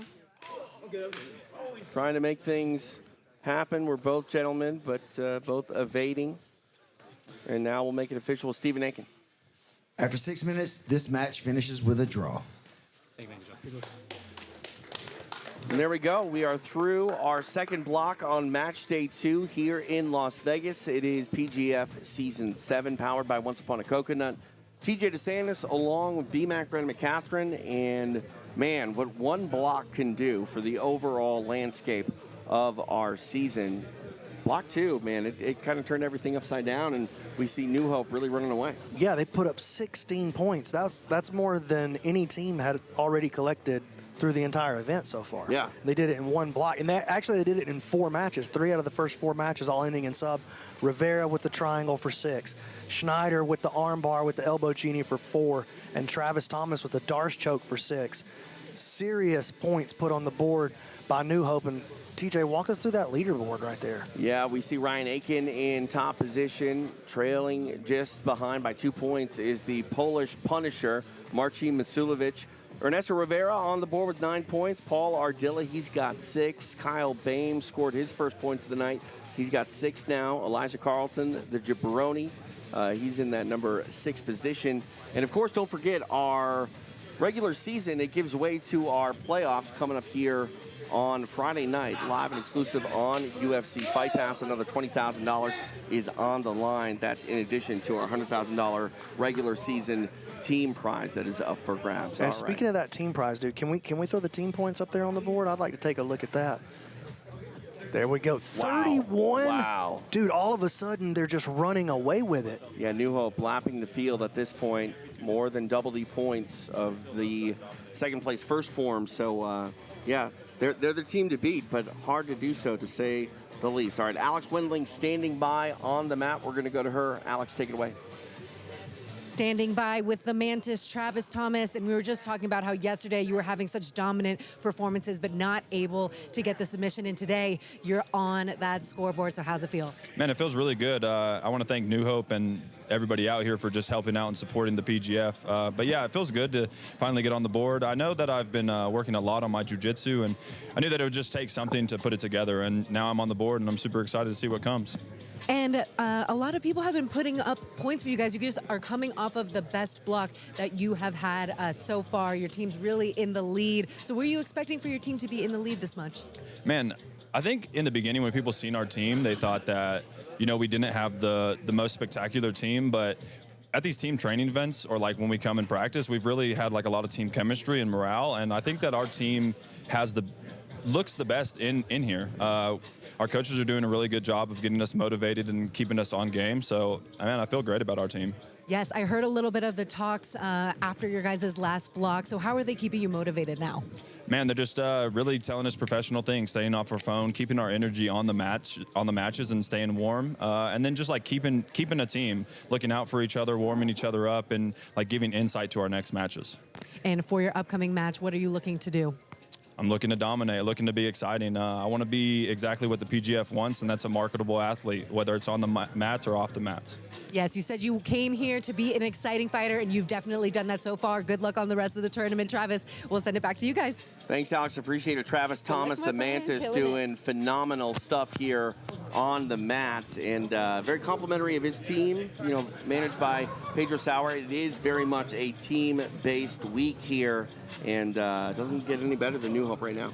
I mean, they're running away with it. Yeah. And this sort of happened with X-Marshall last year, too.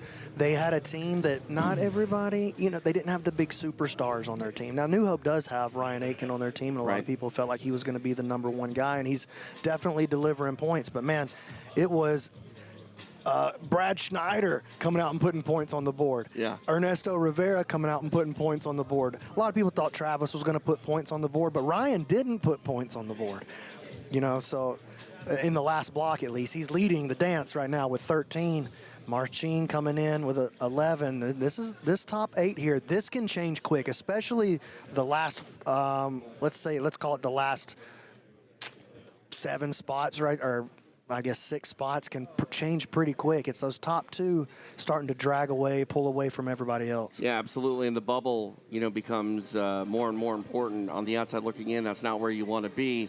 And points just more and more important as we progress through our week. All right, hanging out in the fantasy corner all week long. It's Egg and Jason Anik. Let's go to you guys. How you feeling after our second block is in the books? Feeling great. You know, it's real interesting with New Hope Regeneration, right? They took Travis Thomas in the draft early on, and then it was sort of crickets for a while. All those other teams sort of lapping up. They were sitting on Ryan Aiken, and now on paper just looking so solid. And when you get that win from Brad Schneider like you did in that spot, I just think it's huge. And Ernesto Rivera going against his teammate and good friend, sort of once that was over with, he looked like he was ready to kill. This is wild because, you know, a week and a half before this season started, both those gentlemen were on the outside looking in. They're both going to be reserve players. Maybe they get a match, but both had their names called, and both have answered that call, especially tonight. Anything in Block 3 coming up that has your interest piqued? Well, you know, we've talked about Paul Ardilla, pardon me. He has one submission.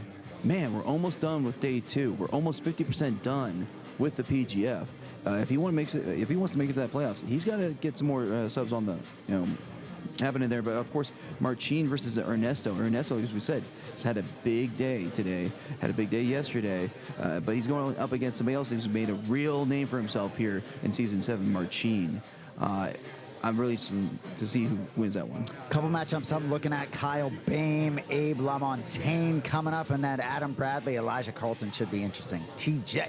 All right, thanks, guys. We are 2/3 of the way through match day 2 here in the PGF.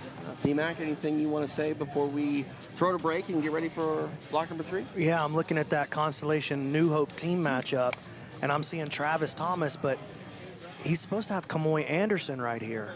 Kamoy out, Drew Dyer in, so Travis is going to be taking on one of the replacements. Travis, one of the big point scorers, choke-heavy game. That's looking like that could be pretty serious. All right, that is coming up after this. We are live in Las Vegas. It is PGF World Season 7. Block 3 coming your way next. For the second time in 2024, PGF World is back inside the Combat Sports Capital.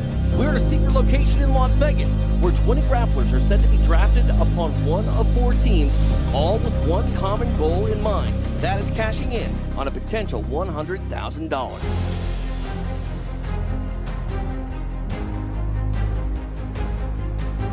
26, first one.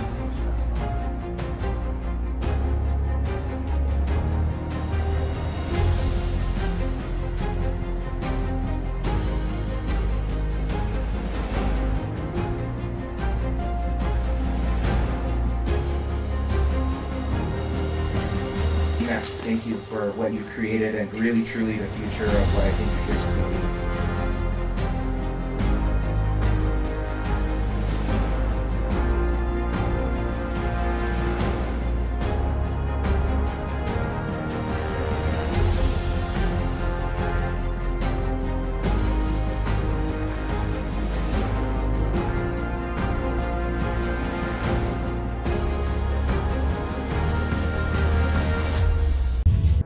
Welcome to the PGF World, where the art of jiu-jitsu meets the thrill of competition.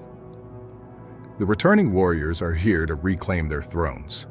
Multiple-time PGF World champion Elijah Carlton, Season 5 runner-up Kamoy Anderson, PGF veterans Travis Thomas, Fedor Nikolov, Cam Hurd, and more, all back and ready to leave their mark in Season 7.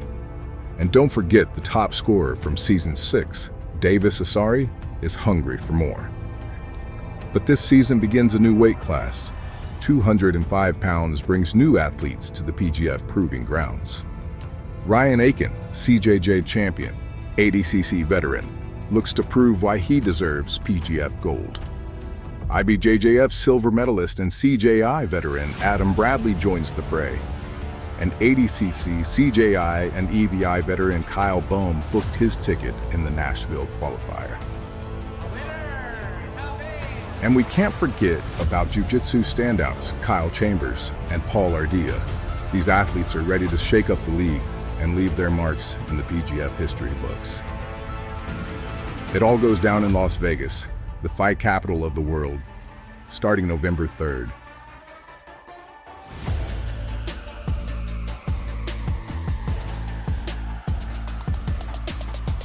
World's first professional grappling league, PGF World. It's everything you love about sports, plus jiu-jitsu.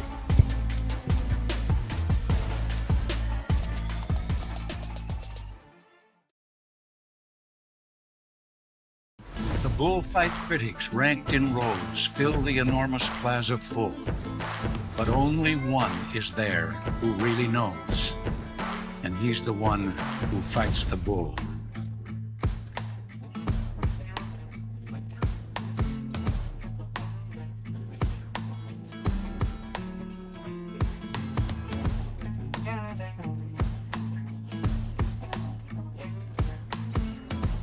Las Vegas, Nevada. New hope is there for fighters and their families. You are not your diagnosis. New hope is changing the fight game. Heal faster, fight harder, compete for longer. New Hope Regeneration. Hope lives here. 10,000 hours is a steep mountain to climb to become a master, especially when the task at hand puts a relentless demand on your body. There is nothing casual about this sport. It's all in, all effort, all focus. It takes a lot from you, but the reward is unmatched. Mastery of oneself, an acute understanding of your weaknesses with an explosive sense of your strengths. Being able to complete the climb to mastery requires the proper nutrition. This is why it's important to take in a potent blend of electrolytes that is in tune with your output and brings strength to your goals. This potent blend is only found in Salt Electrolytes. Salt targets your depleted electrolyte levels with a boost of hydration and health. It gives your body the baseline recovery it needs.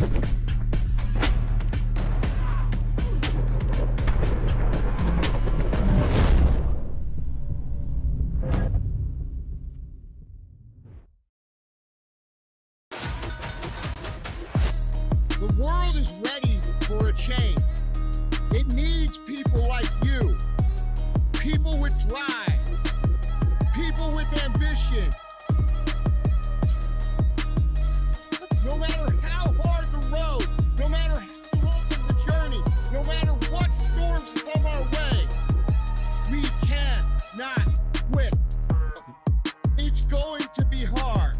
It's going to take much longer than you wanted to. But if you don't quit, if you persevere, if you push through, it will be worth it.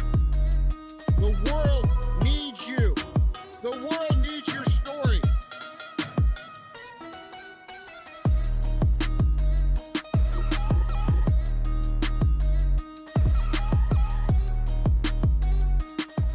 So the PGF is just like any sports league. We just do it with jiu-jitsu. Everything starts with the player draft. We take 20 world-class athletes and we split them up into 4 teams. Each team is led by one of the most legendary athletes in jiu-jitsu history. Once the teams are established, the regular season begins. Every athlete gets 12 regular season matches. The matches are 6 minutes long, and in the PGF, you can only win via submission. If you win by choke, which we call a kill, you get 6 points towards the playoff. If you win with a joint lock, we call that a break, you get 3 points towards the playoff. If the match goes to a draw, both athletes get 0 points towards the playoff, and any submission that you land in under a minute gets an extra point. The team that accumulates the most points during the regular season splits $100,000. The top 8 scoring athletes advance to the PGF playoffs, where they have a chance to become the PGF champion and win an additional $20,000. 2 continues here in Las Vegas. 2/3 of the way done as we are about to head into block number 3. TJ DeSantis along with the commish, BMAC, Brandon McCaffrey, everyone chasing New Hope Regeneration, and the time is now to try to get back in the mix here as it's the final time to score points on match day 2. Yeah, it's going to be hard though because I think New Hope's going to have a pretty solid block right here. Travis, he may have a dunk coming his way. That matchup is super interesting to me. I'm going to have my eyes on that. So they could put some points on the board right here. First form, they look like they could have a strong block as well. On the first form tip, Dory Own, he is down and out for the rest of the night. Own is down. Yeah, Davison Souza, he's down to grapple. Oh, man. Hey, listen, okay, check this out. That dude's been chomping at the bit. He participated in the Nashville qualifier, and he had a play that it just went ultra viral on like multiple platforms, over 1 million views on like 3 different platforms. That kid is serious. I'm very excited to see him. I got to make some changes to the bracketing then, because that's the first I learned about that. So. All right. Well, you do that. I'm going to throw it to Stephen Aiken to get block 3 started here tonight. Stephen, take it away. We're ready for our third block of the evening. Making his way to the mat, representing First Form, Kyle Chambers. Here comes Kyle Chambers representing Roger Gracie's First Form. He's back on the mat for the 3rd time tonight. Back to Stephen Aiken. And his opponent, making his way to the mat, representing Intrana, Caleb Crump. Back once again, representing Intrana, Caleb Crump. Ready to get to work to kick off our 3rd and final block of the night. Match day 2 in Las Vegas. It is PGF World Season 7, powered by Once Upon a Coconut. TJ DeSantis along with BMAC, Brandon McCatherine. Appreciate you joining us here. We are underway. Crump in the black with green. Kyle Chambers representing First Form. Chambers got to be chomping at the bit right here. Got to feel like he can score on Caleb, but he's going to have to be aggressive. Kyle has shown that he has a really counter-fighting leg lock style. Crump lifts the leg. Oh, I like that. And that's a way that you can attack the Kani Basami style entry without jumping at the leg. Get that hand back behind and roll through. Crump has to be very careful approaching Kyle's guard like this. Good job, Caleb.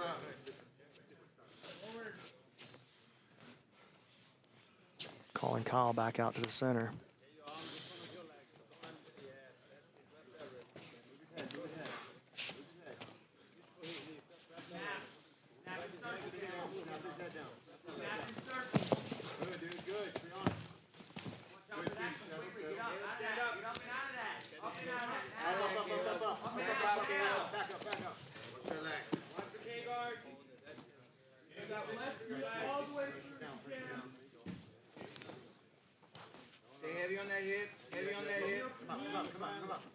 Close guard here for Chambers. Action get moved back to the center.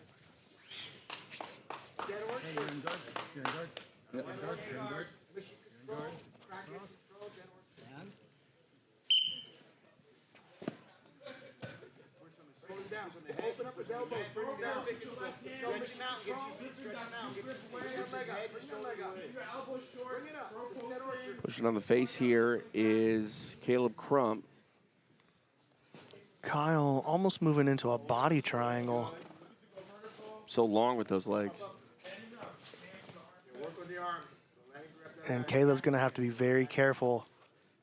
Kyle definitely wants to enter the legs. He's going to use that underhook that he has on his left side to try to dig under the legs. He'll wait for Caleb. Okay, I was going to say he'll wait for Caleb to try to posture up first, and then he'll open the guard and move explosively with an inversion.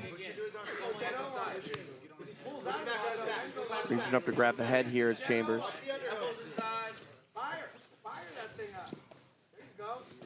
Rubber guard now.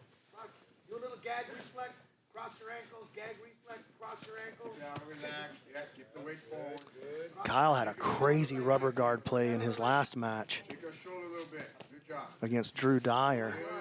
I don't know how Drew survived it, to be honest with you. Yeah, that was crazy. He was tied up in all sorts of knots, but no points. Good job, Caleb. Back up. Now Crump finds himself here in this rubber guard position at the halfway point here of the match. 3 down, 3 to go. Kyle looking to clear the head with his same sidearm.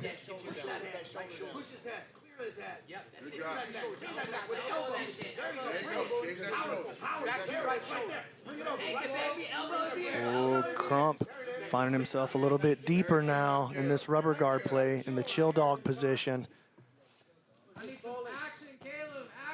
Action on top. You're good, Caleb. Get that pressure. Crump forced to be defensive here, and he's being called to action. He's stacking in. That's recover. Good. Keep that pressure. Kyle going back to his rubber guard once again. Now the shot clock comes into play on Caleb Crump. They want to see him do some big offensive move to try to make something happen. Kyle's got him locked up in this rubber guard, and Caleb's just pressing into it. You see he's got his hands locked around the waist. He's trying to protect himself because he knows that this is a dangerous position, and they're going to put him out into this referee position now. You know which way it's going to spin. You know which way it's going to spin. That's where you finish it, baby. Stay on his back, Kyle. Just under 2 minutes remain here as we're going to get a restart from the referee's position. 2 minutes, Kyle. Immediately re-engage. Hey, protect that leg.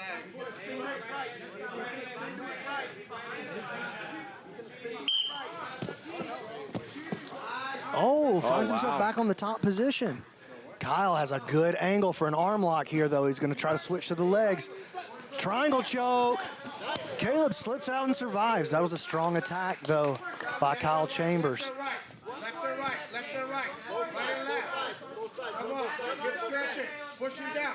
Now standing and free here is Crump trying to circle past those long legs of Kyle Chambers. That's right, watch that leg. Kyle has the underhook on the left side with the half guard. Bails on the underhook, wants to get back to his rubber guard again. Closed guard now, clears the head.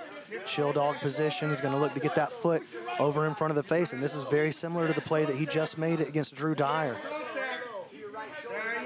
Against Drew, he he got into a go-go plata, and then, oh, nice job here, clearing the leg, winning the inside space. What a play by Chambers, exposing the arm. Oh, Crump's a survivor, man. Yeah, able to get free and clear is Caleb Crump. 45 seconds left in the match. Left right, Caleb. Come on. Getting aggressive is Crump trying to do that cartwheel pass. That's okay. Unable to pass the legs of Chambers. 30 seconds left. Keep your leg away, Caleb. You're good, man. Great dog, 30 seconds, Caleb. Just push him down, push him down. Push him down. Push him back, Caleb. Watch that leg. Oh, this could be trouble. Outside heel. Short time here for Chambers to make something happen. Just a little bit of time. He could do something, but he's got to go quick. Tick-tock goes the clock. Crump surviving. Wow. Straight Another ankle shot lock. at it. Belly down. Very It's powerful. short time. He That's a wrap. survives. Wow. Playing with fire was Caleb Crump, but he's able to get through without getting burned. No points. 6 minutes in the books. Stephen Aiken will make it official. After 6 minutes, this match finishes with a draw. Got to be a bit frustrating for Kyle Chambers. Didn't get any points in his last two matches, and very close to Despite doing some so, really right? strong attacks and really creative attacks as well. You know, again, using the rubber guard to get into the heel hook against Dyer, using the rubber guard to get into a really, really cool arm lock triangle sequence there against Crump, but no points on the board. This one was really cool, but man, Crump's, he's a survivor, dude. This guy's here for a reason. Look at that. That was awesome. I thought he had the straight arm lock right there with the arm, the hand kind of caught in the armpit, that shotgun style arm bar. Then here was the end of the match. Powerful. Man, I think if Chambers had maybe 5-10 more seconds right there to really drive his hip all the way in, he could have found the finish, but he did not have that. All right, third block underway. Continues now here at PGF with Stephen Aiken. Our next athlete making his way to the mat representing First Form, Paul Ardilla. Here comes Paul Ardilla for the final time tonight. How many points does Paul have on the board right now? Where's he sitting at in the playoff race? We'll find out in a moment. Back to Stephen Aiken. And his opponent making his way to the mat representing Intrana, Nathan Haddett. Anytime you ask me about numbers, I like to go to the man who's an expert with numbers. That man is Egghead. Egg, can you help us out? Yeah, currently Paul Ardilla has 7 points. He's tied for 5th with 3 other people, tied with Elijah, Brett Schneider, Kyle Bain. Thank you, sir. Here we go, Haddad and Ardilla.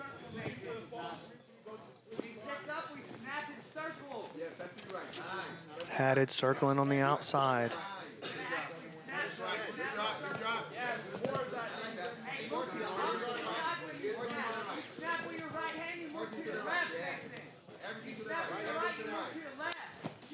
Trying to clear those legs is Haddad.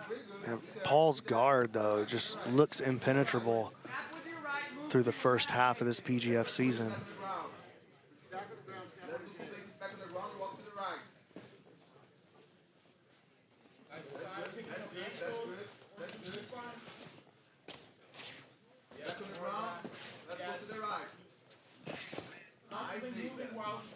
Keep moving, Nathan. You need to move as much as possible.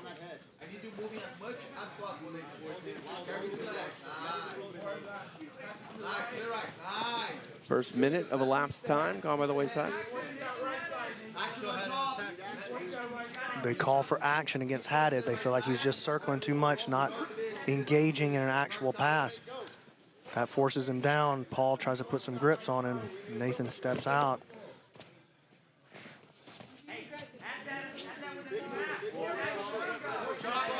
Haddad on the clock now.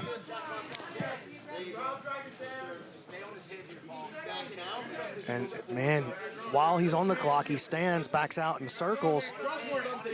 He's got to be careful here. He's definitely, there's a double underpass, and that was a little more meaningful there. Was it enough? We'll see. Not enough. Shot clock violation here. Warning, penalty for stalling. So now Haddad gonna go on bottom referee's position.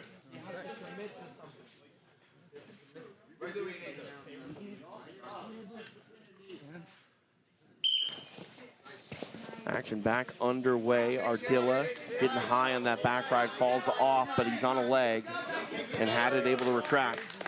Haddad's going to have to be real careful right here. They're trigger happy over there, and I don't mind it, to be honest with you. Come on, Nate. Good job. Going to a draw. Get the base. I went over there and got after him a little bit. I mean, the commission's got to do commission. In my own way. Yeah. I was still pretty nice. I still told him I loved him. You're pretty nice all the time. I like this grip that Paul has here. Nathan sits to avoid the leg exposure. Paul ends up on top position. Let's see what this passing looks like against Haddad's guard. And look at the difference in the way that Paul approaches the guard pass versus the way that Nathan approached it. And oh man, Paul really starting to drive some pressure in now, putting himself into a good position. Nathan flattened out on his back. Here's good grip, and this is good jiu-jitsu now by Paul Ardilla. Great shoulder pressure there on top. Nathan recovers back to his butterfly guard, though. Nice job. Now kicks off. He kicked Paul right in his guts. Paul with a bit of a smile as they reset here in the center of the mat, halfway down. Right, left, right. Come on. Now Ardilla content to take a seat once again. Right, left, right. Come on. Let's get you a little bit more on the pass. Good job, Nate. Haddad stands, separates in circles. Good job, Nate. There you go. It goes to highs, the waist starts against his clothes.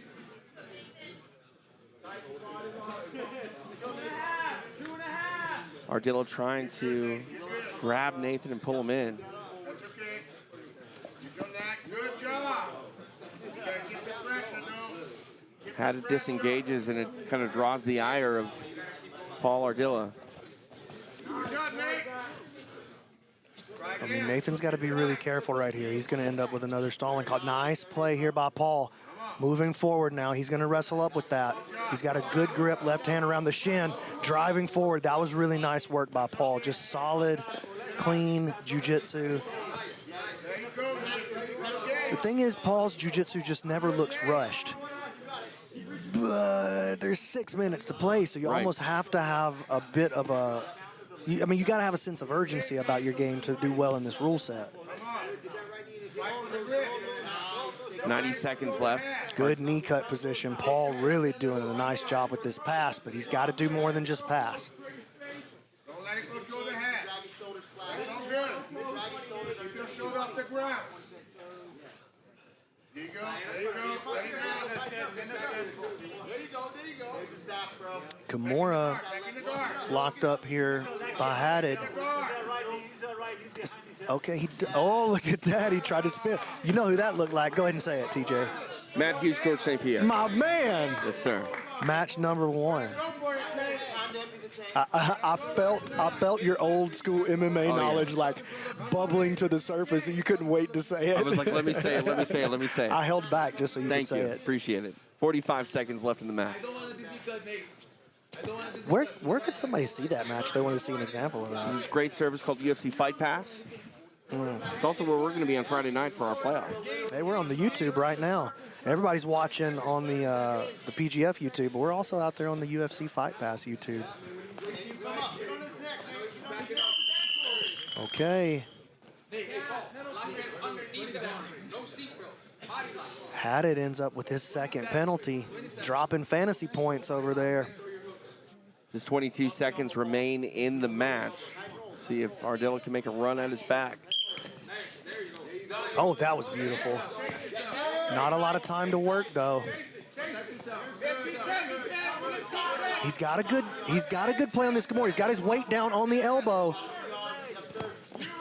Nathan scrambling, he not accepting it. Time is going to expire. We go 6 full, no points. Both guys working hard, though, for it. Stephen Aiken will make it official. After 6 minutes, this match finishes with a draw. No points between Haddad and Ardilla. It is block 3 of match day 2, PGF World Season 7. TJ DeSantis, BMAC, Brandon McCatherine. Appreciate you watching wherever you are, whether it's on the PGF YouTube or, of course, the UFC Fight Pass YouTube. We're going to go back to the mat for our next introduction. We go to Stephen Aiken. Our next athlete making his way to the mat representing First Form, Kyle Bain. Here comes Kyle Bain. It wasn't for lack of effort yesterday. Bain tried to score his first points of the season, but match day 2, it's been a fruitful one for him. He hopes to close out his final match here on day 2 by getting some points. We'll see if he can do just that. Time for his opponent's walk. Back to Steven. And his opponent, representing Intrana, Abe LaMontagne. Abe LaMontagne. It's hard to even call him an alternate at this point, BMAC. He's only missed one possible match, and that was the one that an injury occurred, causing Abe to get into the regular season, and now he takes the mat for the 3rd and final time here on match day 2. Kyle sits guard immediately. LaMontagne grabs the ankles, tries to throw Kyle flat to his back.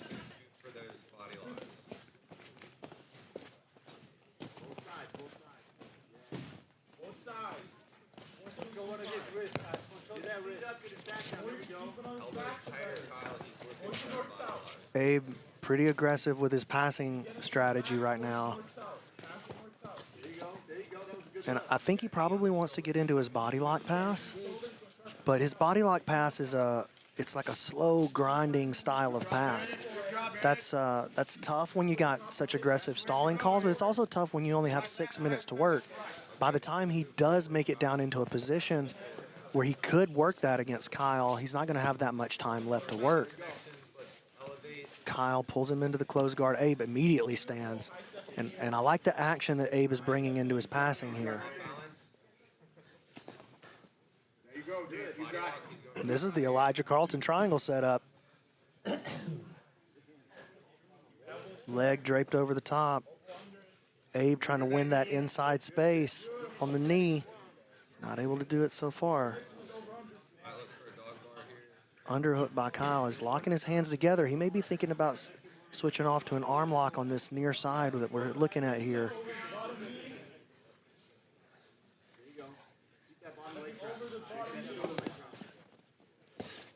Abe avoids the danger, backs out, and then re-engages quickly.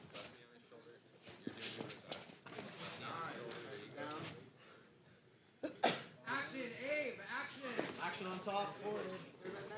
Kyle pulling into the rubber guard, and so it's going to be rubber guard versus body lock. And now check this out. You see, Abe has his hands locked around the body lock, but he's not making any progress forward at all. And that's going to end up with, he's going to draw the ire of the officials like that.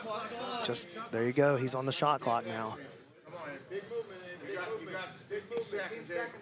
Let's see what LaMontagne can do here is we're at the halfway point of that shot clock. Starting to win the inside position, though.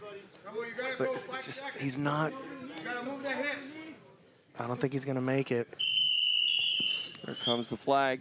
And this is a very dangerous position to find yourself in. Kyle Bame, close to a back take just to start the reset. And a lot of time here, 3.5 just under remains in the match. Action This is back dangerous, underway. man. Kyle is very, very good right here. He could put 6 on the board and put his team right back into the running. 6 still goes a long way on day 2.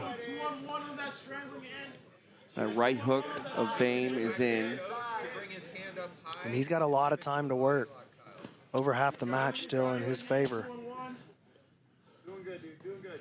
Doing good there to your right shoulder, Kyle Bame. Plenty of time, Kyle. 3 minutes. Shoulders to the mat. Yep. Big turn to the right shoulder. Yep. Now top leg in. Top leg in. Leave that bottom leg. Hey, stay on it. Stay attack his face. Attack his face. Stick the leg in. Yeah. Big bite. Now puts it. Good. Keep on. Step that hip out. LaMontagne trying to fight that left hook off. So far, it's not sunk in. Good job, man. Right leg position right there. 2.5 minutes remain. He's also got to worry about that forearm getting across the face, though. This could be a real problem. Kyle is incredibly strong. Abe survives it. Single leg or single hook. Kyle moving into the Nelson now, going to try to drag Abe back. Abe could be in trouble here if he doesn't start moving. He just turtles up and shells up. They're not going to let him do that either.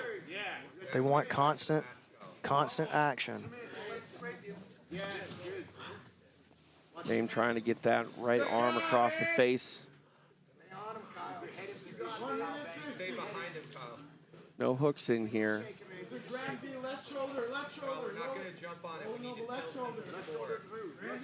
We need to get his hip on the floor, Kyle. Got to make something happen, Abe. 90 seconds, let's go. We can do the far side. We can play the far side. You got to turn it up. Pull him back. Pull him back. Abe really just shelling up, not doing much. I'm surprised they haven't pulled the trigger on him yet. Left hook. Now, fall through. Put your right foot in the ground. Fall through right. Bame getting that position a little high here to make sure he doesn't fall off. You're too high. Too high, bro. You're too high. He's got 2 stalling balls. He's got to move right here. Touch over a minute.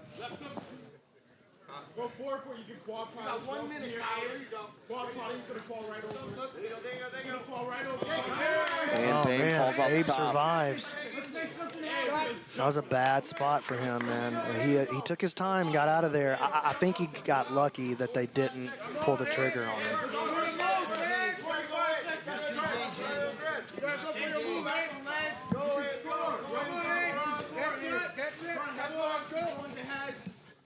Oh, I'm being told that they did call the penalty. They just didn't stop it because he had the position that he wanted. They let him keep going, and that is a rule here in the PGF.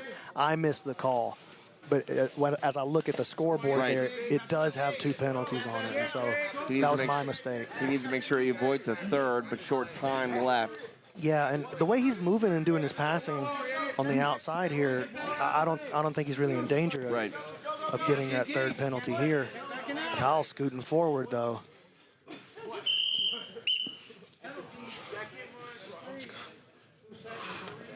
Oh. Interesting. I didn't know the shot clock was on.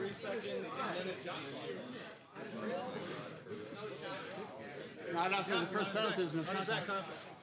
So. Oh, that's interesting. So we're going to get a restart here. Referee's position, just 2 seconds left. So now, TJ, here's something. This will be a PGF first. Yeah. Since we've instated this stalling call, this stalling rule, if the match goes to a draw, but one of the athletes has 3 or more penalties, right, the other guy ends up with 2 points. So Kyle is actually going to end up with 2 points here. Match goes to a draw, but Kyle's going to end up with 2 points. All right, so that is very interesting. We go 6 minutes, but still 2 points headed they didn't the way. They didn't put the shot clock on at the end. No, it's true. Stephen Aiken to make it official. Ladies and gentlemen, after 6 minutes, this match finishes with a draw, but due to the fact that Entrana had 3 stalling calls, 2 points will be awarded to Kyle Bain and Team First Form. Thank you, bro. Pretty sure they just announced it. It's over. 2 points for First Form and Kyle Bain. 2 points for Kyle Bain, and sounds like there's. And I also want to say, now earlier when we had the discrepancy and there was the double shot clock, which doesn't exist, we had the coach's challenge, right? Mm-hmm. There is a coach's challenge. Oh, there is a coach's challenge. There is a coach's challenge. Okay, well, I believe there's a challenge right now. So that was put in Okay. play. That was put in play. Okay. And it was in the rules. It was in the rules that they talked about. Nobody's And so perfect. I messed that up. all I'll right. take the heat on that one. So they got to screw up. I got to screw up. So right now, I think that the challenge here is probably coming down to the fact that the shot clock wasn't called out. And to be honest with you, I agree with that. I think the shot clock wasn't on, so he didn't really know. Right. Because on the screen at home, I don't think that you guys can see the shot clock. Tell me if I'm wrong, chat. Can you guys see They the cannot. shot clock? I don't think they can. But we can here in the secret location. Right. We can see the shot clock, and it's really big and It very is. clear right over Yep. there. You can see exactly what's going on, how much time's left, how many penalties there are. And we were talking about the shot clock and the 2 penalties already racked up with about 22 seconds left.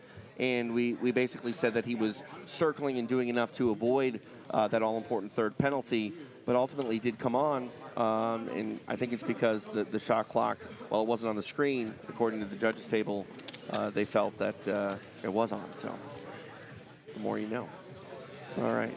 I believe Kyle Bames hanging out on the mat with Stephen Aiken, so why don't we go over to Stephen. I'm here with Kyle Bain from First Form. Kyle, PGF first here, where 2 points are awarded after 3 stalling calls in the regulation. Do you think that was justified after that match? I mean, I'm obviously biased in this decision. So, yeah, of course, I'll take the 2 points anyway. I can get it. Well, it seemed like you had a lot of good attacks at stuff, and he was like disengaging and getting away a bunch of times. So I think that's where the referees were coming in on that. You did get 2 points on the board for your team. This is your last match of the night. How are you feeling overall? I feel good. It's a marathon. It's all about managing your resources well. And I haven't gotten tired, really, other than like 30 seconds after the match. Now I feel like I can go again. So I'm doing well. But you haven't seen anything yet. My easiest matches are going to be tomorrow and day 4. And I promise I'm going to get some finishes for you guys there. Shout out to First Form. Thank you guys for taking care of grapplers. We genuinely appreciate your support. Appreciate you, Kyle. Kyle Bain getting 2 points. There was a bit of a coach's challenge. We'll update anything should it change. But right now, 2 points put up for Kyle Bain. Yeah, and so I guess the challenge that they were issuing was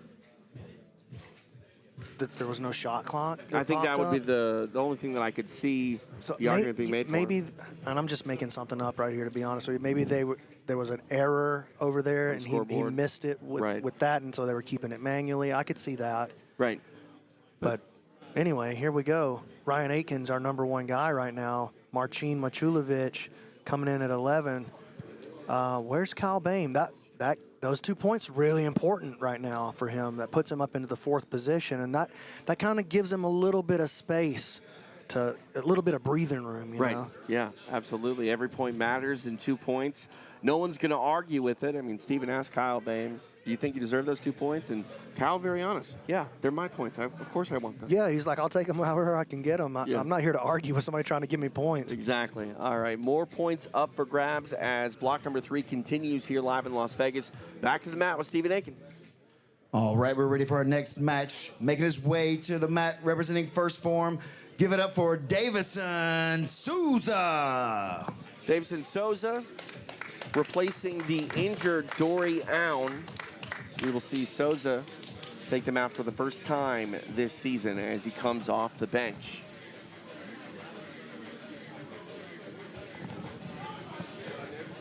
There's Davison. And he's ready to go. Time for his opponent's walk. Back to Steven. And his opponent, representing Entrana, Chris Olivo. Chris Olivo back for the second time tonight.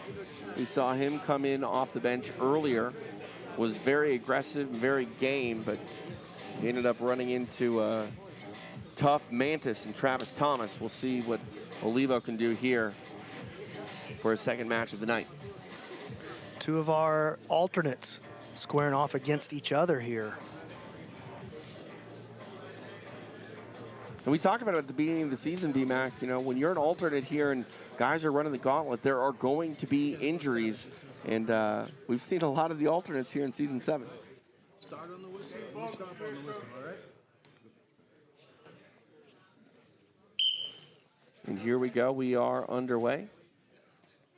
Sosa's a very and Olivo's exciting too. That's how both of these guys ended up here. They're very fun to watch. Souza, he looks way bigger than Chris too.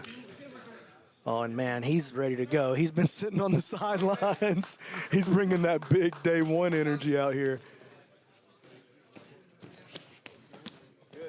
Hard collar time. We saw in Chris's matchup with Travis, he's very, very aggressive.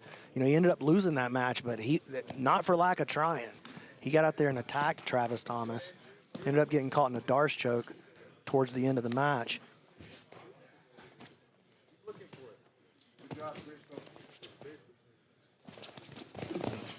Look at that. Davison, big movement to try to get around the guard.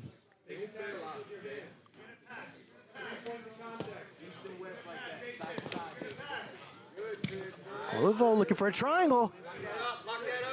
Souza trying to weave into the double unders here.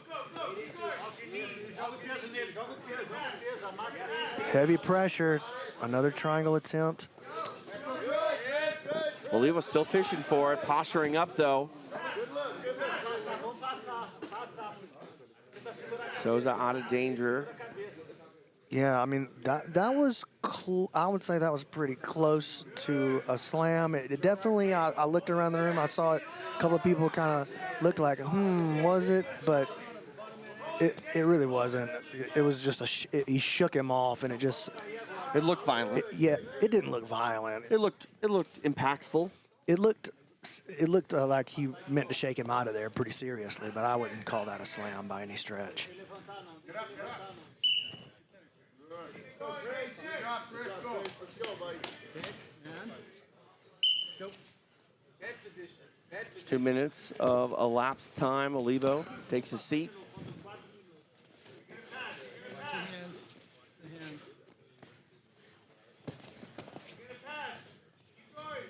Go engage, guys. Engage. Just waiting for you, Chris. Just waiting for you. Stalling. Chris going for the wrestle up.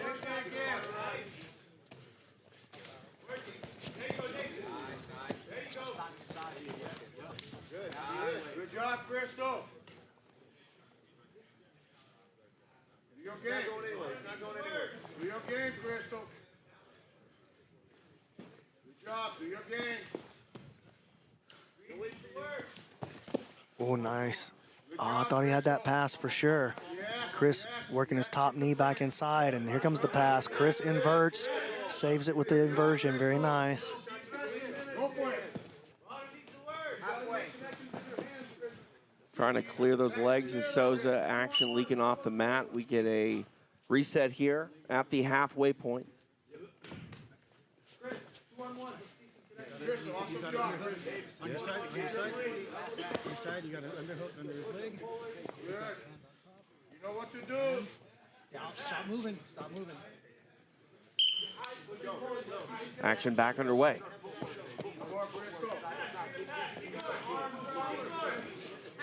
Action attack, guys. He's not engaged. Guys got engaged. Action on bottom. Call to action for Olivo. Go for it. Go for it. Go for it, Crystal. Good job. Come on, let's do it. There you go, Crystal. There you go. Get up. Souza stands. So does Olivo. Now in on a takedown. Nice, drives through. That'll get him some fantasy points if you happen to pick up Davison Souza for your team. That's going to give you 2 for the fantasy. Get up, get up. Good job, good job. Come on, Chris, get up and do the same thing again. Come on, come on, come on. Get up, get up, get up. Come on, you gotta get up, get up. Shot clock here in play for Olivo. He tries to stand. Souza staying on him, pushing him back to the mat. Yeah, Souza definitely pushing forward here.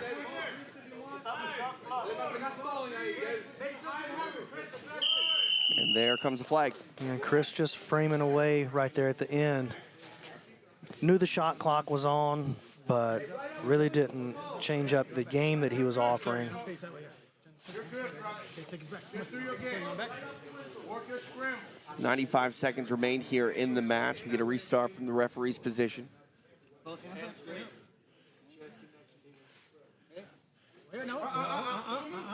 Don't move till I go up. Back underway and rolling to his back is Olivo. Half guard here.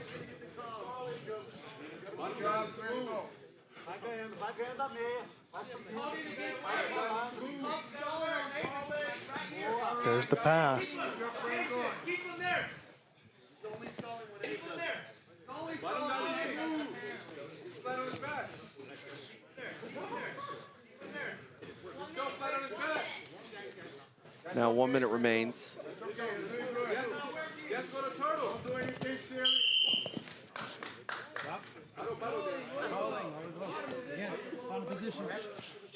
Okay, so that's the second one.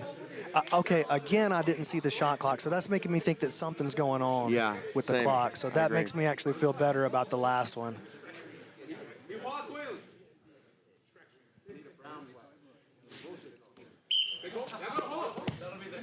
Action back underway inside the final minute of the match. Souza here clearing the legs of Olivo.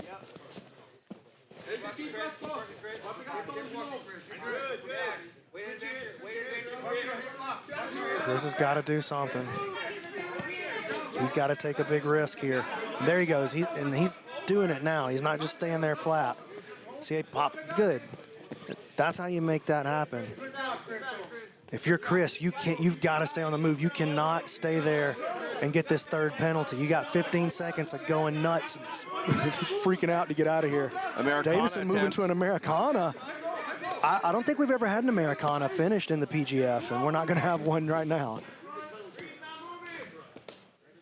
And there we go. That's a wrap. 6 minutes in the books between Souza and Olivo. And while you talk to everybody right here, I'm going to go find out if there's some kind of shot clock issue. I'll be right back. All right, you go ahead and do that. I'm going to talk for just one more second. Now I'm going to stop. Stephen A., can you talk now? After 6 minutes, this match finishes with a draw. No points awarded between Olivo and Souza. B-Mac Brandon McCatherine, he's off to figure out if something's going on with the clock. You know, I might check in with the fantasy corner right now, see what these guys are saying. We're not seeing or not not seeing things over here, right? The shot clock hasn't worked the last couple times, right, Jason? Yeah, we're not too worried about the shot clock over here, right? We got a lot of other things to worry about. But next fight, right? Adam Bradley, Elijah Carlton, both guys finished last night. One with a break, one with a kill. But tonight, draws for both guys, so both looking to get on the board. Yeah, right now, Elijah Carlton is tied in 6th place with a whole bunch of other people. Bradley is 1 point behind, but they're right all on the cusp. The bubble watch is going to start tomorrow, and there's going to be a lot of people on there. And really, they have to start getting submissions. I mean, really, Ryan Aiken, Ernesto Rivera, and Marcin have kind of separated themselves a bit, with Ryan a good amount more. But it's within striking distance about anyone. So if you want to be safely in the playoffs, you need to start hitting submissions now. Yeah, so Bradley and Carl coming up, and then we do get Marcin versus Ernesto Rivera, match 27 of the night, TJ. Thanks, guys. As we are rolling through Block 3, it is match day 2 of PGF World, Season 7, powered by Once Upon a Coconut. Strongly suggest you check them out, especially the chocolate. It's my favorite. B-Mac, Brandon McCatherine. He is off doing his business. Stephen Aiken, we can't start the next match because he's actually doing his business. He went to the bathroom, but I'm here. And I appreciate all of you being here as well. The Fantasy Corner guys, Jason, Anik, and Egghead, they're here for your benefit, filling you in on all things fantasy related, which reminds me to tell you to head over to pgf.global, get signed up. And this is what it's all about. Our team of athletes, $100,000 on the line for the teams, but our individual rankings here as well as our playoffs are scheduled to go down this Friday, live and exclusive on UFC Fight Pass. We got it right. What's that, Egg? I can hear you over there. What are you saying? I'm saying everything is right on there. It's all 100%. Everything is correct. And like I said, you can see, there's not a lot separating, even, from 9, or I'm sorry, even 10. I mean, any submission could drastically move you up on that ladder. And man, you said a lot of meat on the bone end of yesterday, not nearly as much meat on the bone today. Yeah, very well put. And Marcin and Ernesto, right? Even both of them really up at the top. And as we see the team standings, right? New Hope, first one maybe closing a little bit, but New Hope pacing the field as we close in on the end of day 2. Absolutely. It's all about that $100,000 prize, and New Hope Regeneration sitting pretty as we are heading down the stretch here of match day 2. All right, Stephen Aiken, he's back on the mat, so why don't we throw it back to him. Stephen, take it away. All right, we're ready for our final team matchup of the evening. Making his way to the mat, representing Constellation Network. Give it up for the Russian Nightmare, Fyodor Nikolov. There's still one more match in our final, it's Elijah Carlton that's ready to make the walk next. Jumping the gun a little bit is Stephen Aiken. We're just stalling to figure out what's going on with the shot clock, but I think Bobby both of them I thought that was we the end were of the done with last block. It's okay, match. Stephen, take it away. Do it again. I'll do better. Making his way to the mat, representing First Form, Adam Bradley. Here comes Adam Bradley, the final matchup between First Form and Intrana. We'll see what Bradley can do for the final time here on match day 2. All right, back to Stephen. And his opponent, representing Intrana, Elijah Carlton. Elijah Carlton had some magic in his final match of match day 1. He hopes to have some more magic up his sleeve here to end match day 2. We'll see what the jabroni can do against a very tough Adam Bradley.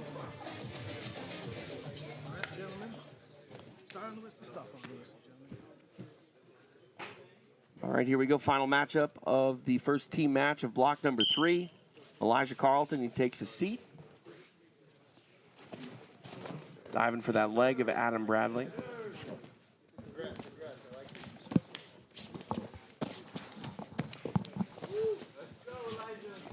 TJ DeSantis, along with Tim Freeman, who's taking a seat with me now.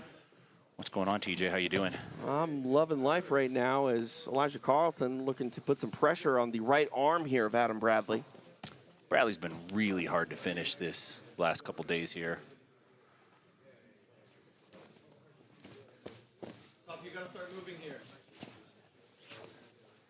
Carlton scooting his way back towards the center. Yeah, he's trying to get up underneath Bradley, and then he's been switching up to that shoulder crunch.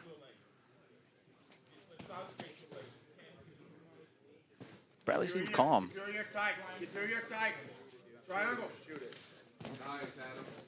Bradley able to get free. He had a little shake off right there.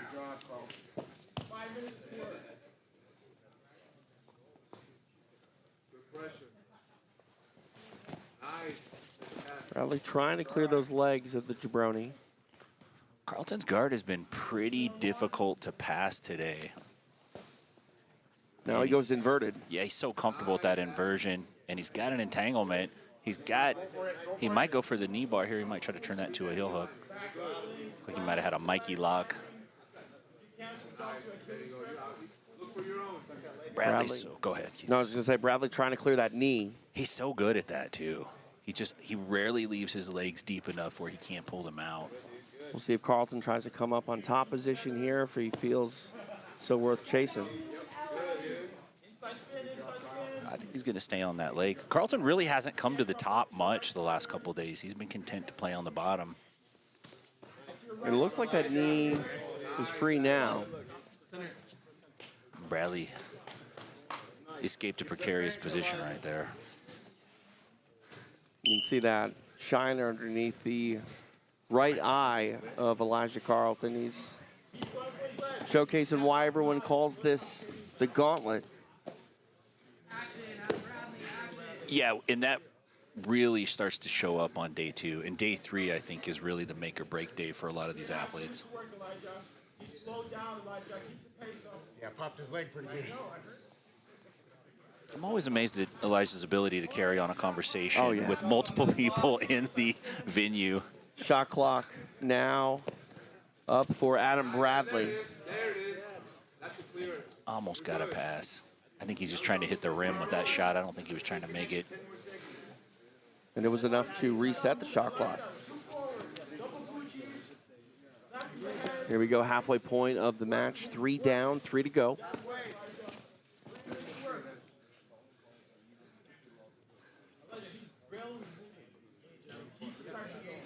Bradley's just trying to move enough to maybe find a pass or have plausible deniability if they try to fire that shot clock up on him. Neither will result in points, though, so we're going to see some sort of change of attack here from Adam Bradley if he wants to get some points here against Elijah Carlton. Yeah, and First Form needs it right now. New Hope has kind of run off with it for a minute here. The shot clock up again, the closing moments. Are we going to get the flag? There we go. Come on, Elijah. He's done. Elijah's saying that Bradley's hurt. He says that he popped his leg, and, I mean, looking at Bradley, he is clearly in some pain. I popped his leg in the first 30 seconds. Continue. Bradley says he can continue, which is That's a tap. pretty He impressive. stopped. Well, we got some Carlton saying that he stopped. I mean, the match was never halted.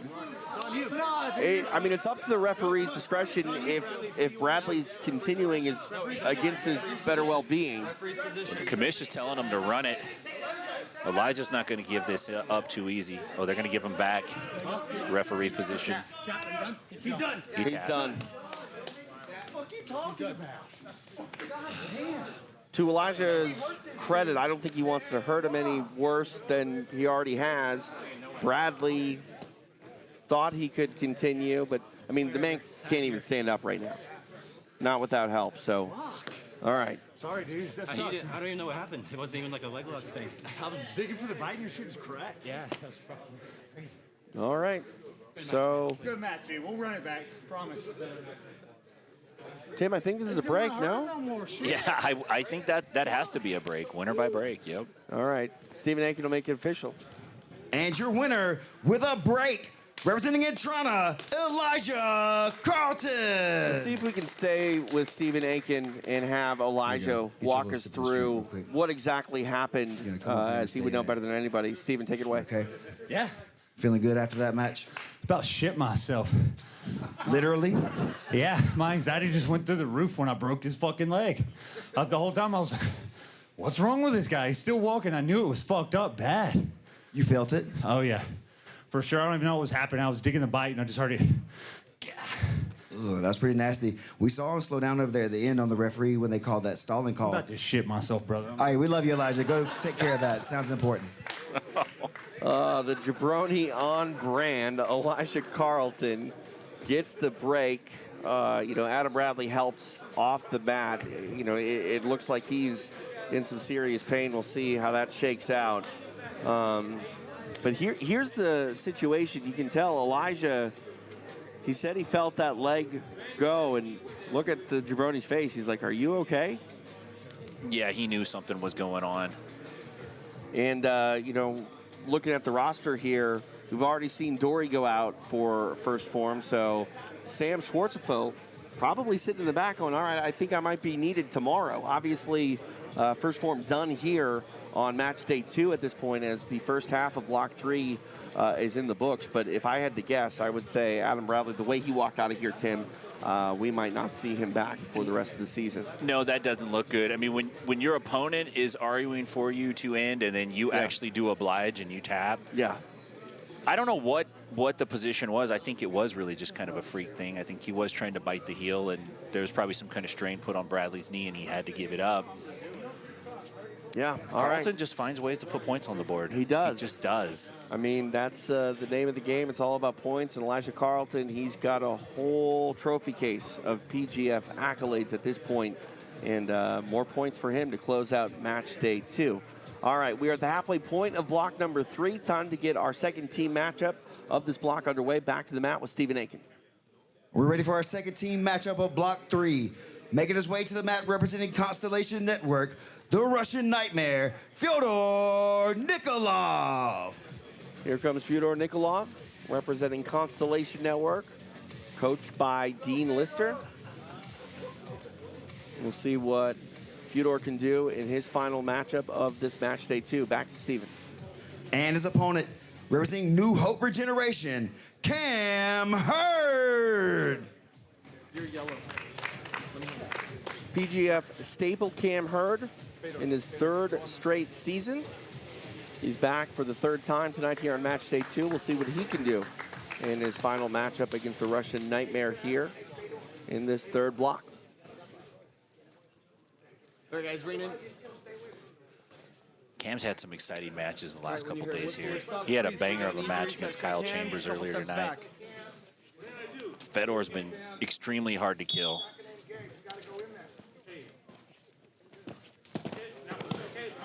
Just kind of tossed to the side. That's kind of how you push your kid out of the way when you're barreling through the house. Exactly.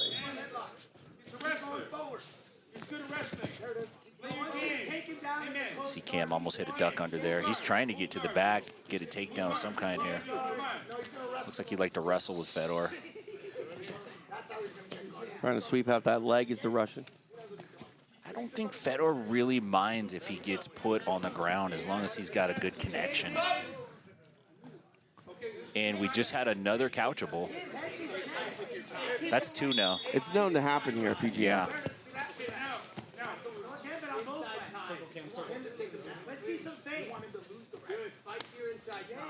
These guys grappling for position here, and they go off the mat once again.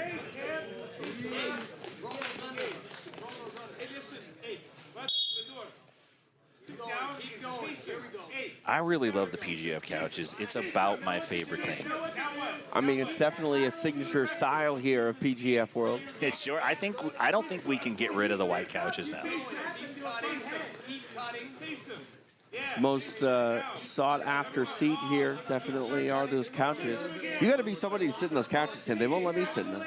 You know, if you're dressed right and you're nice enough, they might let you fill a seat if it's open, but as soon as the actual guest arrives, you're promptly removed from the scene. Cam's been hitting this style pass all day today. He's been looking for the far ankle head control. Fedor's pretty content to play off his back. We've seen he's playing a high guard game. He's looking for rubber guard entries. Cam's got the pass. That's nice. Nicely done by Cam Hurd, who sets up inside but almost loses it just as quickly as he got it. I think Fedor's going to push the pace here. And he sits down promptly. Cam, we need to see more action.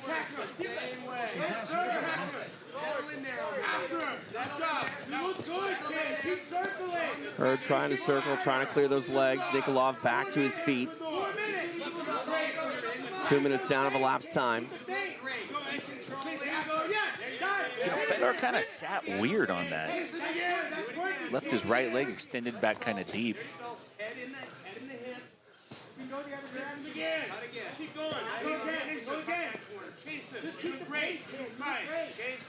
The challenge here is it's all well and good to pass guard, but it really doesn't get you anything besides fantasy points. Right. That just translates into fantasy money. You can't eat with that. These guys need to put real points up on the board, get a crack at that $20,000 prize. Almost again, Cam almost seals that pass off. And right now, Cam Hurd, a part of a team that has a huge lead. New Hope having a big night on match day number 2. Yeah, I think they put 16 points up in their block. Yeah, unbelievable. I mean, from the end of block 1 to the end of block 2, we're talking about 2 different worlds, and it's ran by New Hope Regeneration. Yeah, and I think First Form was kind of looked at as the favorite on paper. Right. I mean, Egghead said the season was over draft night. Yeah, he did. I'd like to remind him of that, too, by the way. Cam is still staying on this pass, and it looks like he finally did hit it. Fedor's so good at regarding.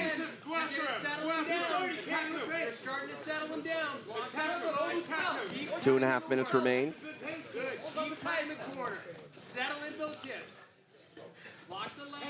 I'd like to see Cam maybe attack one of the ankles of Fedor from the top when he tries to hit that pass. Just to give another look, even if he's not really intent on getting it, just to establish there's a threat there. We saw Chris Wojcik doing a lot of that last couple days.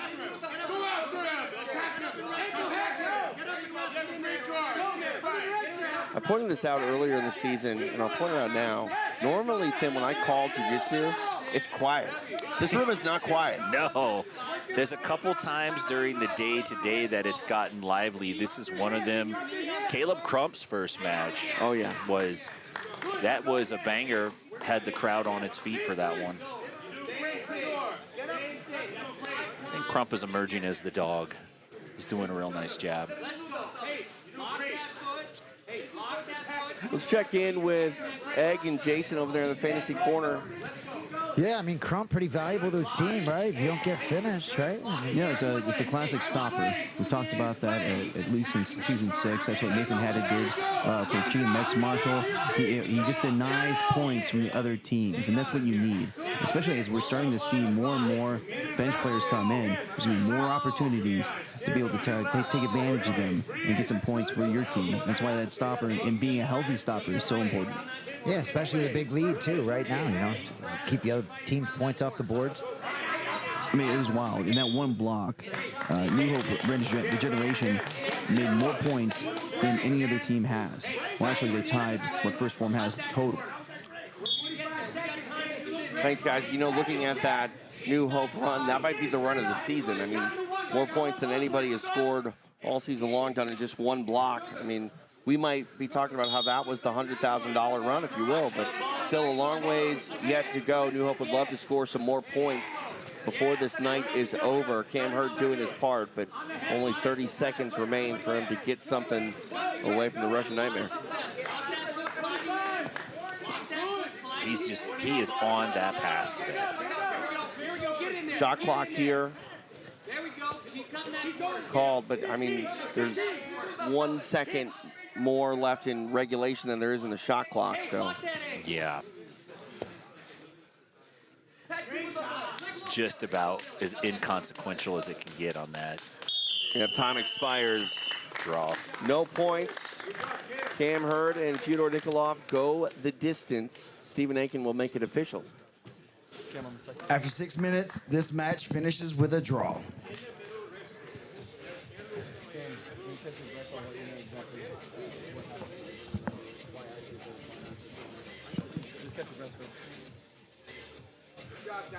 First match of the second team match of our third and final block in the books.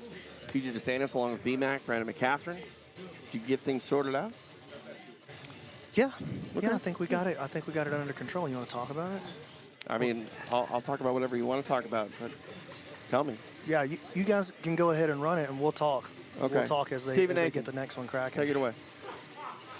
Our next athlete making his way to the mat, representing Constellation Network, Marcin Marchulovic. Here comes Marcin, ready for his third match of the day.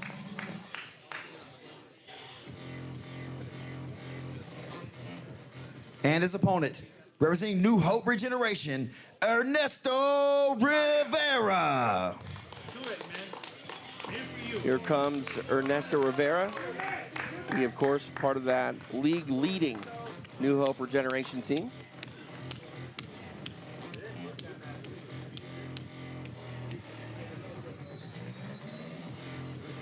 TJ DeSantis along with BMAC, Brandon McCaffrey.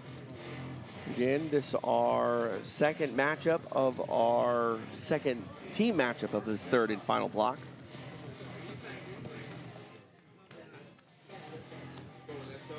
All right, guys, bring it in. Guys, we hear the whistler stop freeze, so we got an easy reset. Here we go, underway. Play your game, bro. Play your game. Rivera standing over. Now goes to the floor with Marcin. Ernesto got to be super careful right here, man. Yeah, play your game. Watch, okay, turn your foot inside to his ribs. Ernesto getting a hold of that right leg of Masulovic. Able to clear it. Whoa. Now back on the feet with a good little push there from the Polish powerhouse. Hey, play your game. Relax. Be aggressive, relax. Stay tight. Stay aggressive. Hey, no more jumping. No more jumping, okay? Marcin sets guard, and honestly, this is where he does his best work from. 5 minutes left. Give you game. It's fine. No more jumping.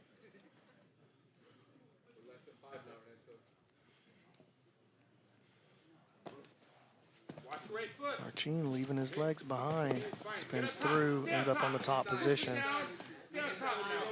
And now Marcin pressing forward. You work your legs out, step one, okay? But pass the guard if you can. Either one. Put them on his back. Do not let go of it. Looking for that row drag, trying to pop the frame off. Push his face to the ground. They got to reset him right there. There we go. Yeah, action leaking off the mat, but they're still letting him work. What did I say? Exactly, right? Exactly. Marcin putting that knee on the side there of Rivera. You have 4 minutes left. You're fine. Take your time. Breathe. No rush at all. Take your time. 2 minutes of elapsed time. Oh, Marcin weaving that left hand around the head and through the armpit. Hey, don't let him use his frames.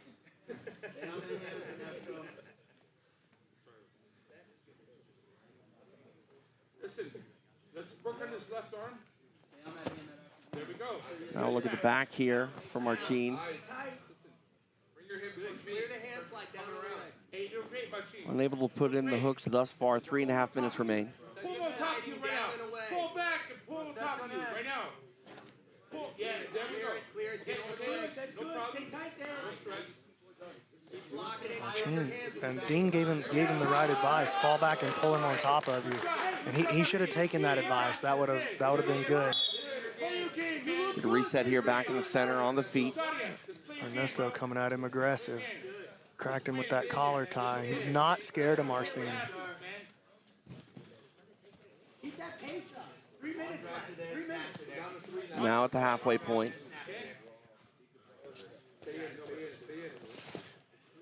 Marcin takes a seat. Yeah. Listen, hey, look for his front leg and grab it.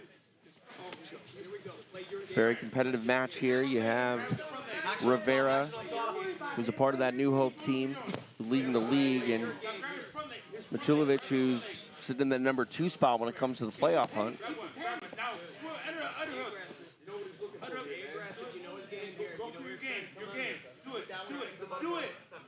Do it. No problem. No rush. Yeah. Back up on the feet. These guys are just getting after it. He's not bitching about it. All right, well, I'm not. Go. Oh, geez. Oh, here we go. Getting fired up. Stop. Hey, 2 minutes. Stay tight. Stay tight. Your game. Dude, I love Marcin's energy, man. Oh, yeah. He's one of my new favorites for sure. Yeah, you're both tough. It's fine, okay? Inside the final 2 minutes, Dean Lister telling these guys, yeah, we get it. You're both tough. Sit up, get it under hook. Grab his first leg. The first leg is grab it. Grab his leg. Grab his leg. Scoot forward. Grab his leg. Grab it. Grab it. Watch. Okay, watch that. Let's keep circling. Scoot forward again. Oh. I thought that was a dangerous spot for Ernesto. Able to evade now inside the final 90 seconds. All right, Ernesto, if I have to tell you to circle again when you're on top, passing the guard, I'm going to give you a negative. All right, sorry, penalty. And that was a good admonition from our referee, letting him know what it is that he's actually looking for. It's not just action. Like, right. Here's the violation that I see you committing, and right. I don't want to see that. Marcin coming on top. 60 seconds remain in the match. 1 minute left. 1 minute left. Exactly. That's right. Good. Stay tight. Clear in the guard is Marcin. Stay tight. Stop. Hold. Exactly. Hey, Marcin. Awesome job. Okay. Going to get a reset here as the referee takes a look at what position was earned and how to put him back correctly in the center. All right, near side hip frame, cross face, this hip on the mat. You had your right hip on that, yeah. Ready? Hip slow. Hip slow. Back on our way. Go for what you want, okay? Yeah. Fight for inches here. Marcin all the way around the guard, knee on the belly. Really knee. Knee in the hip, thigh. Yeah, just knee on it. Surfing. A little surfing moment. Stay tight, buddy. Stay tight. Yeah. 25. Stay tight. Marcin hunting for an arm, head and arm here. Trying to punch through for the Darce. Oh my gosh, he's getting close. Ernesto with a really good, strong posture though. Short time. Able to survive is Rivera. Marcin keeping the pressure on though in the closing moments. And that's a wrap. 6 minutes in the books. What a match. No, come on, man. Stephen Aiken to make it official. After 6 minutes, this match finishes with a draw. No points, but a lot of aggression by both men. And like Dean Lister said, we get it. Both of those guys are tough. They're both tough, and that was a pretty fun match, man. There was a lot going on there. Ernesto, man, look at that. He's got 12 points on the board. Oh wow. He's in second place. How'd that happen? Where did he score his? He got with the triangle. He had 6. Where else is Ernesto's Team points coming for? Team points, I'm being told. Got the ankle lock for 9. Okay. Wow. Let's go over to Egghead in the fantasy corner. He can tell us more about where Ernesto's points are. Stop scratching your head over there in the telestrator. We got Egg over here for you. Talk to him. Yeah, We're curious definitely. with Rivera, how he climbed his way up there. So he did get that break, and he got that kill earlier in block 2. And then right now, New Hope Regeneration has 3 team points. And so the 3 team points made him get 12. Wow. I mean, Ernesto out of nowhere, huh? 12. That puts him in second. Can I see that Yes. player graphic one more time? He's in second, and Marcin is now in third. Let's take a look at it one more time. Ryan Aiken leading the field, but yep, Ernesto Rivera. Dude, I like the spotted him body through. language out of Ernesto Rivera. Reminds me a little bit of Dustin Poirier, the way just confident kid, man. I like his physicality. Yeah, I'll no be looking kidding. at him tomorrow. And then Elijah, we gave Elijah 3 on that last play. Did you guys note that was 3? Because Yes. it was the inside heel hook. Even though he didn't end up tapping to the inside heel hook, it was the inside heel hook that finished the match. And Elijah was telling me that was gnarly, that he felt his leg break in the first 30 seconds. And if he would have quit in the first 30 seconds, he would have gotten an extra point. But, you know, I can't remember ever having seen Adam Bradley tap in competition. That's the first time I can ever remember seeing that. Well, I don't think we did technically see him tap tonight. He wanted to keep going, and then he just, referee just kind of crumbled. Well, he wanted to keep going, but he didn't. Right.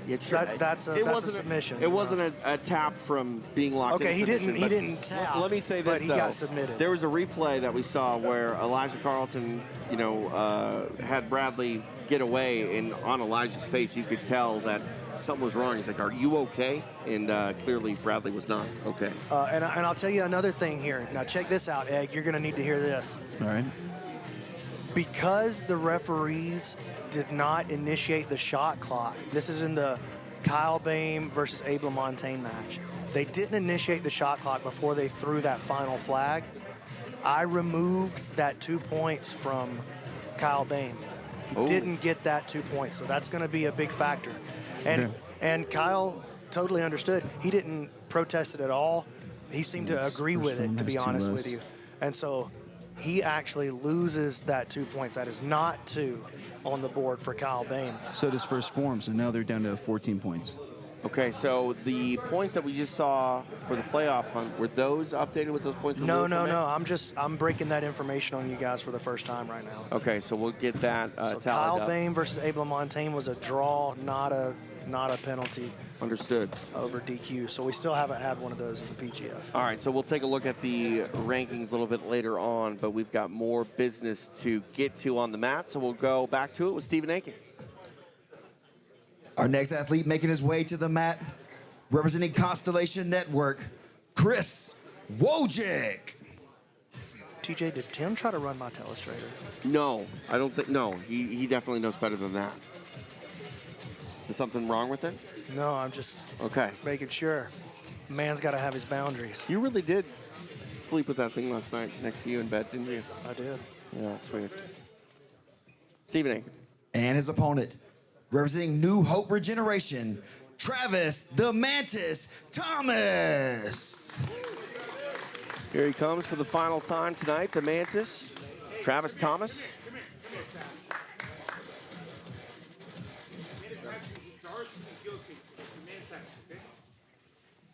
All right, guys, make sure when I say stop, you freeze, so we get an easy reset, couple steps back. Here we go underway. TJ DeSantis along with BMAC, Brandon McCatherine, live in Las Vegas. We are into the third block tonight, second team matchup. Travis Thomas here on top of Chris Wojcik.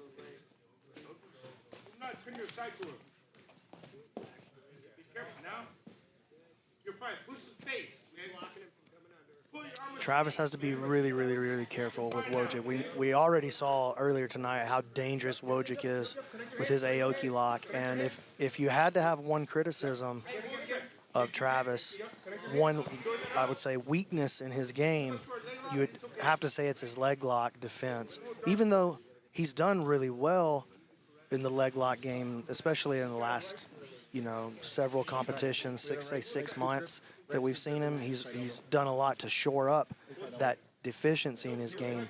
It's still the only place where I would think that there's any kind of purchase that you should gain on him. So reset back to the inside. Travis choosing to stay low to pass, and he's going with these double unders. Gets a lift on Chris, but Chris does a good job. He reaches for the heel there.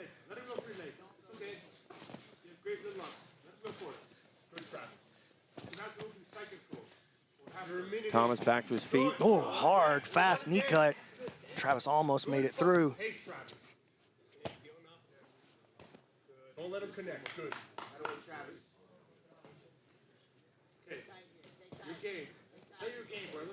It's okay. Play your game. Travis staying low, not giving Chris an opportunity to get underneath him. I think that's the right strategy. It's really the only way to approach a guy like Chris Wojcik. He's just so dangerous, and he doesn't need that much. Just a little grip around the outside of your ankle. He can find his way in. Oh, careful if you're Travis. He's caught in a triangle here. Oh, man, he just bullies his way through. Excellent work navigating that triangle choke, and Chris recovers. Travis passing. Man, Chris so good with his guard recovery, just finding a way back in with that knee. Interesting sequence there, and we will now get a reset. Just past 2 minutes down in the match. We're at a dead time of days. Keep your breath. Good. Okay? Good. On your back. We're okay with the low in the action. We're in a safe position. This is fine. Pressure it down. Cut the corner. Good. Good. Settle in. Face him. Good. Face him. Again. Don't get discouraged by his recovery. His guard is good. That's okay. We keep going.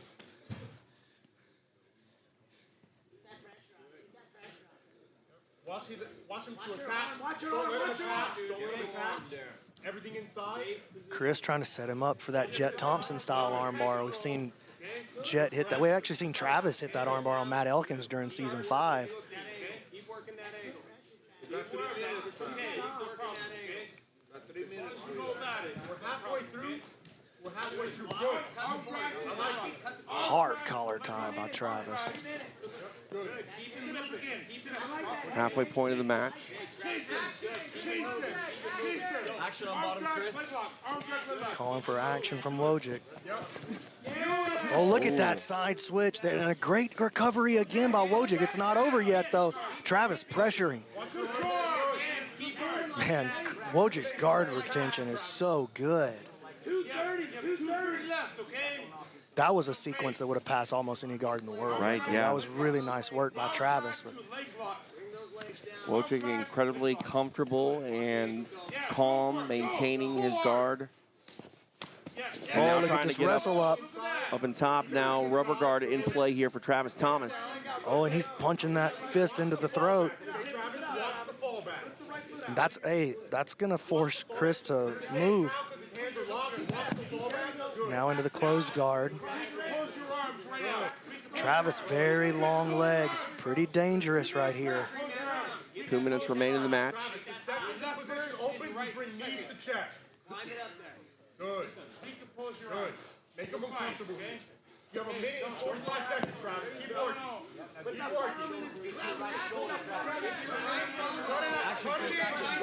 working. Warning called on Wojcik. Cut an angle, Travis. This is our gas. 30 left, okay? Listen. Cut the angle, cut the angle, cut the angle. Now inside the final 90 seconds. Wojcik keeps trying to trap Travis's foot every time he gets on the hip. Oh, man, Wojcik fell back, looking for his Aoki lock. And he's definitely looking for that Aoki. He's definitely looking for a leg, looking for Travis to push on him. Wojcik trying to pass, unable to do so. Now in the closed guard of Travis Thomas. We have 50 seconds, Travis. We have 50 seconds to work. What's your arm position? Get that rubber guard. Take that off your head. This is fantastic. There's the rubber guard now for Wojcik, or for Thomas. Wojcik framing away. Action, Chris, action. There it is. Now. No. Drive forward. Okay, there we go. Control his hands. Control his hands. Control his hands. Oh, this is a dangerous spot here for Thomas. Control his hands. Turning, knees inside. Get the fuck out of 30 seconds left in the match. Oh, man. Dangerous spot. Thomas recognized it, was able to get free. 20 seconds. Thomas trying to get up in top position. He does. Keep that head low. Now closing in on the final 10. Good. Travis acting like he might fall back on a leg here. 5 seconds. Stay right there. Stay right there. And that's a wrap. Great match. That was a really, really fun match. We go 6 minutes full, no points. Stephen Aiken, take it away. After 6 minutes, this match finishes with a draw. Fun competitive match between two really dangerous men, Travis Thomas and Chris Wojcik, unable to submit one another, but yeah, that was fun throughout. Yeah, that was a good match. Travis did a great job. There was a couple of moments where Chris fell back, and I thought he had a leg wrapped, and I was like, oh my gosh, this is going to be where it goes down. But Travis navigated very well. You see Travis sitting there in 5th place. Wojcik hanging back after he's completed his day 2 run now.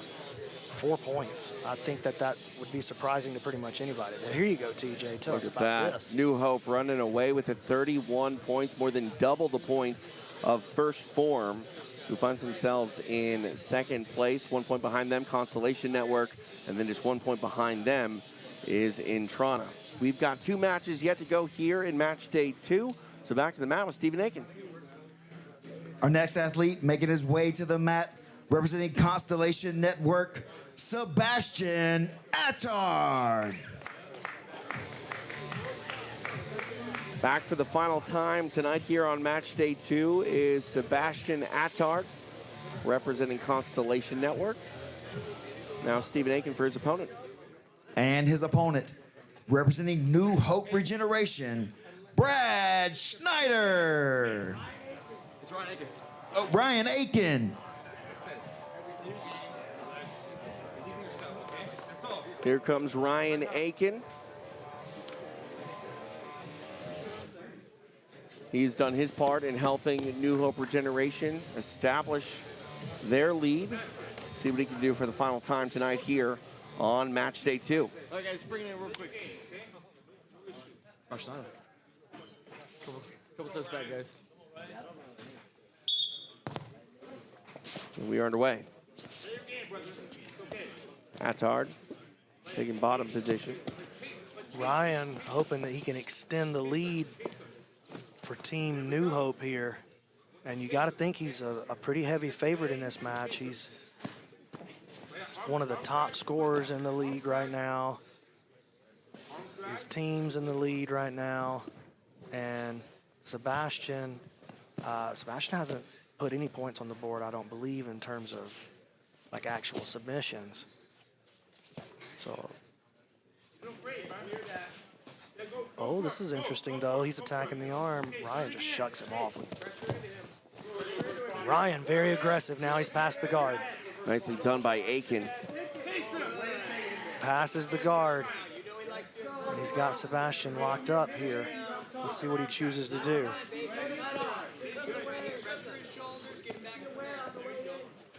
Ryan pressing in heavy. A nice bump with a guard recovery by Sebastian. That was a really good job. Waited for a moment when Ryan tried to make an adjustment, unlock the hands for a split second.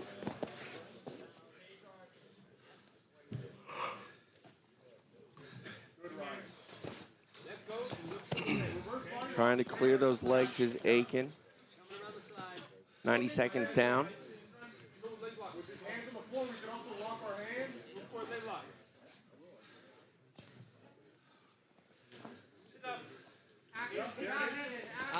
Fantasy Corner chiming in. Egghead, what do you got? Right now, we only have 2 matches left, and if neither of these teams gets any points, Intrana is going to steal the block with that one break by Elijah Carlton. So Intrana might be able to make a way back for some of their players to get up in the rankings. Good to know. Yeah, and even if one of these teams ends up with a 3-pointer, they're still going to score right there. That's right, it'd be tied. Because it'd be tied, yeah. Good looking in, Egg. Attard right now has got a shot clock on him. 10 seconds remain on it.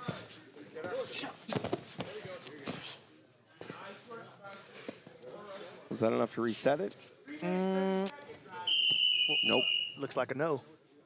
There's my answer. Facing the camera? Not an ideal situation to get restarted here. No, not with Ryan Aiken in this position. It's not. 3:33 left here in the match as well.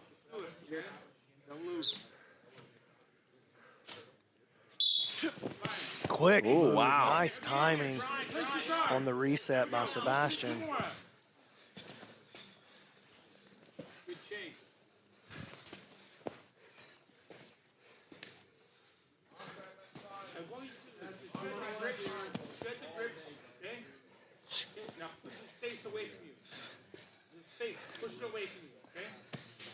Coming up on the halfway point. Still a lot of time left for these gentlemen to work.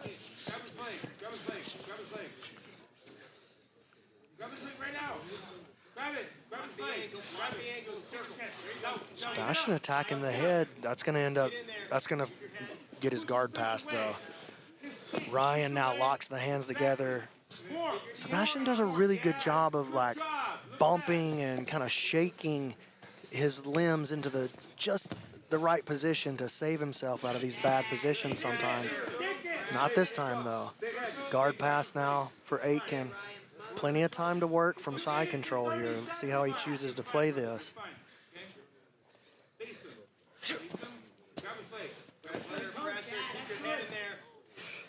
Sebastian doing what he can to keep moving here, and I think that's good. Because he's got to keep these stalling calls from coming his way. He's already got one in the bag, and with 2 minutes left. Back to north-south here for Aiken.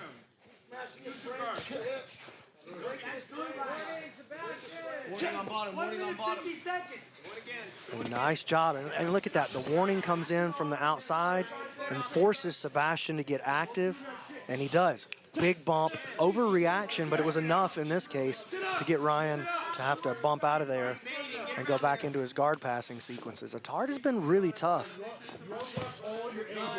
I think he's been a really good surprise for a lot of people. I know for sure, just from some of the chatter that I was hearing, that a lot of people thought maybe Sebastian won a weak qualifier and he's going to come in here and he's going to get kind of dunked on and he's one of the dunkables or whatever. But one of the guys who really believed in him, sitting right over there in the fantasy corner, Egghead, he saw something special in this kid. 1 minute remains here in the match. Aiken. Again with that bumping, kipping style guard recovery. Yep. Well, looked like Aiken was going to try to attack that right leg of Attard, but Sebastian able to get it back and free. Ryan he was in a good position to pass, but a nice pummel back in with the outside leg by Sebastian. Uh-oh. There's a problem here if you're Sebastian. Inside the final 30 seconds, Aiken trying to take the leg home with him to end his night number 2. Hey, 20 seconds. 20 seconds. Sebastian, all right, Aiken. Put your foot on the ground. 6 seconds, Ryan. Win on the ground. Oh my gosh. Wow. Sebastian just decided to sacrifice his leg and just explode and turn, and it worked. That was kind of crazy. He gets free. We go 6 full. No points, but a nice performance and defensive performance from Sebastian Attard against a league-leading Ryan Aiken. To make it official, Stephen Aiken. After 6 minutes, this match finishes with a draw. Thanks, Brad. There we go. 29 matches have transpired before us. 1 more left to get to. It's match day 2 here in Las Vegas. BMAC Brandon McCatherine. I'm TJ DeSantis. Back out to the mat with Stephen Aiken.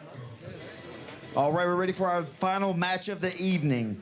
Making his way to the mat, representing Constellation Network, Drew Dyer. Drew Dyer coming back after taking the mat as an alternate. I think it was his match with Kyle Chambers that was just absolutely insane. So he was tied up in all sorts of knots, but was able to get free. Yeah, that was crazy. We'll see what he can do here in his final match of the night. Stephen Aiken. And his opponent, representing New Hope Regeneration, Brad Schneider. Brad Schneider, proving that you have to have a short memory here in PGF. He had a very tough start to his season and then came back with a huge upset tonight over Nathan Haddon. We'll see if he can get some more points for himself and New Hope Regeneration. All right, guys, bring it up. So Brad As when the whistle blows or I say stop. ended up please, having a use pretty that couple tough, steps back. or a really tough night number 1, and it was looking like a tough night number 2. But he ended up picking up a big win And this could really turn the tide here for Brad if he can find a win. And, I mean, you know, you want to be out there against an alternate if you want to have a great shot. That's probably a good way to do it. Dyer, though, came here from the Vegas qualifier where he finished second to Dory Allen. And I think he finished everybody in the qualifier except Dory. I think he finished every match that he had except Dory. Keep playing your game, Uh-oh, this is trouble. Brad is so unorthodox with his attacks. He's going to try to move into a crucifix position right here. Watch this. See the way he's got that arm tied up, a 2-on-1 on the far side? That is very unique. Bails on Oh, it. look at that. Bails on it to go to the legs. Going for the knee bar, and he got it! Wow! And he got it! Oh, just past the minute mark. Hey, Brad Schneider going from dunkable to hero in one night. Just missed it. Minute and 7 seconds. Wow, what a tale of two halves of the first half of the season here for Brad Schneider. He ends night 2 with a huge win to make it official. Stephen Aiken. And your winner with a break, representing New Hope Regeneration, Brad Schneider. Hey, Steven, let's talk to Brad, man. Let me talk to this guy. He finishes Drew with a leg lock, and then one of the greatest leg lockers in this weight class in the world, Cal Chambers, not able to finish him in 6 minutes. Brad comes out and just runs him over. It was the setup. It was such a strange setup. Steven, ask him about that setup. I want to know about that setup, man. That was awesome. Okay, Brad, here with you from New Hope Regeneration. We're looking at this camera. Okay. Great match. They want to hear about your setup from that. You had like a 2-on-1 grip on the arm, and it looked like you were just trying to sit over to the other side, maybe to get to your crucifix play that you like a lot. How did you end up on the legs? Two lanky dudes, so it's easy to find space under the elbow like that. It kind of just happened organically. I wanted to go in, try to get a choke, but the knee bar presented itself, and I took it. Is that something you ever hit before? I mean, yeah, knee bars are, for my leg lock game, that's a part of it, but I'm not much of a leg locker. Everybody knows that by now, you know. But, yeah. Well, great work, Brad. I'm sure your New Hope Regeneration teammates are happy to have those points on the boards. Anything you want to say to the folks at home? Thank you guys for the support. I've been ghosting everybody today because I don't want to think about yesterday, but I'll answer people today probably. All right, Brad, we appreciate it, man. Have a good night. Man, what a night for Bradley Schneider. He mentioned his night 1 did not go the way he wanted it to, and then back in a big way here in night number 2, BMAC. Let's take a look at this sequence because it was really phenomenal. I'm on the rewind right here. I want to see the initial grip that he took. It's about to be, okay, this is it. So look, it happens during the guard pass. He's already got his first grip in place right here. You see that? Mm-hmm. And then he's going to weave through with this second hand and put a 2-on-1 on. So let's hit play right here. Watch what happens. There's the 2-on-1, and now the big back step over the top. Now what's happening here is watch the pummel happening in here at the legs. Brad's trying to step this leg all the way over the top so he can move into his crucifix position, but he's not having success with it. And so he decides to just bail. And I think the leg just presented itself. Let me rewind and have a look at that. I think the leg just presented itself based on the way that Drew threw it back in. Yeah, Drew throws his own leg back in. Watch this. Right there, boom. Drew throws his own leg back in between. And when Brad felt that, he decided, you know what? Bail on the crucifix, switch to the leg, roll through, change it, good angle change with his own hip, and extends the knee bar, gets the tap. Man, awesome work, Brad Schneider. That was fantastic, man. Yeah, phenomenal way to end match day number 2, and it shakes up the rankings here. Let's take a look where Brad Schneider's at, number 5. Big shakeup in the rankings, big shakeup. Brad Schneider, in the course of just a couple of hours, moves from a dude who everybody's dunking on Brad Schneider. I thought Jason Anik was going to come off the sidelines and dunk on Brad Schneider. And it turns out Brad's dunking on you, Jason. He's dunking on everybody. Yeah, absolutely phenomenal stuff. And then looking at our team stats here, New Hope, you want to talk about Duncan. I mean, man, they're knocking on everybody. They've lapped the field here at this point. 20 more points than the second place First Form. This is crazy. So First Form's got 14. New Hope had 16 in one block. Yep. That's crazy. That's crazy. That's a strong a lot of scoring tonight. You know, there was a lot of scoring tonight. Yesterday we were like, you know, kind of a slow night, easing into it. Even on day 2 today, block 4, this first block of day 2, I was like, you know, it's kind of slow. And then New Hope just starts blowing the doors open with the scoring. Yeah, and you know that prize on the line, $100,000 to the winning team, New Hope, making a hard charge for it. We'll see what happens now tomorrow. 2 days officially in the books. I believe we're going to go to Alex Wendling, who is standing on the mat to get I think she's got Pedro Sauer. Pedro Sauer standing by with Alex. Alex, take it away. Yes, I am talking to the man with a plan, Pedro Sauer, after a great performance from your team, New Hope Regeneration. How are you feeling? I'm feeling great, man. I think all the guys, they're so good. They are so talented. We didn't have to work too much with them. They all have like an incredible ability. The only thing we did is just basically clean up a couple of things here and there and give them some kind of motivation. And they are skillful guys, so we didn't have to work too much. And at the draft, people were, you know, calling New Hope Regeneration kind of the underdogs, not anticipating them to have that many points on the board. But you probably knew that they were going to be able to get it done. I knew for sure. I knew the guys was good, and I knew that the idea was try to work in the neck and be a escape masters for any kind of neck attack, and not let people pile up points on them. So we just work in escapes and pretty much protect themselves. And we saw an awesome video today on social media of one of your matches against someone that was much bigger than you, like 300 pounds. So you have a few team members that are a little bit on the smaller side, like Cam Hurd and Ernesto Rivero. They're not true 205ers. So have you had any special advice for them when they go up against the Goliaths? Yes. Well, you cannot fall in those guys' game. You got to be very smart. When you play your game, you're very tight, and a small person doesn't have so much disadvantage as long as you know how to protect your hips area. So as long as your hips are being protected, and you kind of don't let people kind of dominate you on the hips area, the size sometimes doesn't make that much difference. And those guys are, even though they're small, but they are studs. I can't believe it, how tough they are. Oh my gosh.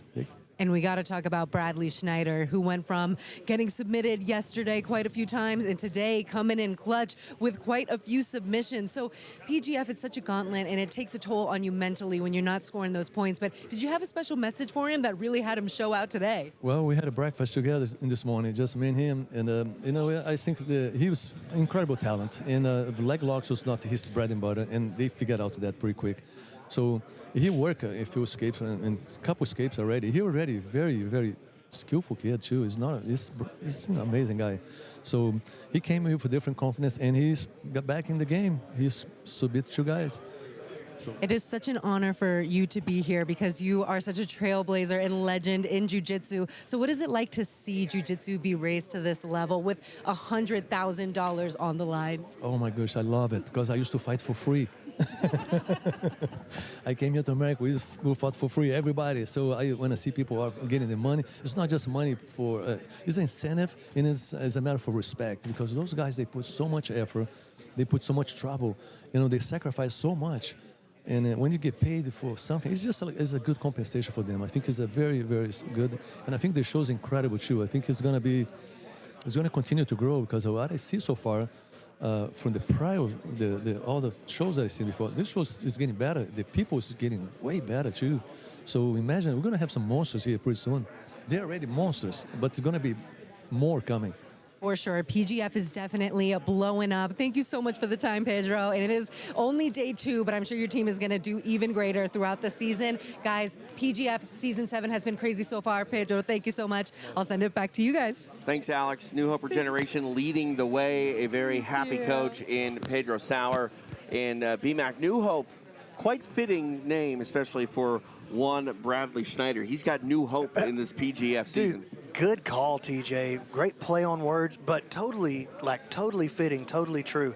I mean, Brad's the MVP today. Yeah. In my book, Brad's the MVP. How about Elijah getting the tap on Adam, or getting the finish on Adam Bradley? Now, this is interesting. Elijah, during that interview, Elijah comes over to the booth and he says to me, hey, that should be 6. He quit. And here's why he says that. It was the heel hook that caused the injury. Right. But he didn't tap to the heel hook. I think it's worth a discussion. I'm going to go back. I'm going to review my team. I'll tell you where I stand right now. Where I stand right now was 3, because it was the heel hook that caused the end of the match, right? Right. That's pretty clear. But that's not what actually made Adam stop. He decided to stop. He's saying that should be a kill. I would love to hear what you think in the chat. I'm not saying I'll do what you say, but I would love to hear everybody's opinion on it. What do you think? Well, you know what? I think that I should defer to. No. You got to have an opinion. You got to have an opinion before you throw it over there. I think to it's a Jason break. and Egg. I think it's a break. I think it should be 3 points. But Egghead, what are you thinking? I think we've known for a very long time that if you quit on the mats, it's 6 points. It's always been the call. Hey, if it had happened immediately, if he had the lock in there, okay, got it. But hey, he fought through it, but then he decided, no, I can't do it anymore. I'm not going to do it anymore. I think that's a quit. I think that's 6 points.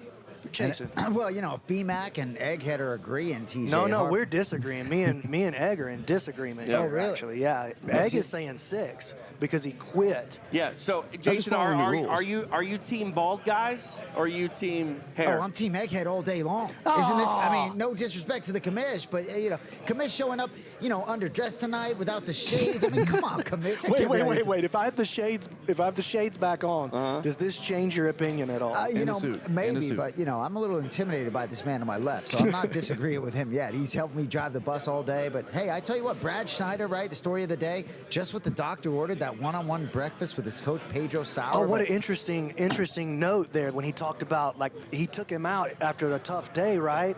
And then he fires him up, sends him out here ready to kill. Go ahead, Jay. No, I just like it. You know, Schneider really sort of an unorthodox, talks about his unorthodox game. Just happy to see a guy. You know, a lot of draws here yesterday, and Schneider was the one guy sort of, when we were talking about starting sit, I was, you know, early in the day, I'm like, oh, well, sit Schneider, not so much. Yeah. Also, not only just you know, getting 2 different subs, but also at key times. We talked about before those last 2 matches that one of these teams, if they got a submission, they would tie with Entrana and get that team point for all their team members. And not only did he, you know, give 3 points to the team totals, but he also got a team point for every one of his team members. Again, huge, big start today. And a big spot for Travis Thomas, obviously, eluding Davis Asari and then getting that kill over Chris Olivo. That sort of helped that team sort of build its lead. But what a day. Hope one of these other 3 teams can make it a little interesting tomorrow, TJ. Yeah, 50% down, but don't let that fool you. We still got a long way to go. Anything can happen because BMAC, that lead was established by New Hope really in just 1 block. Anything can happen from 1 block to the next, and we still have a few to go here as we enter match day 3.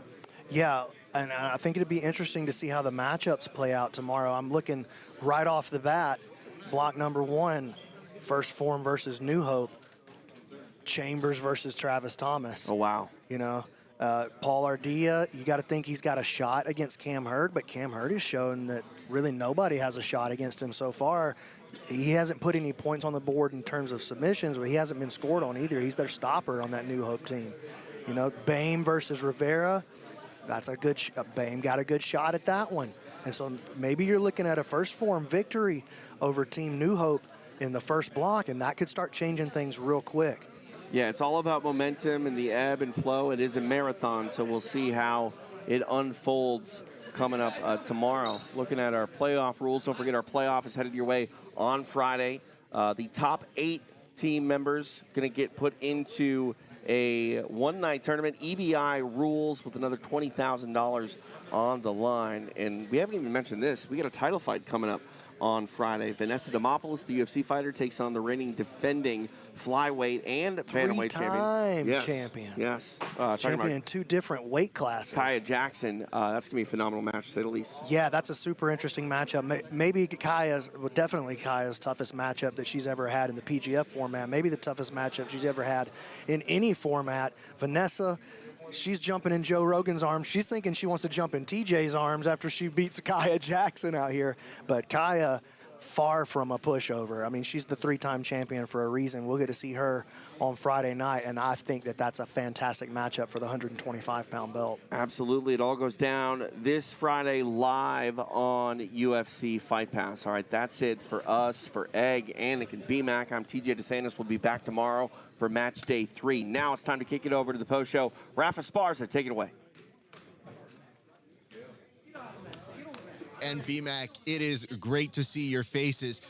It was a rough day of competition, and something happened that caught our eye here at the bullpen. Why don't we go ahead and take a look at some of this footage that happened a little bit earlier today. One of the alternates, Chris Oliveira, was going up against Travis Thomas, and the pants were sagging to the point where normally you got the reverse bully happening here, as they, instead of pulling down the pants, helped to put them back on. The shorts were rescued. The play went on, but it definitely was one of the more unusual elements here at the PGF, and it was definitely for good shits and giggles. But guess what? You're here for the post show. You want to get to talking to us. So welcome to the official PGF post show.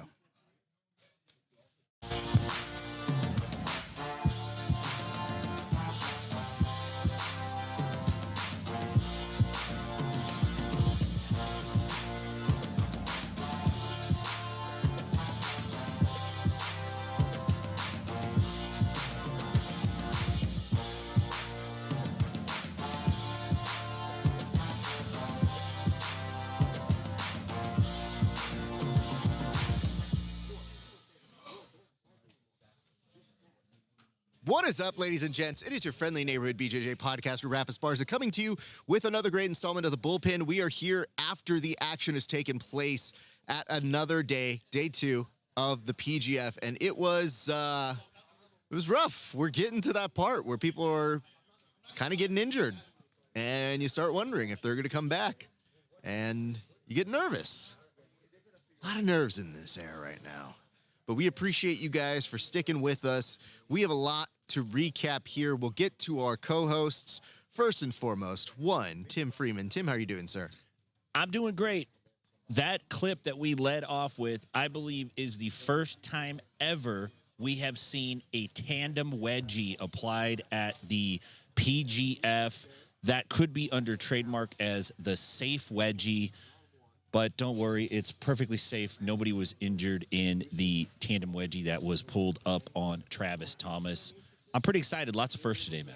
Unfortunately, I just got this in right now. It does look like we got official word that safe wedgie was already trademarked by a Gracie. Yeah, there could be some licensing issues there, but as long as no one was hurt, that's all we care about. Indeed. Why don't we go to our next panelist here? One, handsome Kevin Sherrill. Kevin, how are you doing, sir? I'm doing great. I think Travis Thomas may have gotten a little excited. He's in line for that $100,000. Here we are, buddy. And I think he had a premature red panty night. That's not what that means, Travis. That is not what fight fans are talking about. Everybody, please, please keep your pants on.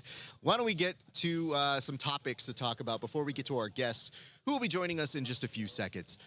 All right. I'm glad that you guys are joining us. The assembly line is here, but once we get to this topic board, there's 3 things that seem to be sticking out to us. And I hope that you guys are ready and interested to talk about these 3 topics. But the first of which, I definitely saw one emerging today, which is who are emerging as contenders. And I'd love to put that to our group here. I'm going to go first to one Tim Freeman. Tim, who seems to be emerging as a contender thus far on day number 2?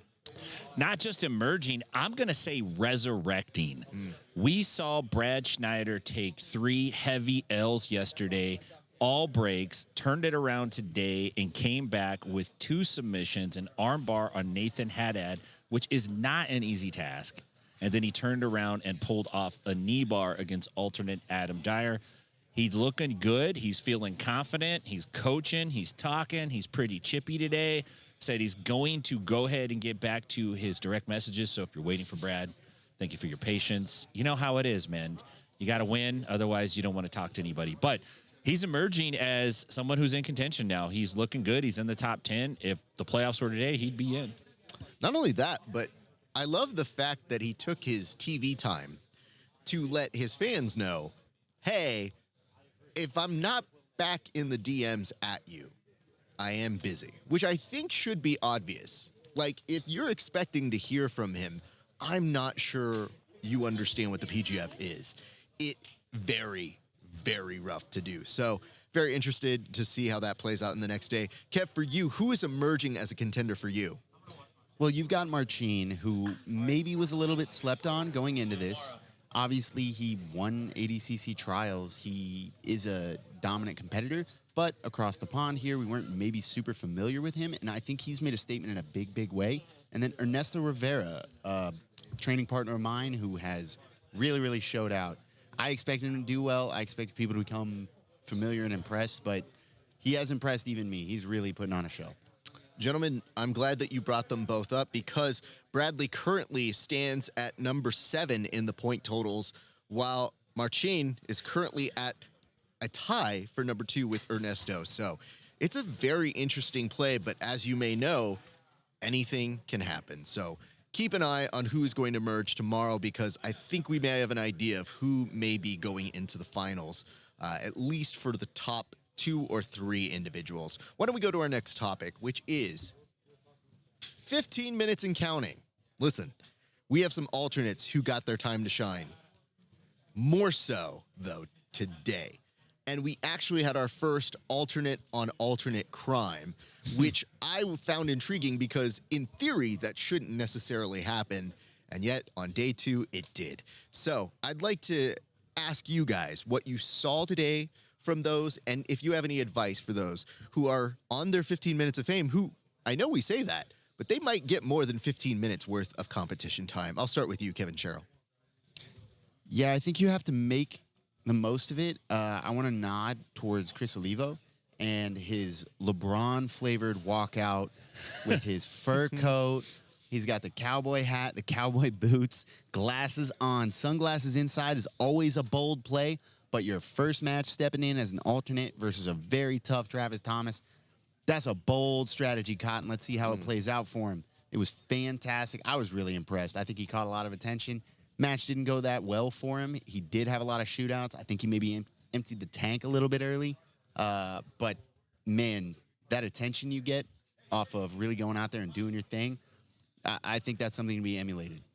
I see a note here from Jiu-Jitsu Panda that says, can we say Carlton is the Dennis Rodman of the PGF? It's kind of hard to say when Chris was the one who was actually walking out in the fur coat, which is 100% out of the Dennis Rodman playbook. So until Elijah Carlton steps out in a fur coat with no shirt, we will withhold that acronym. So I'm going to come to you next, Tim.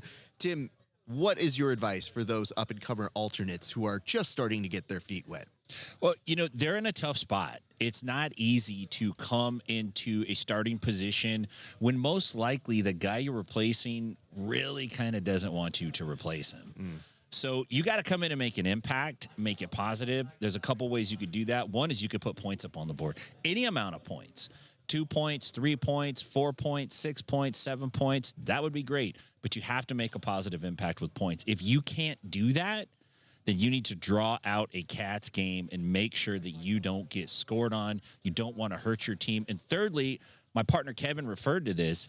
You got to make a statement. You got to do something, say something, put a cowboy hat on, dance around. You got to do that. You have to amp it up. Listen, Caleb Crump is here today because he made a case for himself in season 6, and he didn't even get 15 minutes. He literally got 0 minutes, but he still lobbied behind the scenes to make a name for himself and show back up. You're not just fighting for your team right now. You're fighting for your invite back to next season. So you got to do something. Put numbers on the board or be funny. All right. We're going to go to our final topic before we get to our guests. And the final one here is one that was kind of the story of the day. They doth protest indeed, because we saw a very busy judging desk today. A lot of people felt like they could take their complaints directly to the judges and the referees table. And at times, there were some people crowded where I couldn't even move around here because they were kind of crowding our area. I guess the question I have for both of you is, what did you see And what exactly, in case people weren't aware what they were protesting or what they were challenging, what were the things that happened? And I'll start with you, Tim Freeman. Well, it was pretty frenetic. There was a lot of movement and energy and questions and shouting back and forth. Elijah Carlton. Elijah, he pleads his case from the stands. He has no problem doing that. And look, some of these guys have relationships outside of this event. They have a history. They know each other. Some are on the same teams. But as we've seen, it kind of doesn't matter. The refs are making the call that they believe they should make, and the athletes are making the cases that they think they should make. We saw our first review today, had a whole posse of people come up to the table, knocked me over into my seat. They're like, get out of our way. We need to see this.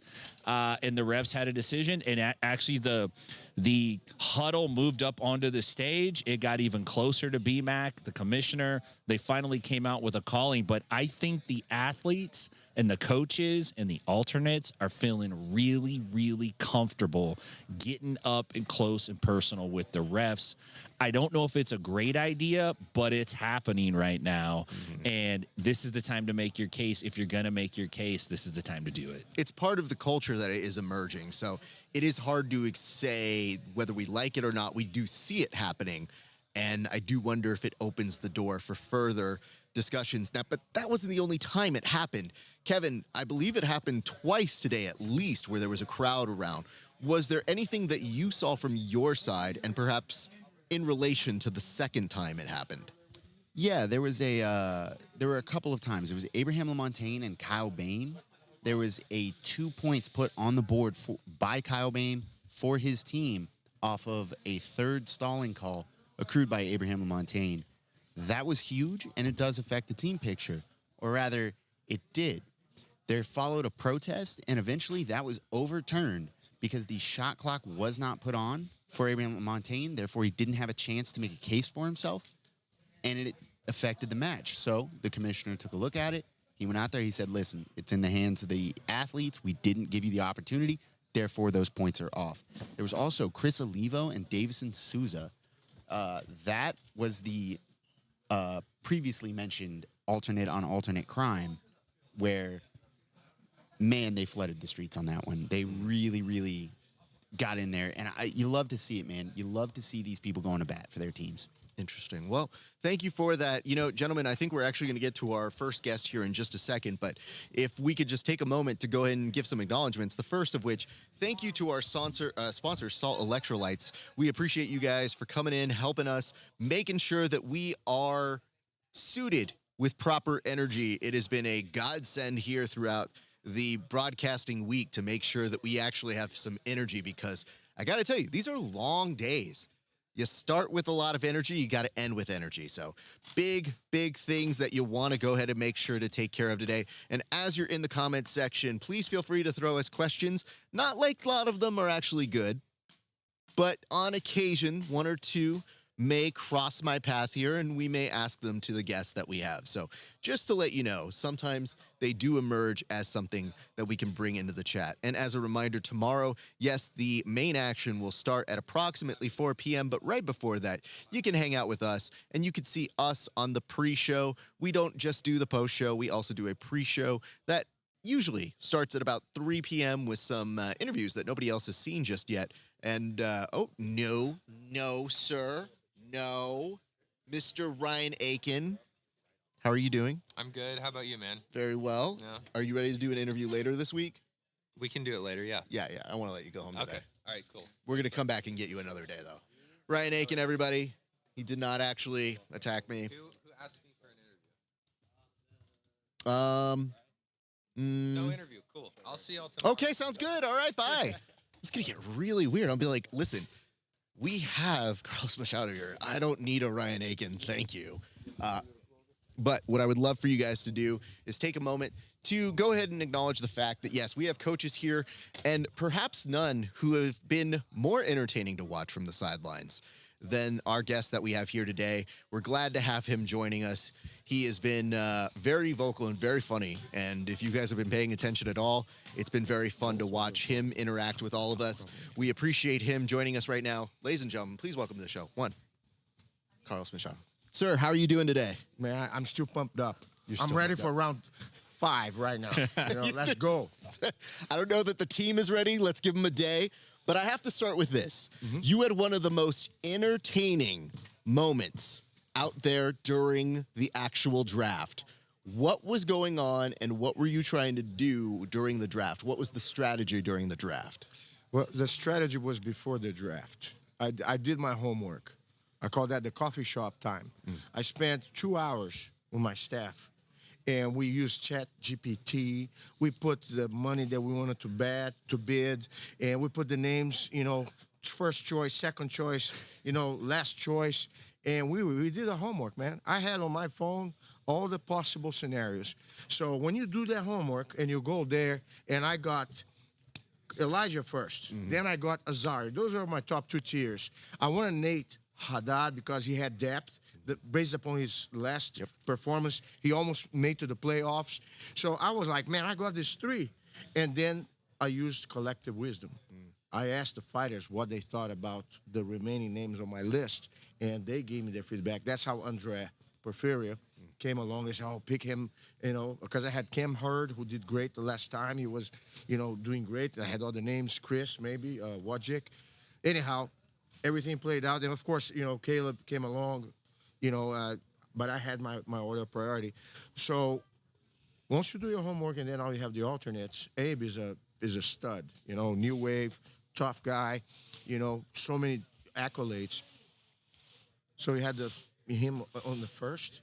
So he said, the guys were telling me on the background, make sure you yell 1900 right off the bat, because you have, you know, nobody would be able to get even with me because I was the first. The problem, though, and I have a complaint about that. Please. The cameraman was parked in front of me for quite a while, often enough, to disrupt my view. Interesting. Okay? I knew what was going on, so but Steve, when he was actually about to open the bid, he didn't see me jump and yell 1900. He could only see Roger on the other end, 1900. Roger. You know, my cousin, you know, he tried to take that from me.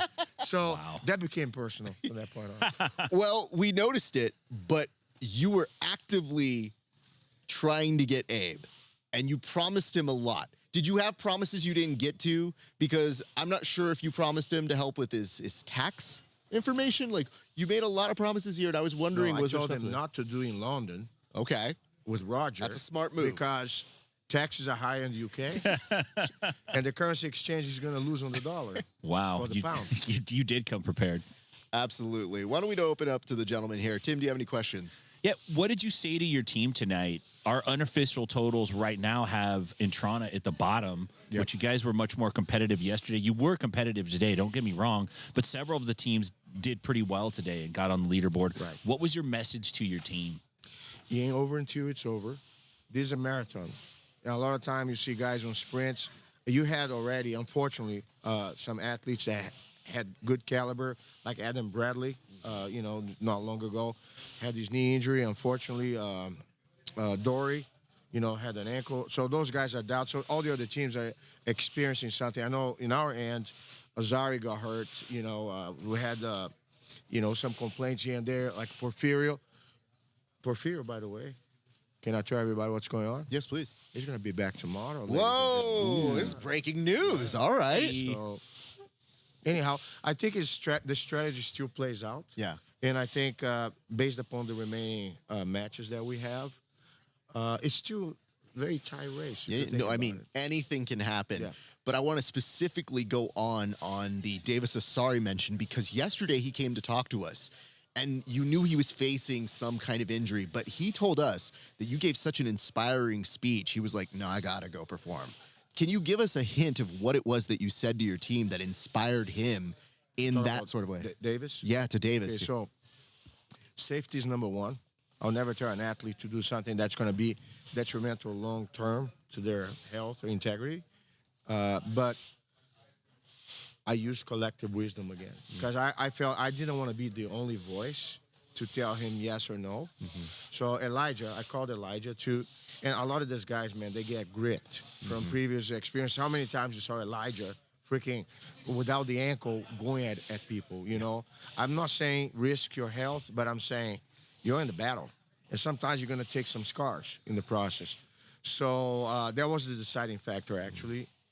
It's not the fact that he could save his body for another day.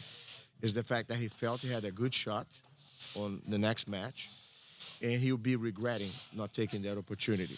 So it's not what he should do, it's what you could not miss doing. Copy that. Kevin, do you have any questions, sir? Yeah, so obviously you watched the PGF last year. Of course. Very much. When did you decide that you wanted to be a part of this? Big Mac is my brother from another mother. You know, guys are like a love bug. You know what I'm saying? So, and I had some interaction with him. We did a camp together in Dallas. He was one of the guest instructors.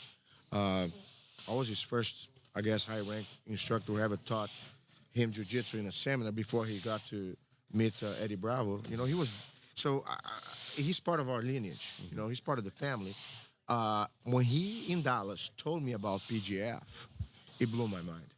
Because I was not too much aware of it as what it was until he disclosed. And at that time, it was right when Zoltan, you know, I guess, got involved and things took, you know, a different scale. And they said, I'm going to put you part of the board, you and Hoyce. I said, man, line me up. You know, and I had to move a lot of things around to be here just for the 2 or 3 days. I couldn't be here for the whole event, but just the taste of it, man.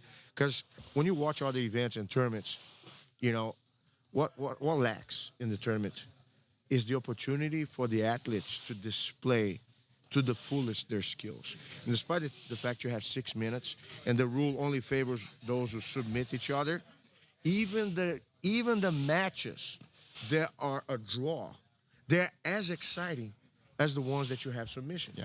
Because you have a lot of near misses, you know. So, and the other thing too is the human factor. BMAC is doing that, taking the athletes in consideration. How many times you have accolades and titles from different tournaments or organizations? What do you have to show for? A medal here or, you know, nothing you can work with. And Elijah was telling earlier today, I didn't have to win ADCC. I didn't have to win IBJJF. PGF put me on the map, and I'm more known now and have a following that I will not have gotten the chance if I had to go through all the other channels. Yeah. So PGF is a beast, you know, in my opinion, in all aspects. Well, you have this wisdom, but I'm wondering, where do you see your team going in the next couple of days? Because to me, you mentioned it already, it's close.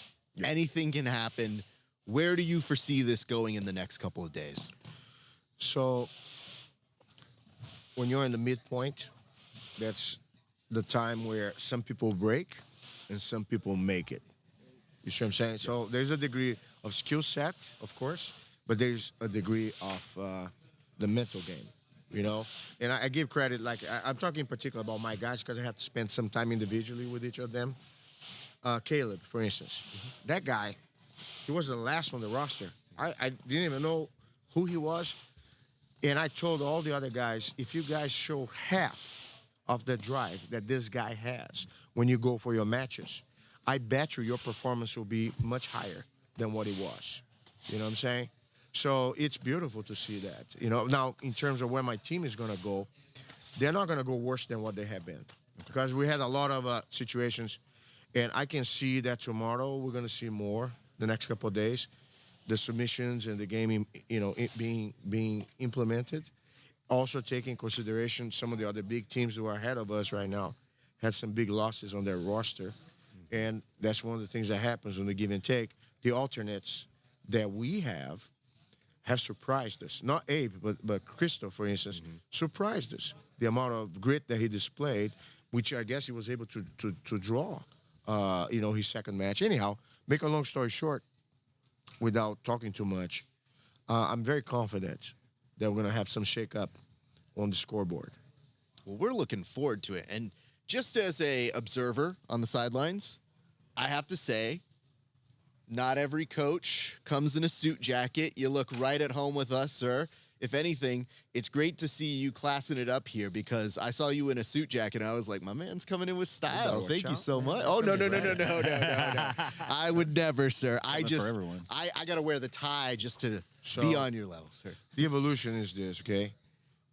You're here to support the event. Yes, sir. What did B-Max said?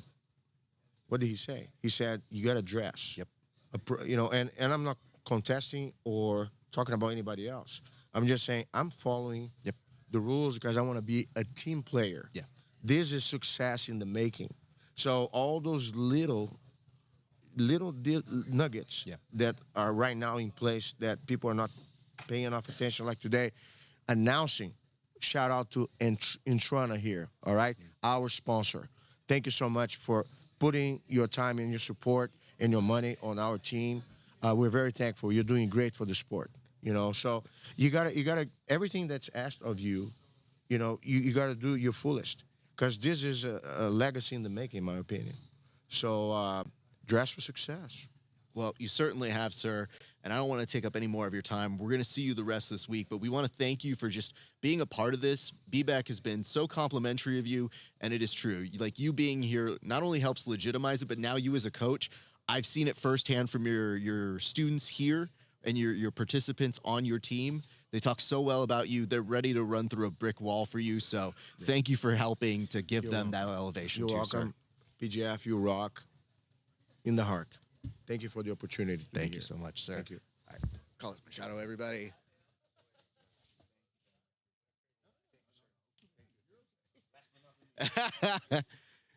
All right, ladies and gents. An excellent interview right now. We're going to get to some more here in just a second, but as a couple quick reminders, if you guys have not given love to our folks over at Sol Electrolytes, please give them some love. They are some of the best people. They help take care of the people here at the PGF, and as a result of that, we love them. Reminder, tomorrow, yes, we are back at approximately 3 p.m. where we start a little bit earlier. You'll see some never-before-seen interviews that we conducted on the draft day shortly after individuals were drafted. And some of those interviews have some great stories and some narratives that you're seeing playing out in front of you right here and right now. So, as you guys are hanging back, we'll also do you guys a quick reminder. If you are enjoying the content you're seeing here, we ask you to follow us on Instagram, on all social media. You can find us at Grappling Hour and at Inside BJJ. It really does mean a lot to us. That support goes a long way. And if you really do like my stuff, and I hope that you do, you can go over to patreon.com/Grappling Hour, and you can find the interviews that I do with people outside of the PGF and sometimes some friends from the PGF. And you can see those interviews 30 days before anybody else for just $5. That's it, $5.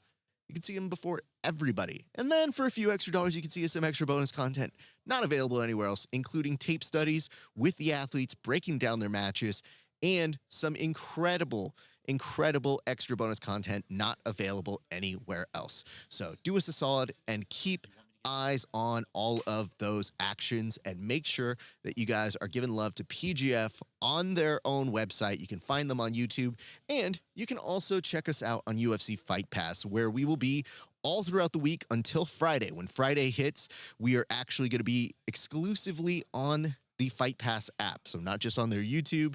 We go on Thursday for our last day, and then on Friday for the finale. We will be exclusive to the UFC Fight Pass app. So if you're not a member, go do that right now, so that way you don't miss out on any of the incredible action that's going to be taking place on that pay-per-view. All right, you guys, let's go ahead and talk right now to a good friend. He was here a couple days ago, and now we get to follow up with him. Abe, I have some questions for you, sir. You willed it into existence, so how does it feel to get your wish and be out there and be a savage in the PGF for real, sir? It's awesome, honestly. I'm glad I have the opportunity to kind of come out and express my jiu-jitsu, show you guys that I'm a real player in here. I think a lot of people were kind of surprised by my ability to kind of control and handle a lot of the situations. You know, maybe I haven't gotten as many subs as I anticipated, but I also think I've literally gone against all the toughest dudes here in the first 2 days. So I was like, I was pretty happy with a lot of the things they did. I felt like the Ryan Aiken match really surprised people, my ability to control with body locks and stuff. So just that kind of thing. I think that was a good expression of my jiu-jitsu.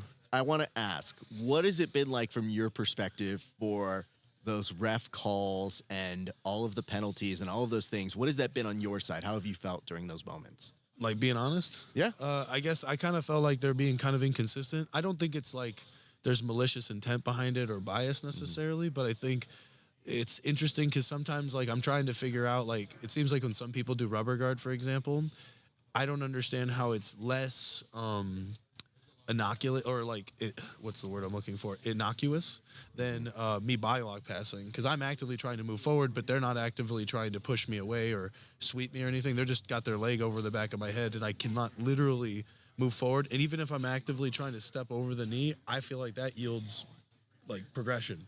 Whereas, like, I think that they're already kind of being the defensive person, and the only reason they're doing that is to negate my ability to emit forward pressure. So I guess I think there's instances like that, which I've seen, like with the Chris Wojcik match. I forget who he's going against.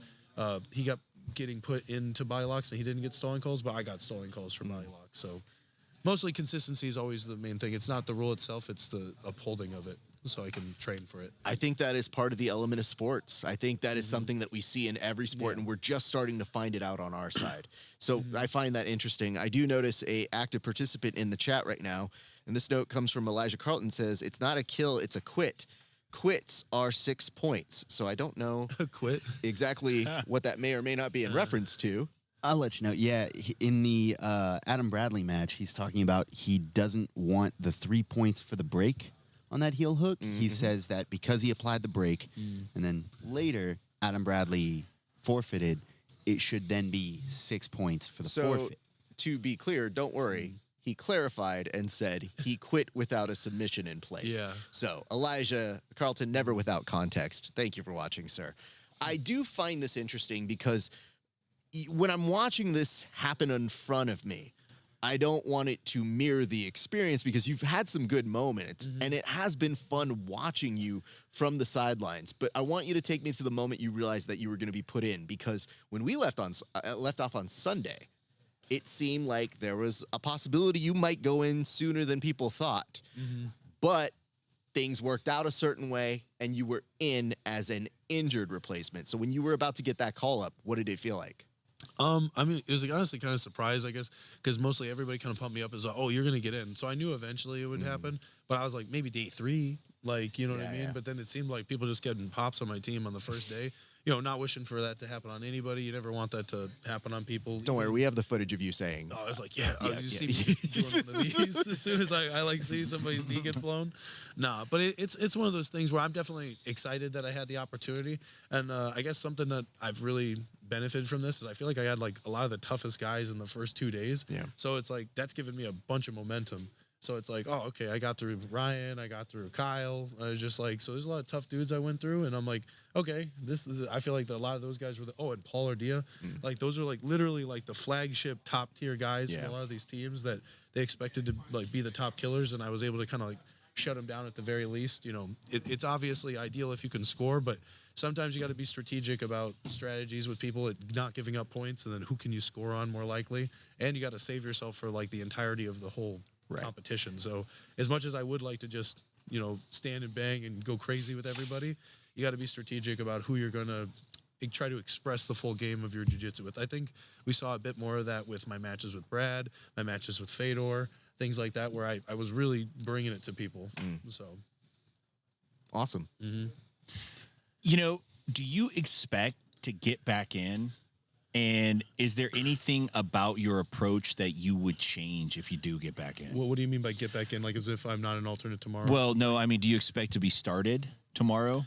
Yeah, I guess so. I think even if like somebody wanted to say that like, oh, I'm good, I'll come back in, I think I've kind of like proven myself as good as any starter at this point, given that I've shut down guys who are really good.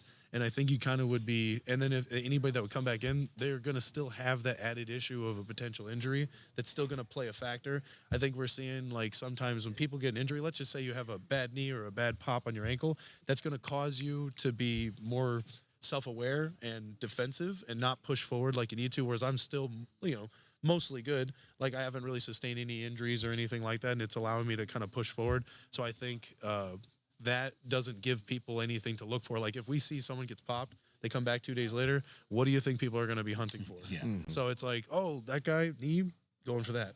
You know what I'm saying? Yeah, they went right for Davis's ankle. Yeah, first unfortunately. match. Davis is a killer, but I feel like it's just tactically one of those things like any honest person would do. Like if you're trying to win.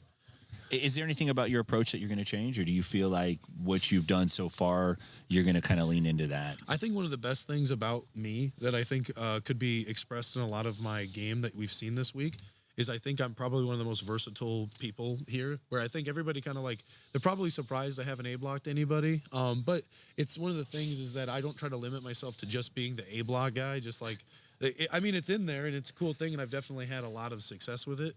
But it's just like being a guy who's good at heel hooks. Like it's another, I consider just one of the many moves of the total cabinet of moves that you can look at. So it's like I don't have an over precedence on getting it, but it is a unique thing that I can go for. But it opens up actually, I think, other parts of my game where you're saying like my passing's been pretty good. Like Ryan Aiken's been heel hooking and dogging people, and I was able to shut him down with body lock. So I think that was a big statement. And then, you know, even with Kyle and several other people, I've been able to be very scary. Like even Paul. Paul's like, dude, I don't want to deal with Abe's passing. I'm going to stand up and wrestle. How often does Paul wrestle with people? You know what I'm saying? So he felt safer standing up with me doing a thing that he's not normally used to doing than being under me. So I think that those are statements unto themselves. They're all very talented, all very good, but I also thought that a guy who's known for being a guard player and doing a weird position like reverse close guard and A-blocks is suddenly body lock passing and camping on people, and they're like, what the heck? So I think it's catching people off guard. So I take it based off the individual to answer your question. Kevin, do you have any questions? A little bit of a, we talked about this a bit about what you have left for the week, but there's also been, the athletes have been told there's going to be a revisiting of the rules. I don't know if B-Max let you know. Tomorrow, yeah. This is a new position. I don't know how much you watched of last season, but we didn't see a lot of rubber guard versus body lock passing, right? There weren't a lot of body lock passes. Now we've got you, we've got Chris Wojcik. Yep. Nathan Haddad's doing it, and we have a lot more rubber guard players than we've seen. Yeah, you planning half the thing's 10 planets, so it makes sense. yeah, you going to bat for a specific interpretation of that position? It's mostly, I think it takes a more nuanced understanding of how the nature of body lock and even rubber guard. Like I'm not trying to have a bias towards one or the other, but I think it's like when it comes to inside passing as opposed to outside passing, which would be like Torianos or these wide things where you create lots of space to like maybe go to north-south or side control. Inside passing is a much slower game, and then we're inching. Like progression is literally me walking my knee past a knee or getting my head over here, keeping him flat. It's one thing if I'm just holding them there and I don't make anything, but if you see my knees trying to get, let's say, 2 knees on one shin, that is progression. And it's just like, dude, it's kind of like, I'm trying to think of a good, it's like if I was on the back, say I had the back, if I went from ankles in and then I got a bi triangle, I am progressing the position. If I start isolating an arm or something like that, we have all these things. We understand it when it comes to a very strong aggressive position, but maybe it's because those are much more common, like a back take position. Everybody knows that. It's like day one jiu-jitsu. What's the best position? Take the back. It's good thing to teach people. But body lock is maybe a bit more specific or esoteric, I would say. Like maybe I'm good at it and people just don't see it a lot. And rubber guard's also kind of niche, even though I know like it's popular amongst 10th Planet people, but it's not necessarily conventionally taught everywhere. Yeah, it's also 2 positions that people hate, right? Like everybody's been on the bottom side of a good, you were talking about Paul or Dia being like, fuck that, I'm standing. Yeah. Like it's a position, everybody's been on the bottom side of a good body lock pass and been like, yo, so fuck this. But like, I look at it as the precedence is like, as long as I'm moving forward, I don't know what fundamentally else I could do. So it's like the rubber guard just seems like you can just grab it and you're just, I still think I'm moving forward because I'm trying to get my knee over his knee. But I'm like, look, if I'm not actually trying to do that, yeah, call me for stalling. But if I'm actively trying to get past the hips and turn it into, let's say, like chest-to-chest half guard, I don't know how you could really fib me for that because he's literally just trying to put his leg in front of me, and then he's not attacking me. He's not going for go-go's. He's not omoplating me. I don't know what else to tell you. Yeah, there's definitely been a difference in how, like, there's been some active rubber guards where people are trying to inch. You can see the progression. And then there's been rubber guards where people are like waiting for you to fuck up. Yeah, Same yeah, thing yeah, with the body lock passing. There's people that are like, let me survive. Whereas like, I have seen you actively moving to attack. I want to pass. Yeah. Like I'm legitimately there. I think that's part of why I've had success in like things like ADCC rule sets, because I think they tend to reward aggression a lot more. And you're seeing that my skill development in those is largely influencing how I play these games too. But it doesn't seem to maybe carry over to the way the judges are viewing it here, even though I still think like the idea of, I'm not trying to say like, hey, everybody should have initiations, but I think something like initiations is a good way to like determine like, oh, progression. It rewards people for constantly moving forward and creating it. Whereas in these sub-only rule sets, because we don't have points or anything, there's no real metric for he's doing something versus not doing something other than really big, rapid, dynamic change all instantaneously. Yeah, I was going to ask if you'd considered a cartwheel. I look pretty cool doing a cartwheel. Like, I think my cartwheels are just barrel wheels. Like, so, but no, I mean, it's in there, but it's like, I feel like the thing is the nature of a cartwheel pass.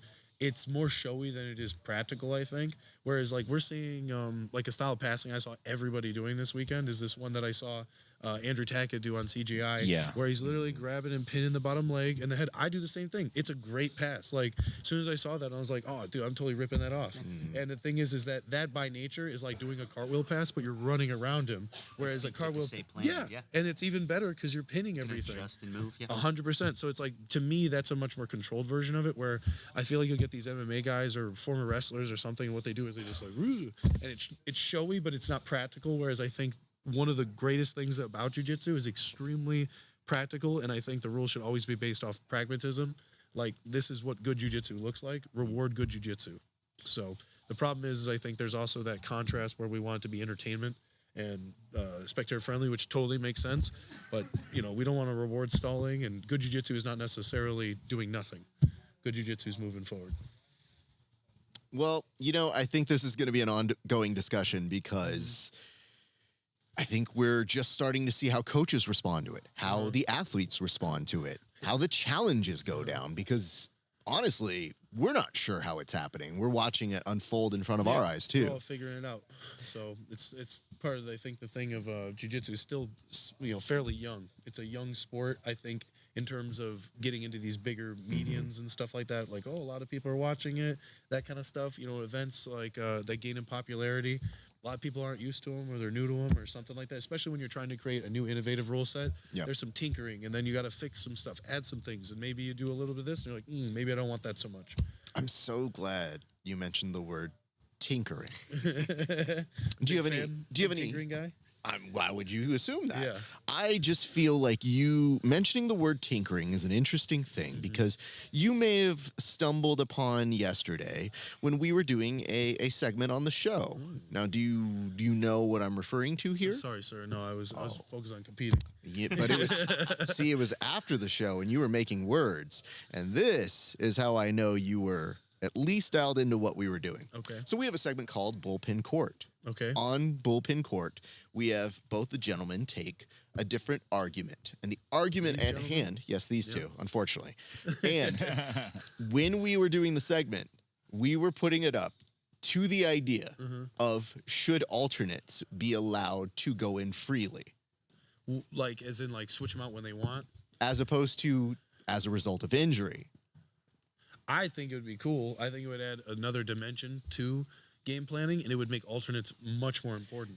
Because it's like, it's kind of like, I don't know, you ever play Pokemon or something. It's like, imagine you have to use a ground type versus its counter. And you're like, hey, this guy knows. He's just like, why is this guy using this reference? I'm with you. Yeah, I'm with you. Okay, don't I just can't believe that you play Pokemon. I mean, you think that stash and those traps and pecs do not yell Bro, Pokemon. he's got a lot of gym badges. You know what I'm saying? I want you to look at these thumbs. These were made and grown on a Game Boy Advance SP. You see these money makers? You know how much I like smashed the B button growing up? I did that. They got that wide. They're very girthy thumbs, very powerful. Brought to you by Nintendo. So we don't have as sponsors yet, but maybe we will. Hey. The reason why I want to bring this to your attention is we're in the middle of the bit. I'm setting up the bit. Roger. It looked like you were cleaning up and about to leave. Okay? Okay. Now you can tell me this isn't you. I was trying to clean up, and I don't know. I'm not tracking. No. I'm going to explain it. He's going. So I'm doing the bit, and I'm literally laying out the idea of we should let alternates, or we should discuss whether alternates should be allowed to do this. And I heard what I believe to be you at the time going, yes, Yeah. Because I need money. He said, yeah. He knew exactly what you meant that whole That time. was me. The slow play you're trying to do here of like, I don't know what you're talking Well, about. I look in there and I think I have more of a right to be in like some of these things than some of these guys.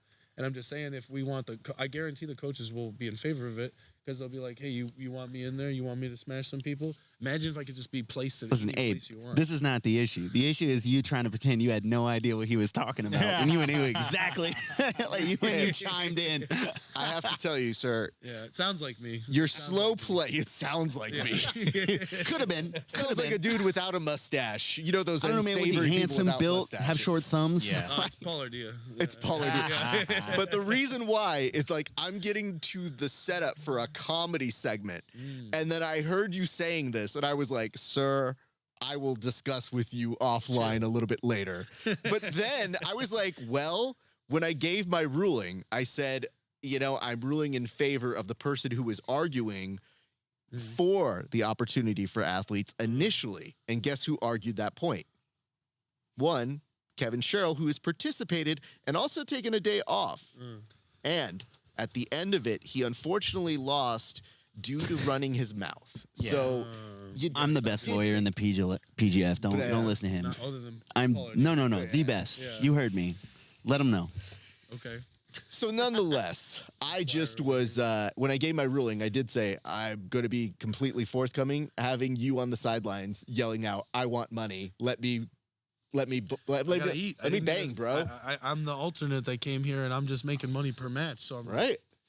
Yeah, but if you flip that around and you were the starter, and they said, "Yo, we're gonna swap you out for be better, dude over So here." here's what I hold on. You don't want that, right? So you better. like I don't know. So the one Skill issue. Yeah. the one area we did come to that I pitched when we were discussing last night was, I think I could be amicable to it without injury. If the starter has to play so many matches without injury. We could see that. Like maybe the starter can only be replaced so many times.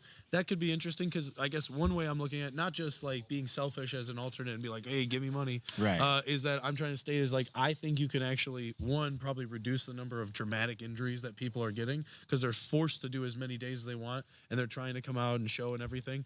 But I think it also allows the longevity and the health of the athletes to be more. Because I don't think any of us want to just have our knees destroyed or you see athletes with their knees destroyed. We want good jiu-jitsu, which could involve like just getting the submission and people are being a little bit more real.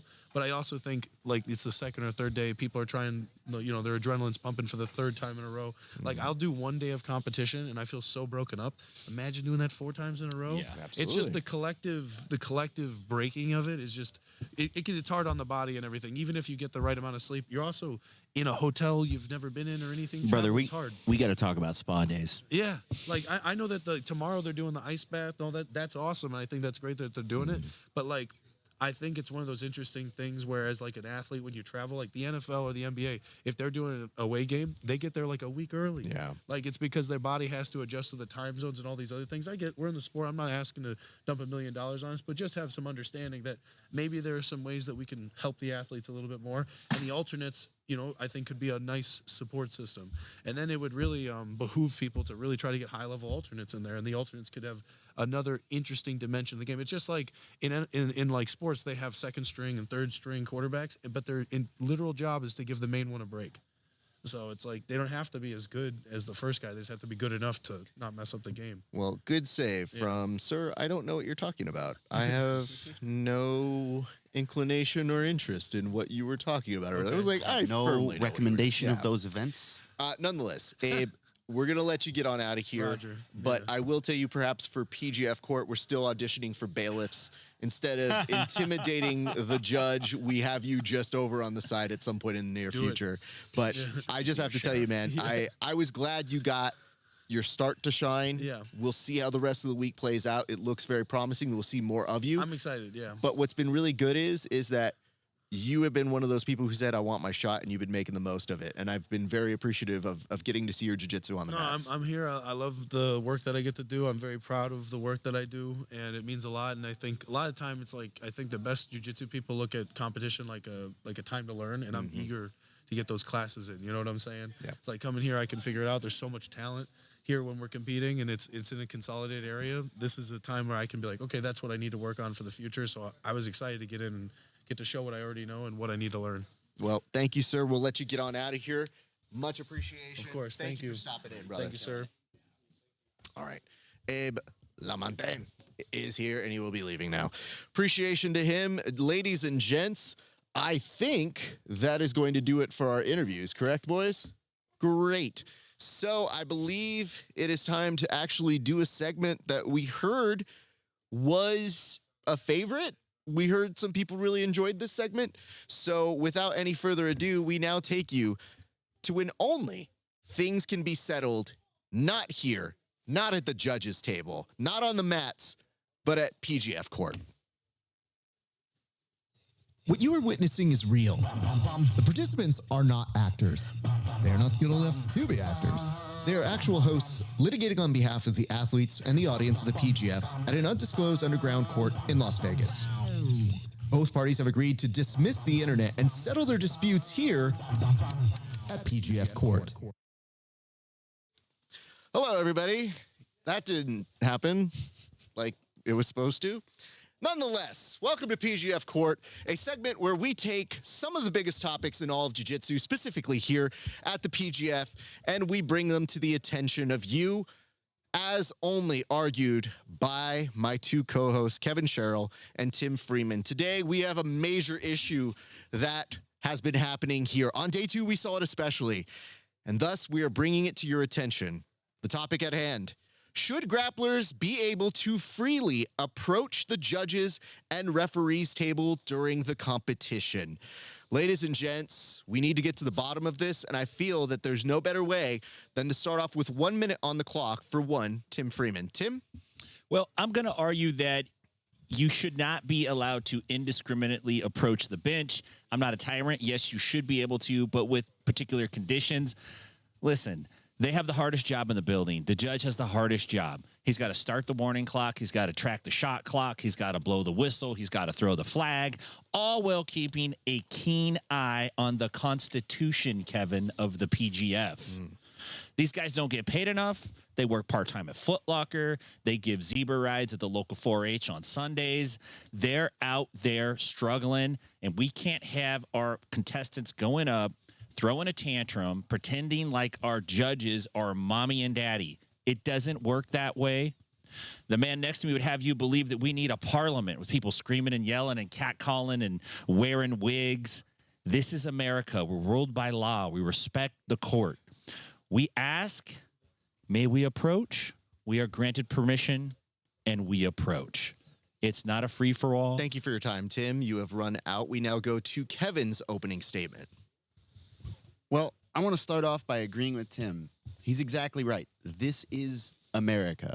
We have freedom of speech. We have accountability for our officials, and in the PGF, our governing officials, among them are the referees. They govern these matches. They have a lot to say, and we need to hold them accountable, as we always have. We need to be free to throw that tee in the harbor. I want to hold them accountable by rule of angry mob. I think you should be able to approach the bench violently and at full speed. Raise your voice, have your dialogue with those referees, and create an open discourse. I think that's the only way we get to the most egalitarian, that means fair, solution for everybody. You're not going to take your last 15? I don't think I need it. I really feel like I killed it. Okay, then you're going to start your cross-X right now. 1 minute on the clock. Kevin, please now ask your questions to Tim Freeman. Mr. Tim Freeman, you brought up the Constitution. Is that something you value? Yes. Absolutely. And do you know the First Amendment? Yes. Could you say it for me, please? Freedom of speech. Freedom of speech. So I believe these athletes, while they are here in America, and while the PGF takes place in America, it should reflect our values of freedom of speech, which was made the First Amendment because of the sheer value it has for holding those people accountable. Now, I would like you to tell me why you believe that should be regulated. I'm going to object to this question. Is this a cross-examination question, Your Honor? Restate the question, Counselor. Why do you hate free speech? I don't hate free speech, Kevin. Leading the witness, we're going to now get into our cross-examination for one Tim Freeman. Tim? Kevin, do you believe in rule of law? Yes. Do you believe that your First Amendment should be backed up by the rule of law? Yes. Thank you. When is the last time you were arraigned? And when you were arraigned, did you hop over the banister and skip up to the judge and sit in his seat and spin around 3 times and strike the gavel? Objection. I don't know what arraigned means. So you have not been... Okay. Hold on, Tim. Use simpler words. You know his limitations. Have you ever had to go to court because you did something wrong? Do speeding tickets count? No. Yeah, he said wrong. I feel like I don't think Okay, so you've never been to court? No. Okay, so you don't even know how court works. Is that fair to say? My 2 close friends are lawyers, sir. But you've never been to court? I assume standing around them has given Kevin, me some do you respect the PGF? Yes. So you do. Do you respect Brandon? Yes. But you don't respect his decisions to put judges in place? Is Brandon a referee? He's not a referee. He's the boss of the PGF. So you admit that there is some... He's George Washington. Okay? You don't respect that? Or you do? And that'll extend the time that was given for cross-examination. God help us all. Tim, you can now start your closing statement. Listen, God help us all, because this man would like you to have a free-for-all in the PGF. Why? Because he's uncouth, he's undisciplined, and he's wild. He wants to go buck wild like Elijah Carlton and the rest of the gang. All right? You can approach the bench. We have freedom of speech, but you have to do it in a way. You can't just run in and do what you want without being held in contempt. The more people we have rushing the bench, the less these refs can do their job. This man would have you believe in taxation without representation, because that's where he's trying to take us back to. And I say, no way, Kevin. You're going to not use your last 30 seconds either? Okay, I'll use my last 30 seconds. I appreciate that, because I don't have a clock and I can't see it. It literally is up there. Okay, well, I can't see it. There's a light in my You now way. have 10 seconds. Okay, well, Kevin, listen. It's not my fault you cheat on your taxes. Okay. All right, let's now go to Kevin. You wouldn't tell anybody. Kevin, you have 1 minute on the clock for your closing statement. Tim says that what I would have you do is take you back to taxation without representation. No, I would like us to remain independent. He called us uncouth, undisciplined, and wild. And you know what? We are. You know what also is? America. We need to be free to express ourselves. We need to be free to take to the streets. I'm bringing a musket with me, metaphorically, and I am going to uphold my literal freedom of speech. I need to stress metaphorically. I don't own a musket. I'm sorry. Tim, yeah, we'll acknowledge you. I wouldn't normally, but what do you have to say? I don't want to interrupt. Yeah, I just want to object that he's making threatening statements to me right now. A metaphorical musket. This guy is going to shoot a metaphorical musket at me. Probably I'm going to be honest with you. I'm just letting the time run out at this point. Kevin, you've defiled yourself. It's insane. You don't understand what metaphorical means, but you know the word arraigned. Time's expired. Okay. Gentlemen, where do I begin? We are all dumber for having heard any of the words that came out of both of your mouths. I'm going to start with the argumentation. First and foremost, Tim, you threw out words that I'm not sure you fully understand, but Constitution was one of them. You also previewed an argument that didn't actually exist from your opponent. So you actually threw out an argument that wasn't even brought in, and that was during your opening statement. So thank you for that. But you did idea out very well in discussing the idea of Parliament for Kevin, and I think that was the crux of your argument. Kevin, your argumentation today, much better than it has been in the past. You seem passionate about this. You actually gave us thesis statements for your argumentation. During cross-ex, however, Tim Freeman is a powerful cross-examiner, and Kevin faltered to the point where he might have been arguing about freedom of speech and then said he's just a friend with a lawyer, which makes him a lawyer by proxy, which is not how it works. He's essentially just trying to make the argument he can say certain words in rap videos because he has certain friends. I'm telling you. However, where this truly fell apart is for both of you turning this from an argument about talking to the judges and the referees into a 4th of July parade. Gentlemen, this is a mistrial because you tied all the way through. You both had one good element and then totally screwed the closing statements. We will not be able to retry this for at least 6 weeks.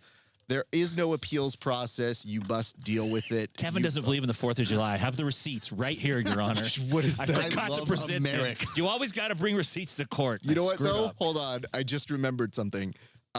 Truly, though, Kevin did not get his order. So in the true Make-A-Wish moment, I will rule in favor of him today. Oh, my God. Didn't get his order. What does that mean? You did not get his Starbucks order today, Tim. Yeah, but I gave him something. What did you give him? Tell him what I gave you, Kevin. What'd you get? I don't recall. I gave him a green drink because he was complaining about his Gordon Ryan tummy. And so I hooked him up with some greens. He said it was fantastic. And I said, Kevin, this is senility. I don't we remember are any of this. even for the tea. And he said, yeah, man, don't worry about it. Is this true, Kevin? He said it in a threatening tone, and I was scared. I don't even have a I'm not metaphorical sure. musket, dude. Come on. I should point out, when you're describing the fact that you have a musket, I hope that most people know you don't. But when you stop arguing and then really collapse under the weight of the picturing of a musket and loading it, I feel like maybe we're going to waste people's time. I had an Always Sunny moment imagining them trying to get a musket into the court to make their point. Well, and I lost. Unfortunately, the original ruling will stand since Tim did make amends. So this is unfortunately a mistrial. Thanks to both of you for trying, I guess. I feel bad. For mistrying. I felt like we mistrying indeed. Wow, that's the name of this one. Ladies and gents, that's probably going to do it for us here at the PGF. My head is ginormous now, so we're going to ease on back. We want to thank you guys for watching the action here. We hope you're enjoying the festivities. We are just halfway done. There's 2 more days of game play with the entire team, and then we get to the finale on Friday. So for the next 2 days, you can watch all the action live and for free here, wherever it is you're watching. If you're watching on the UFC Fight Pass, we'll be back again tomorrow. 3 p.m., you'll see some interviews. At 3:30, you'll see the official pre-show. And then at about 4 p.m., you're going to see the beginning of Day 3 action. Then you're going to stick around afterwards, hang out with your buddies here, hopefully see a better PGF court. We'll see. And then, of course, we rinse and repeat and do it again Thursday, leading to the finale where somebody is going to win an additional $20,000. So that is what we got for you this week. We hope all is going well with you guys. Thank you so much for your support and love. Remember, like, comment, and share every opportunity you get. It has been a great day for grappling. We'll see you back on the mats.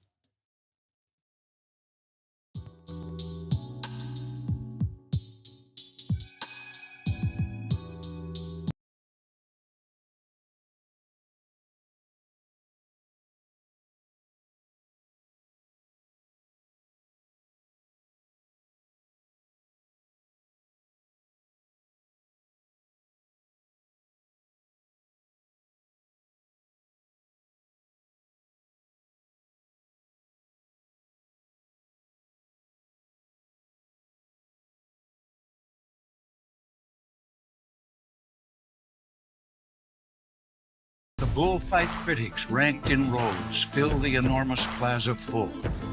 But only one is there who really knows. And he's the one who fights the bull.